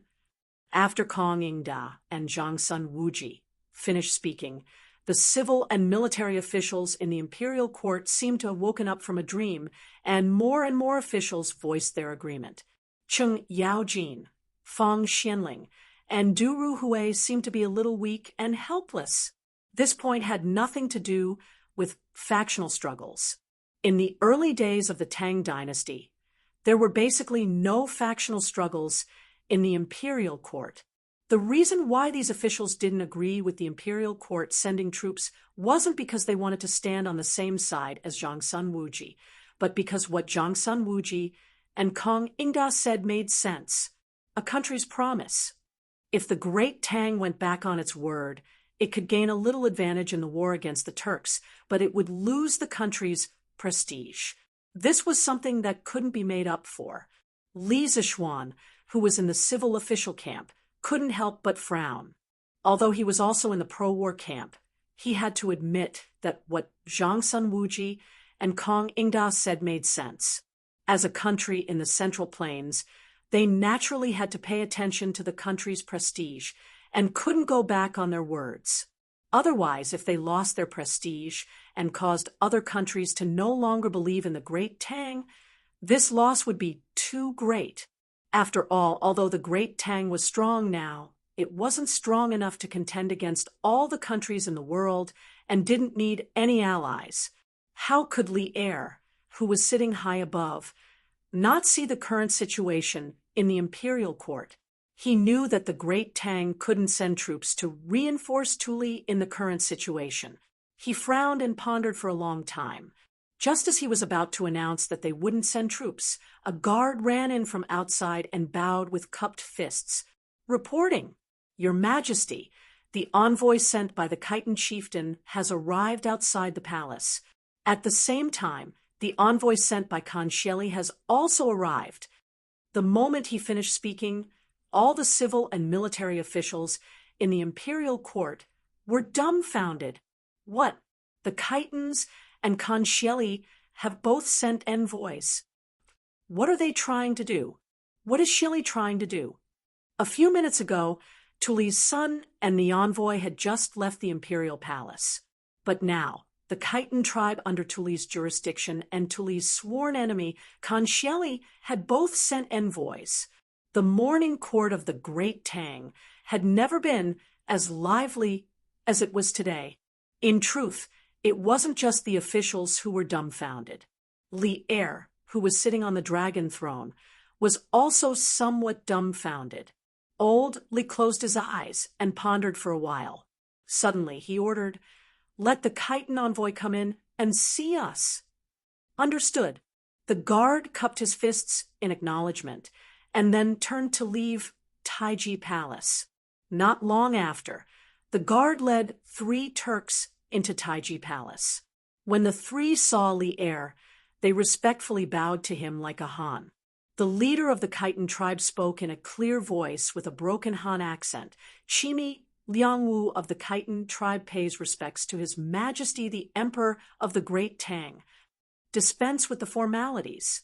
Li Er waved his hand and asked directly, "Why has the Khitan tribal chief Pyre and the others come to the court?" Chimi Liangwu bowed and said, replying to His Majesty the Emperor of the Great Tang, "Chimi Liangwu is here on behalf of our tribal chief to express our loyalty to the Great Tang court. Our tribal chief has already led his tribe from Yunzhou into the Great Tang several days ago and is now rushing toward Chang, and he hopes that your Majesty can take in the Khitan tribe. The entire Khitan tribe is willing to pledge their loyalty to your Majesty." After Khan Sheli, the Khitan tribe of the Eastern Turks was also going to submit to the Great Tang. Everyone in the main hall widened their eyes and exclaimed inwardly in disbelief. In one day, 2 major factions of the Eastern Turks were going to submit to the Great Tang. Was the Turks really divided to such an extent? Li Er did not let the joy get to his head. His eyes darkened as he barked. "The Khitan tribe can be considered a fairly strong tribe among the Eastern Turks. Why is your Khitan tribal chief leading his tribe to submit to the Great Tang for no reason?" Chimi Liangwu hurriedly said, replying to His Majesty the Emperor of the Great Tang, "The Khitan tribe was originally under the jurisdiction of Khan Sheli, but this year the conflict between Khan Sheli and Khan Sheli has been deepening day by day. Recently, they have even clashed with each other. Khan Sheli ordered my tribe to attack Khan Sheli, but my Khitan tribal chief was once greatly indebted to Khan Shibi, so how could I harm his descendant? Thus, my tribal chief did not accept the order, but to prevent Khan Sheli from sending his troops for revenge, he could only bring all his tribe to submit to the Great Tang. We implore your Majesty to take in the Khitan tribe." Buzz. Everyone in the imperial court was pleasantly surprised. The strength of the Khitan tribe was not ordinary. Their tribal chief had led his tribe to submit to the Great Tang, weakening the strength of the Eastern Turks and indirectly increasing the strength of the Great Tang. For such a good thing to happen, it could only be said that the heavens were protecting the Great Tang. So that's how it is. Understanding dawned on Li Er. After pondering for a moment, he sighed and said, "Your tribal chief can also be considered a righteous person. Since Xieli cannot tolerate you, then, as the Emperor of the Great Tang, I welcome you to submit to the Great Tang. I will immediately send troops and horses to receive the chief of your tribe." No one objected to Li Er's decision. After all, it would be a waste to reject a surrendered army that had delivered itself to their doorstep. Chimi Liangwu was overjoyed. "Thank you, His Majesty the Emperor of the Great Tang." Li Er nodded in satisfaction and said, "All of you must be tired from the journey. Return to the post house to rest first. I will immediately send men to receive your tribal chief in a moment." "Thank you, His Majesty the Emperor of the Great Tang." Chimi Liangwu will take his leave. Chimi Liangwu bowed and then left the hall. Li Er narrowed his eyes and ordered, "Summon Xieli's envoy into the hall. Summon Xieli's envoy for an audience. Summon Xieli's envoy for an audience." The eunuchs passed on Li Er's decree one by one. Not long after, a burly Turkic man walked into the hall with 2 Turkic men of medium stature. Before that burly Turkic man could announce his identity, Li Er couldn't help but exclaim, "It's you?" Chapter 1377. Inside the Taiji Palace. Seeing the burly man leading the Turkic envoys, not only did Li Er look surprised, but many of the officials in the palace also lowered their heads in discussion. "Your subject, Ashina Simo, greets Your Majesty." The burly man leading the Turkic envoys bowed to Li Er. The two Turks behind him raised their fists and bowed to the burly man, but they didn't say anything. They probably didn't know how to speak the Han language. "Your subject." Li Zishuan's heart skipped a beat.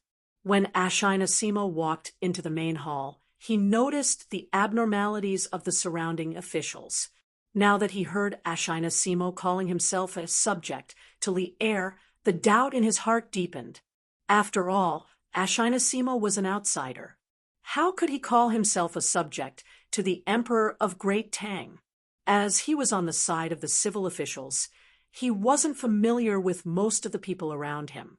He was familiar with Feng Xianling, Du Ruhui, and Zhang Sun Wuji, but these three were already standing at the front talking to Li Er. Thus, he could only suppress the doubts in his heart and quietly watch the situation develop. "Ha, Simo, there's no need to be so polite. Quickly rise." Li Er, who was sitting on the dragon throne, said amiably. His attitude was obviously different from when he met the Tuli and Khitan envoys. "Thank you, Your Majesty." Ashina Simo straightened his body. Li Er asked, "General Simo, is there a matter for you to meet me today?" "Your Majesty, a few days ago, the Great Khan discovered that the Khitan chieftain was bold and dared to lead his troops to defect from the Turks and defect to Great Tang. He specially ordered Ashina Simo to come to Chang and ask for the Khitan chieftain from Your Majesty." Ashina Simo bowed and replied. Li Er narrowed his eyes, and his voice immediately became cold. He said indifferently, "The Khitan tribe has always been under Xieli's jurisdiction. I have never seen him before. How can I hand him over to you?" Ashina Simo said in a deep voice, "Your Majesty, the envoy at the palace gate just now is from the Khitan tribe. The Khitan chieftain and his tribe are definitely rushing to Chang. And at that time, Your Majesty only needs to send someone to capture him and hand him over to me. The Great Khan will definitely reward you handsomely." Li Er's face darkened, and he said in an unfriendly tone, "Impudent Ashina Simo, are you ordering me?" "I wouldn't dare." Ashina Simo hurriedly bowed and said, "Your Majesty, this subject is only here to bring back the Khitan tribe. I have no intention of offending you, but Your Majesty, you seem to have the intention of protecting the Khitan tribe. This subject will remind Your Majesty that you must not forget the treaty from back then. The Turks and the Great Tang have a friendly treaty of non-aggression against each other. Now that the Khitan tribe has defected to the Great Tang, if Your Majesty can hand them over to this subject and bring them back, the friendship between the Great Tang and the Turks will definitely last for countless generations. The Great Khan will also remember Your Majesty's benevolence and generously reward Your Majesty. How dare you?" As soon as Ashina Simo's voice fell, Chung Yaojin could no longer remain calm. The old man jumped out from behind and pointed at Ashina Simo's nose as he scolded. "Bastard, how dare you criticize His Majesty? His Majesty treats you with courtesy today only because of the previous emperor's high regard for you and the past friendship. You actually don't know what's good for you, offending your superiors and threatening His Majesty? Humph. If you have the guts, then come out and have a good fight with me, Old Chung." Ashina Simo frowned and said, "High Duke Liu, Ashina Simo did not threaten His Majesty. I only want to complete the mission given by the Great Khan and promote the eternal friendship between the Turks and the Great Tang. If I have offended you, I hope Your Majesty and High Duke Liu can forgive me." Chung Yaojin glared at Ox Eye and said angrily, Humph, don't use Khan Shieli to pressure this old man. I, old chum, am not afraid of him. Enough. Ji Jia, go down. Quarreling in the imperial court. What a scandal. Li Er, who was sitting high above, frowned and scolded. Yes. Unwillingly, Chung Yaojin immediately stopped and retreated. Li Er looked at Ashina Simo and said in a deep voice, We indeed have a non-aggression treaty with Shieli. The Khitan tribe is in the Turks, and we can't do anything about it. But now that they have surrendered to the great Tang, they are our people. We will not hand our people over to other countries, much less to Shieli. So, Ashina Simo, you should go back. Ashina Simo still clasped his hands and said unwillingly, Your Majesty, if you can hand over the Khitan tribe to me, the great Khan is willing to use Liang Shidu in exchange. Your Majesty, please reconsider. How can a mere Khitan tribe be compared to the eternal friendship between the Turks and the great Tang? Liang Shidu. Everyone in the imperial court was first stunned. Then they burst into an uproar. Many of the officials and generals were tempted by the news. Li Zishuan was also tempted because he had heard of Liang Shidu before. Liang Shidu was originally a general in the Sui dynasty's Yingyang prefecture. At the end of the Sui dynasty, he was removed from his position and returned to his hometown. Later on, he took advantage of the chaos in the world to rebel and take control of the Shuafang. Later on, Liang Shidu officially declared himself emperor and submitted to the Turks. He was conferred the title of Magnanimous Vijay Khan and Son of Heaven. Later on, with the support of the Turks, Liang Shidu attacked the Great Tang several times, but he was defeated by the Great Tang army, and his power declined day by day. Especially after the Tang dynasty destroyed the other separatist factions, Liang Shidu was in even more danger. Thus, Liang Shidu decided to rely on the Turks, relying on them to prolong his feeble existence. Because the Eastern Turks were very strong at the start of the Tang dynasty, after the Tang dynasty destroyed most of the separatist factions, they decided to rest and recover their strength. When they could defeat the Eastern Turks, they would deal with Liang Shidu. Thus, Liang Shidu was able to survive under the protection of the Eastern Turks for more than a decade, and he was the longest-lasting separatist faction at the end of the Sui dynasty. Today, in order to capture the Khitan tribe members who had betrayed him, Shieli was actually willing to use Liang Shidu in exchange. Hearing this, Li Zishuan's eyes flashed as he thought of a plan. Li Er, who was sitting on the seat of honor, was obviously shocked by Ashina Simo's words, but he quickly reacted and directly refused. It's not a big deal. Impossible. No matter what conditions Shieli gives, I will not hand over the people who submitted to the Great Tang. The Great Tang is a country of nobles and will not do such despicable things. Thus, Ashina Simo, you should give up on this idea as soon as possible. Li Er was not stupid. Although he also wanted to get rid of Liang Shidu, he would not use the Khitan tribe in exchange. Otherwise, who would dare to submit to the Great Tang in the future? Li Er would definitely not do such a thing that damaged the prestige of the country. When the officials heard this, they all breathed a sigh of relief. Clearly, they all understood the current situation very well. Ashina Simo's eyes darkened, and after a moment he unhappily clasped his hands and said, Since that is the case, this official will take his leave. After returning, this official will report to the Great Khan. I hope that your Majesty will not regret today's decision. Humph, I have never regretted it. Men, send Ashina Simo out of the palace. Li Er angrily snorted and said, If not for the fact that the two countries were at war and envoys were not killed, he would definitely have someone punish this rude fellow. Ashina Simo glanced at Li Er and then led his followers out of the hall. The hall fell into silence once more. This was because the situation was getting more and more complicated. Li Er had rejected Ashina Simo's request. After returning, Xieli Khan would definitely be furious. Everyone could foresee that an all-out war between the Great Tang and the Turks would soon come. Your Majesty, Xieli's request was rejected, and he will definitely be furious. This old official estimates that after he finishes dealing with Tuli Khan, he will definitely organize the army to take revenge for today.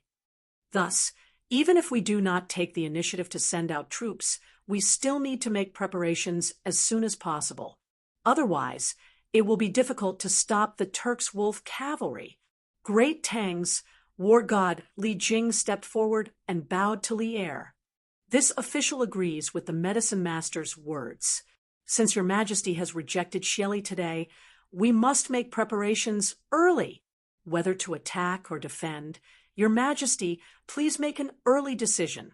Su Maogong of the past and Li Ji of the present also stepped forward and bowed. This official agrees. Your Majesty, please make an early decision. Qin Xiong, Cheng Yaojin, Fang Xianling, Du Ruhui, and the other officials also bowed. Li Er nodded, and then he said, "My beloved officials are extremely correct.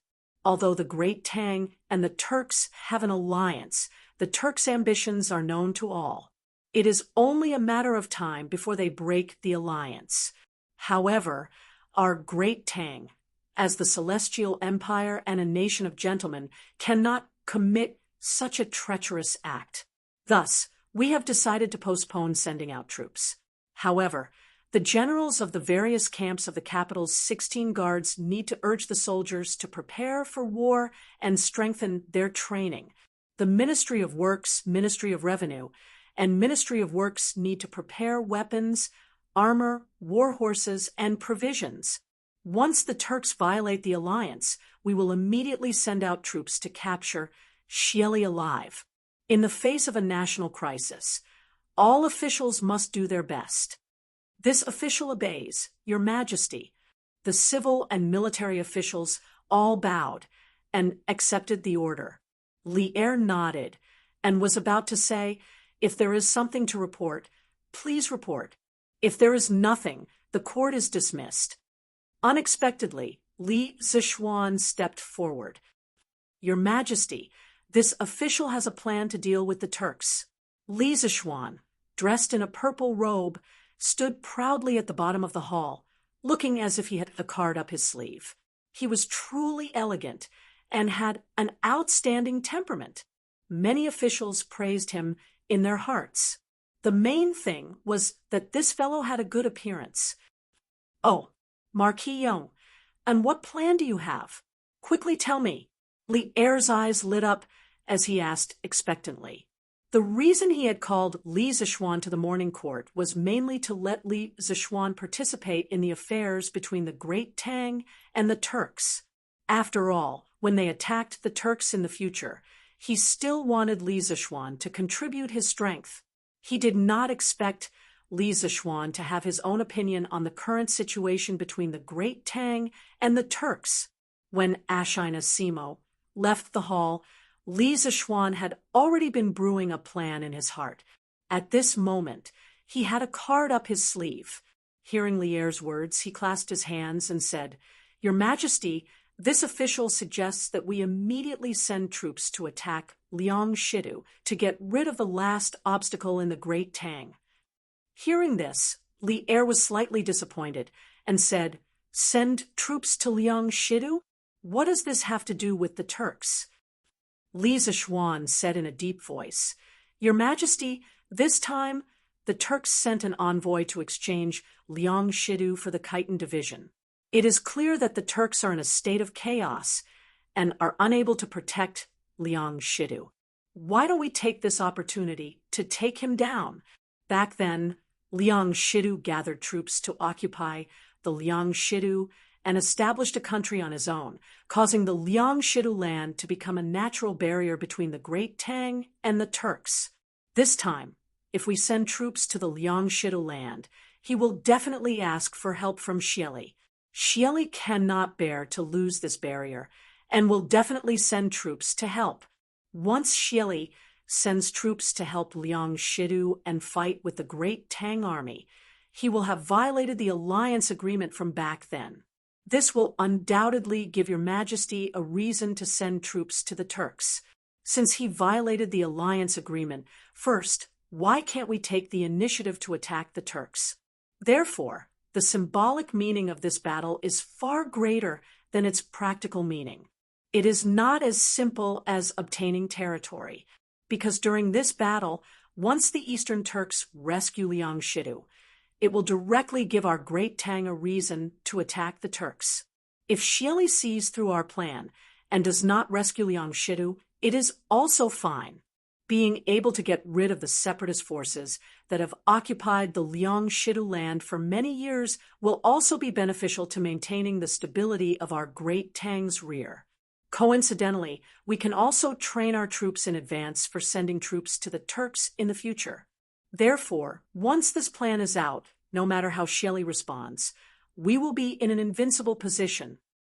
In the hall, Li Zishuan spoke with fervor and assurance. A perfect plan to deal with Xieli Khan was narrated from his mouth. The more the civil and military officials listened, the brighter their eyes were.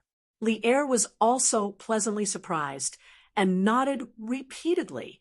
When Li Zishuan finished speaking, Li Er could not help but pat the table and exclaim, "Good, good, good plan. Dear officials, do you think that the Marquis of Yong'an's plan is feasible?" Chung Yaojin immediately walked forward and said with a smile, "Hee, Your Majesty, this old official thinks that the Marquis of Yong'an's plan is very feasible.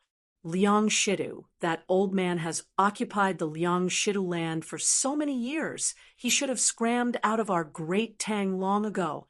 If your majesty fights, I, Chung Jija, am willing to lead troops to take Liang Shidu's head. Speaking of which, as long as there was a battle, this old fellow would be excited. Previously, he did not even have enough fun fighting Guangqing County. Now that he was going to fight Liang Shidu, he was even more excited. Furthermore, he also felt that the plan proposed by Li Zishuan was very reliable. Qin Xiong also walked forward and clasped his fist. "Your Majesty, this old official thinks that the Marquis of Yong'an's plan is feasible. Even if we cannot force out the Turks' reinforcements, we can still reclaim the Liang Shidu land and completely unify the Central Plains." Li Jing also spoke at this time. "Your Majesty, the Marquis of Yong'an's plan is brilliant. To us, we can attack or retreat, but to Xieli it is a dilemma. This official also thinks that this plan is feasible." This official concurs. Li Zishuan's plan would not allow the Great Tang to bear the infamy of treachery, and it would also allow the Great Tang to take the initiative in the confrontation with the Turks. It satisfied both the desire of the peace-loving faction and the demands of the war-loving faction. Which of the officials dared to disagree? Those who did not agree could only be spies who were in cahoots with the Turks. Thus, when Great Tang's military god expressed his opinion, it instantly had a decisive effect. The civil and military officials all expressed their agreement. Li Erlong was overjoyed and said, "Good. Since that is the case, then it is decided. Fang Xianling, Du Ruhui, Zhang Sun Wuji, Xiao Yu, Yan Lide, Li Jing, Li Ji, Chung Jija, Qin Xiong, Yu Qi Jingda, Niu Jinda, Duan Jishuan, stay behind to discuss the matter of sending troops with me. As for the rest of the officials, if you have something to report, if not, you are dismissed." Chapter 1378. After the morning court session ended, the officials left the Taiji Palace. Zhang Sun Wuji, Fang Xianling, Du Ruhui, Li Jing, Li Zishuan, and the other core officials came to the Ganlu Palace to discuss with Li Er about attacking Liang Shidu. After all, this involved the specific battle plan. If it was directly announced to the public in the court, what if someone accidentally leaked it out? Thus, to be safe, Li Er would only gather his trusted officials for these meetings that involved specific military plans.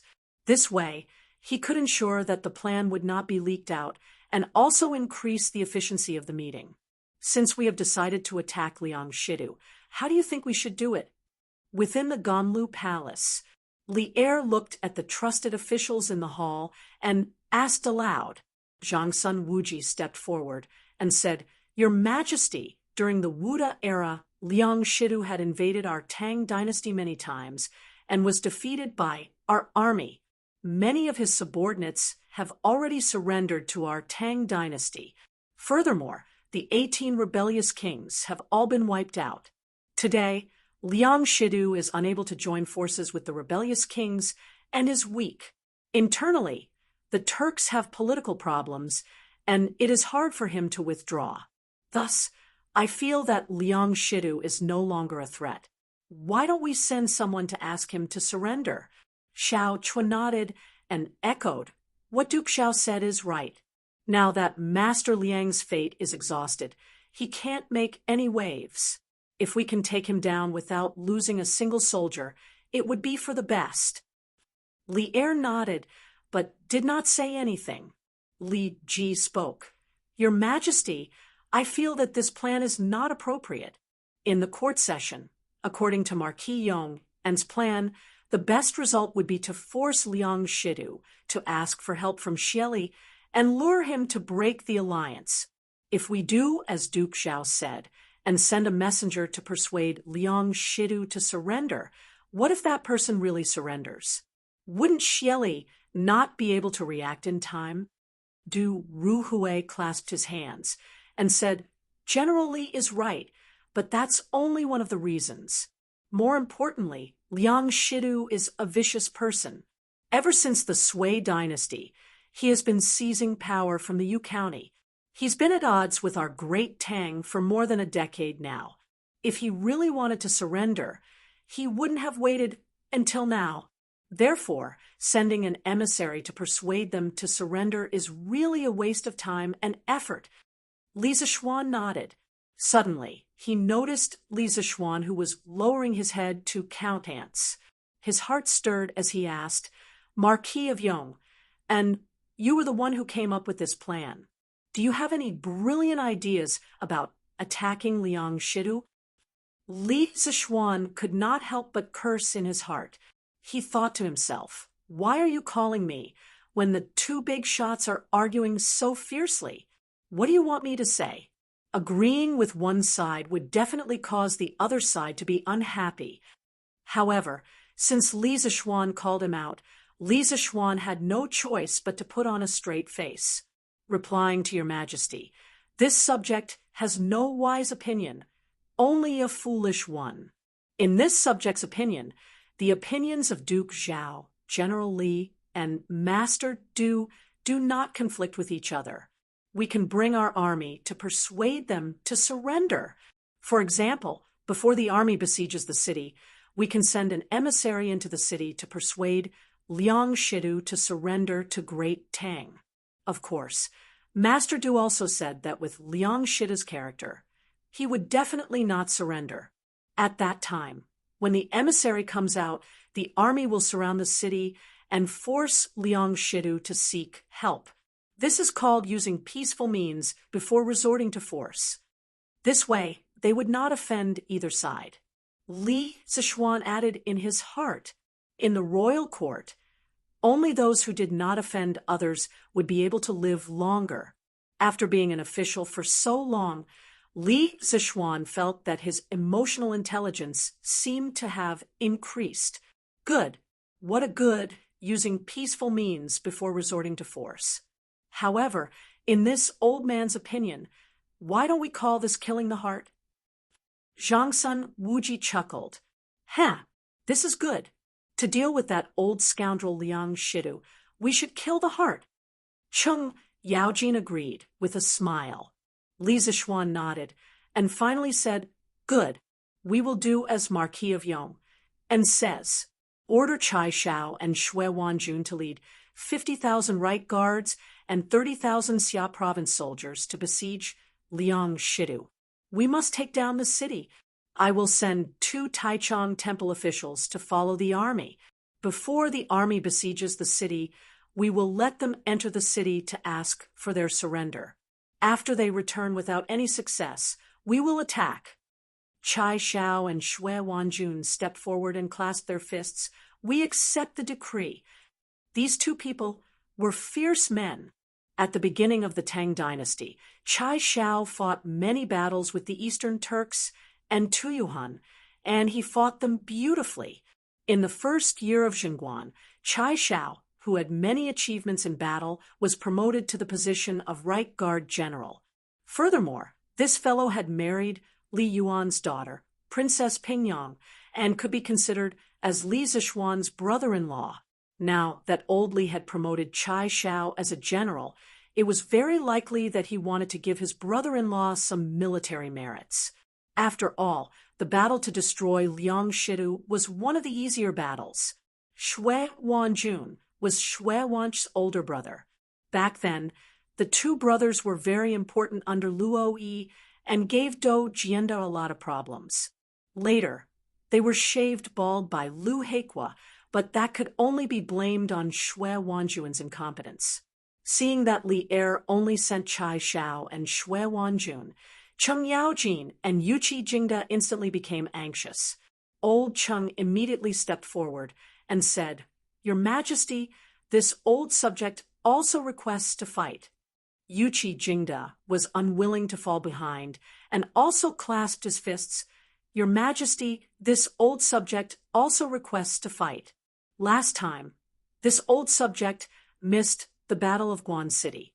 This time, this battle is against Liang Shidu. This old subject can't miss it no matter what. Li Er thought about it and finally nodded. "That's good.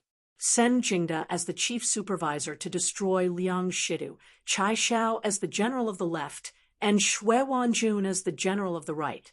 Within 3 days, organize the troops and horses and head to the north." Yuqi Jingda was overjoyed and quickly clasped his fists. "This old subject thanks your Majesty." Chai Xiao and Xue Wanjun inexplicably gained a superior, but Yuqi Jingda's qualifications were there, so they couldn't say much. They could only bow and say, "This subject obeys the decree."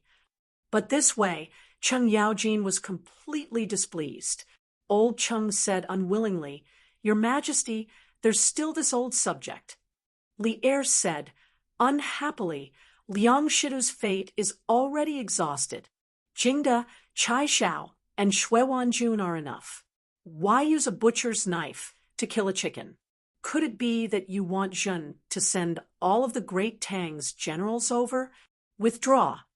To be honest, the current Li Er really didn't put Liang Shidu in his eyes.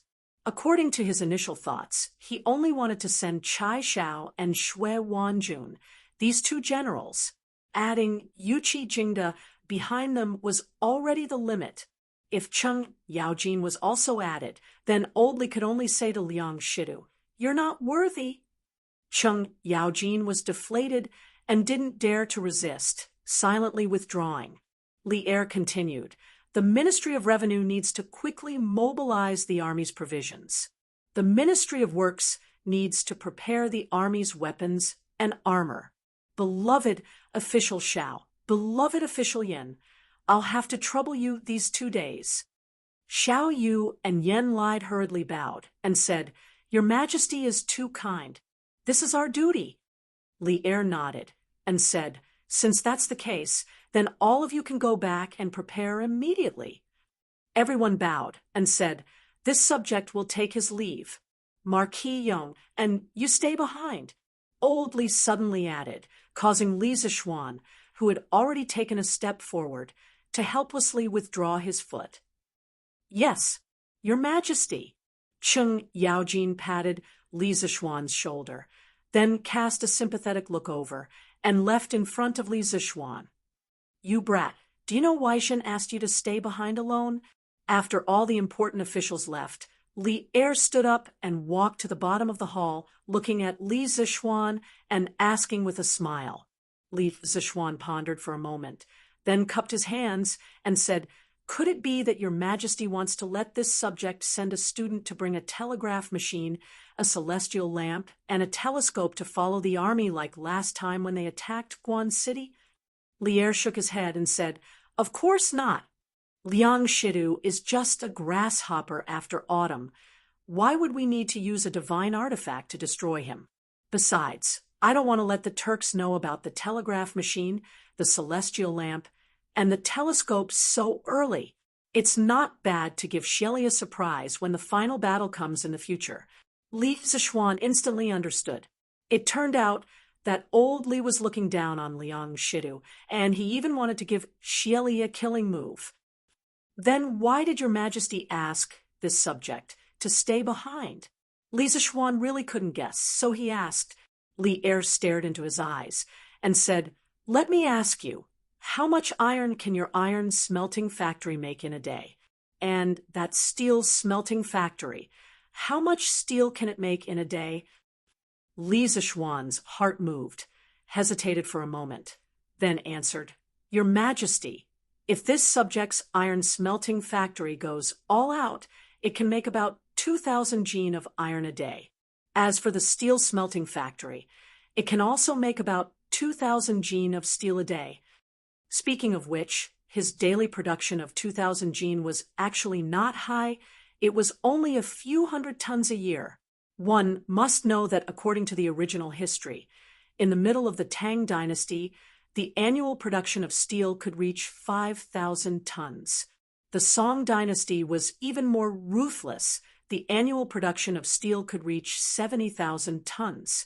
Therefore, his annual production of a few hundred tons was not high. The main reason was that the scale of the iron smelting factory and steel smelting factory was a little small. But then again, his iron smelting factory and steel smelting factory could already be considered the highest production in the Tang Dynasty. 2,000 gene a day.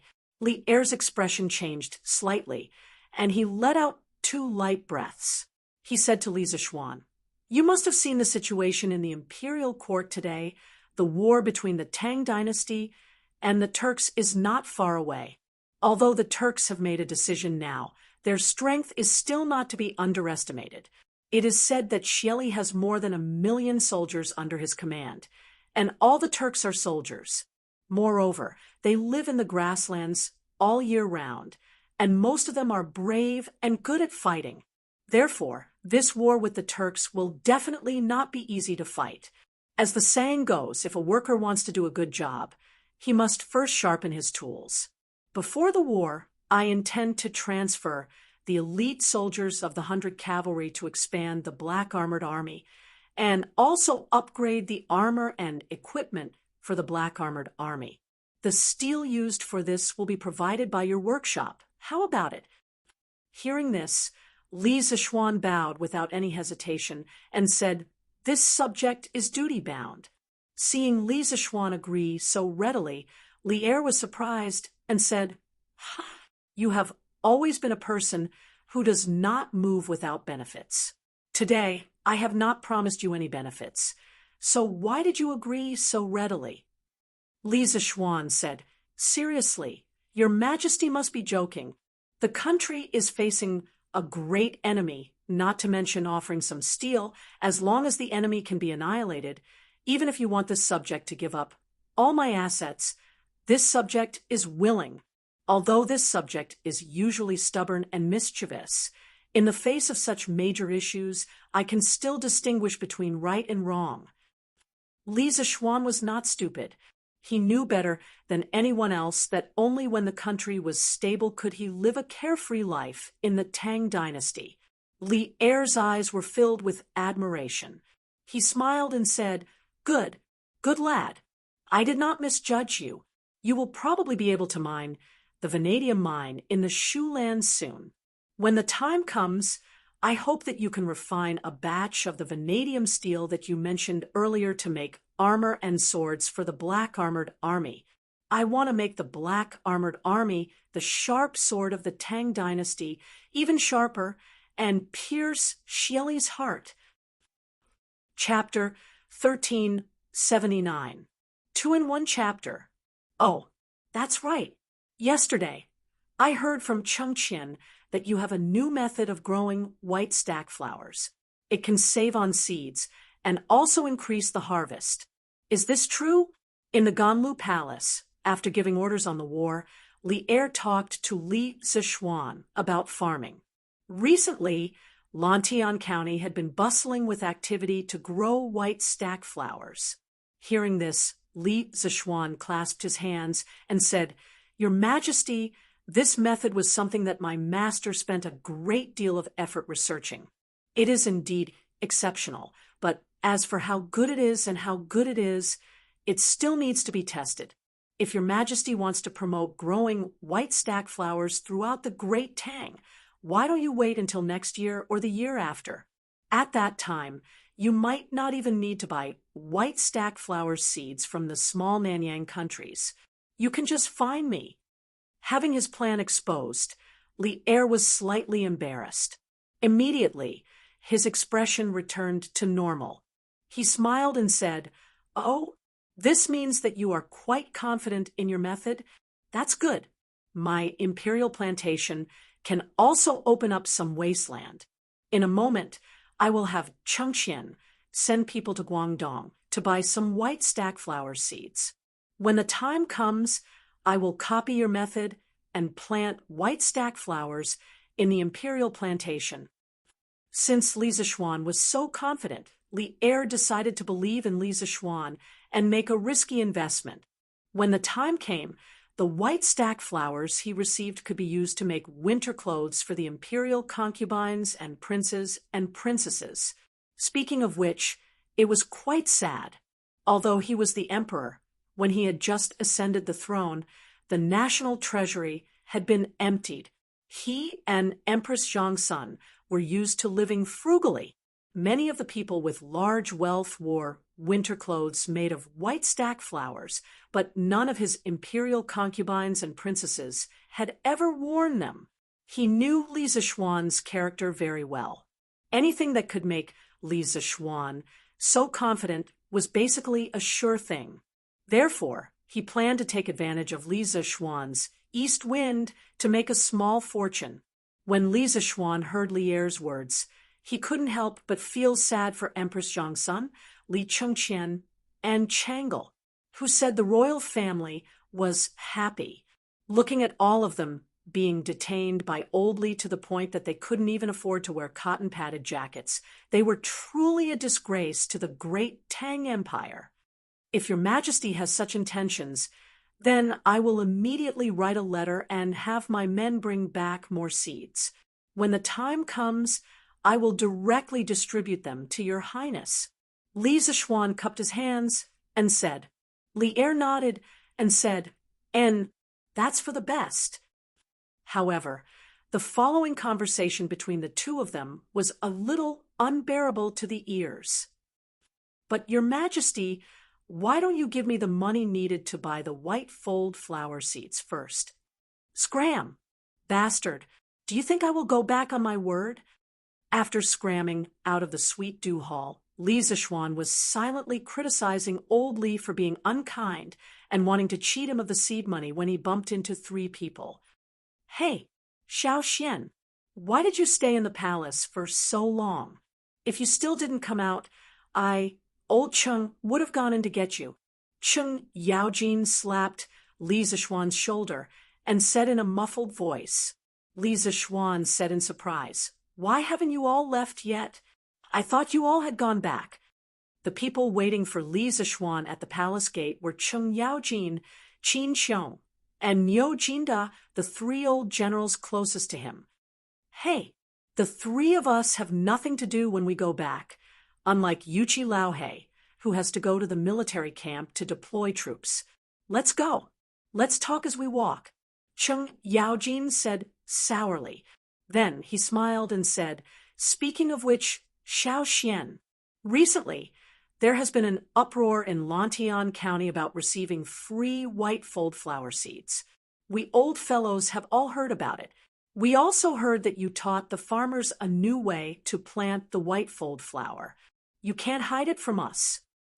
Li Zishuan asked in confusion, "Why?" "Uncle Cheng, Uncle Chin, Uncle Nyo, are you also planning to plant the white fold flower in your fief? Qin Xiong smiled and nodded. We heard that Shaoxian has a way to increase the survival rate and production of the white fold flower. We old fellows also want to join in.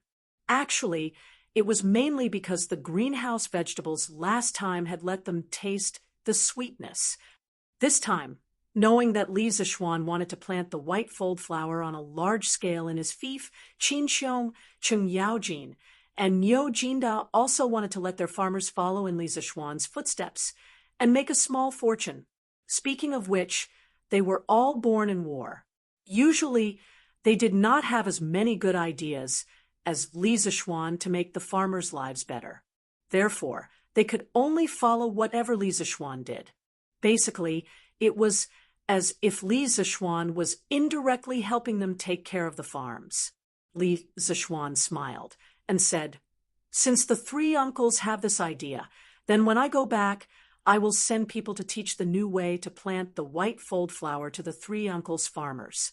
At the same time, I will also send some new farming tools over. Moreover, to tell you the truth, His Majesty also mentioned this matter to me just now. In the end, His Majesty decided to plant the white fold flower in the imperial plantation." When everyone heard that even Li Zixuan wanted to use Li Zixuan's method to plant the white fold flower in the imperial plantation, they could not help but be filled with confidence in Li Zixuan's method. Niu Jinda smiled and said, "Then this time we will have to bask in your glory again." Li Zixuan hurriedly waved his hand and said, "Uncle Niu, please don't say that. All of you have taken good care of this nephew on a daily basis. What does this small matter count as?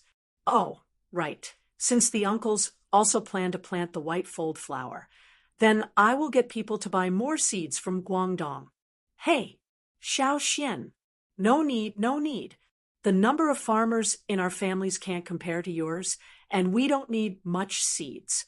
I have already asked the Hu merchants in Shi City to think of a way to get them. Shaoxian, you don't have to worry." Cheng Yaojin hurriedly said. A hint of awkwardness appeared on Qin Xiong and Niu Jinda's faces. Then they took 2 steps to the side at the same time, creating some distance between them and Cheng Yaojin. Li Zixuan asked doubtfully, "Uncle Cheng, I have already sent people to buy all the seeds from the Hu merchants in Shi City. Where else can you go to buy more?"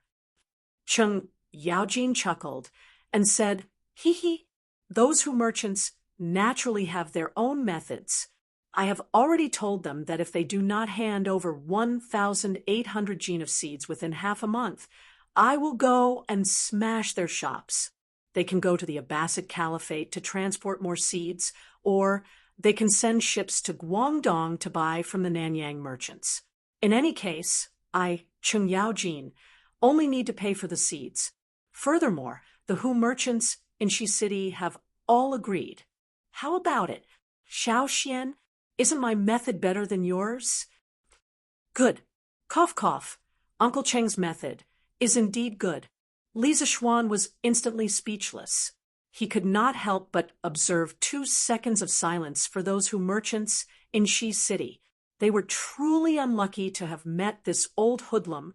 Cheng Yaojin, Abbasid Caliphate, and Great Tang were separated by 1,000 li. If those Hu merchants did not want their shops to be smashed by Cheng Yaojin, they would most likely have to travel through the sea to find their enemies in the business world, the Nanyang merchants, to buy seeds. Truly lamentable. After leaving the palace and passing through the Vermilion Bird Avenue, Qin Xiong and Niu Jinda, because they were taking different paths, returned home. Cheng Yaojin, on the other hand, was still able to follow Li Zixuan for a while longer. At this moment, Li Zixuan recalled the doubts he had in the royal court today. Thus he asked, "Uncle Cheng, what is the background of that envoy Shilly sent, Ashina Simo? It seems like many officials in the royal court are familiar with him, and he even addressed himself as a subject to His Majesty. What is going on?" Cheng Yaojin was stunned. After pausing for a moment, he sighed and said, Ashina Simo, this person is actually also a man. He was originally an Eastern Turkic noble, the son of Ashina Tulish. In the 19th year of founding Emperor Chimin Kaghan of the Turks fled to the Sui dynasty. The tribes of Mabe supported Ashina Simo as the Eastern Turkic Kaghan. After the internal affairs of the Turks stabilized, Chimin Kaghan returned to the Eastern Turkic Kaghan, and Ashina Simo took the initiative to give up the position of Kaghan.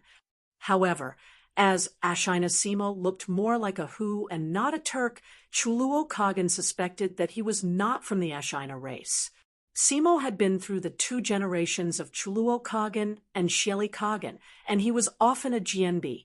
However, in the end, he was unable to manage the military and set up a Jianbi. In the first year of Wuda, Ashina Simo had been an envoy to Great Tang many times. Currently, many old officials in the royal court were familiar with him. In the 8th month of the 7th year of Wuda, Sheli Kaghan and Tuli Kaghan led their troops to invade Tang. The current emperor led his troops to defend against the Turks and explained the pros and cons to them. Thus, Sheli Kaghan sent Simo and Tuli Kaghan to meet the emperor and ask for peace. The emperor agreed to their request. In the 8th month of the same year, Ashina Simo came to Chang and to meet the emperor of that time, who is the current emperor emeritus. The emperor emeritus summoned him to the front of the imperial bed and praised his sincerity and gave him the title of Hushuan Commandery Prince. Thus, in today's morning court session, Ashina Simo called himself an official, which is reasonable. After hearing this, Li Zishuan nodded his head in realization. He then sighed and said, I didn't expect Ashina Simo to have such a deep relationship with Great Tang. Furthermore, from what Uncle Chung said, he can be considered a righteous man. What Li Zishuan did not know was that according to the original development of history, in the 4th year of Jingguan, after the Tang army destroyed the Eastern Turks, Ashina Simo and Sheli Kaghan were both captured by the Tang army. Later on, Li Er recognized Simo's loyalty and appointed him as the right Marquis General and Governor of Huazhou. Thus, Ashina Simo became one of the few Turks in the history of Great Tang. After bidding farewell to Chung Yaojin, Li Zishuan brought Pang Feiji and rushed toward Mount Yun. Along the way, Li Zishuan could not help but sigh in his heart as he looked at the commoners who were struggling to make a living, the merchants who were hawking their wares, and the children who were playing around in the streets. The war between Great Tang and the Turks was about to arrive. The current peace would probably be gone soon, right? The Turkic Kaghanate had over 1 million soldiers. The information he had obtained from Li Er had given Li Zishuan a huge amount of pressure. Millions of soldiers might not be much to modern people, but in the ancient times where there were few people, they were basically an invincible existence. One had to know that the total population of the Great Tang was only about 20 million, not to mention that the Turks lived on the grasslands and on horseback all year round. The physical strength of their soldiers was more or less better than that of the Great Tang. This war was really going to be a fierce one. Although in the original history, the Great Tang had completely defeated the Turks, there were no absolutes in the world. Facing such a strong Turk, if there was a slight mistake, the Great Tang had the possibility of being overturned. Furthermore, the current Great Tang had already deviated from the original historical path in many areas. Who could guarantee that they would be able to win again? Once the Great Tang was defeated, everything he had in this world would be destroyed. Li Zishuan would definitely not allow this to happen. Marquis, Li Zishuan, who was meditating, suddenly heard Pang Feiji's shout. He could not help but frown and ask, "What's the matter?" Pang Feiji asked carefully, "Marquis, is there going to be a war again?" Li Zishuan did not want to hide it from him, so he nodded and said, "And how did you know?" Pang Feiji replied, In the morning, I saw 3 groups of foreign envoys in front of the palace gate. They all seemed to be Turks, so I guessed that something must have happened at the borders of the Great Tang. Lisa Schwan let out a faint sigh and said, "You guessed right. Our peaceful days are almost coming to an end right away. Let's go back to Yunshan." "Hiya." "Yes, Marquis." Pang Feiji looked worriedly at Lisa Schwan's back, then hurriedly urged his horse to chase after him. As he ran, he asked, "Marquis, did His Majesty send you to lead the army to war this time?" "Not this time, but it might not be the next time. If Marquis goes to war, I will definitely follow by Marquis's side." The imperial court wanted to send troops to attack Liangshidu and the right guard camp in Chang, and city was constantly being mobilized.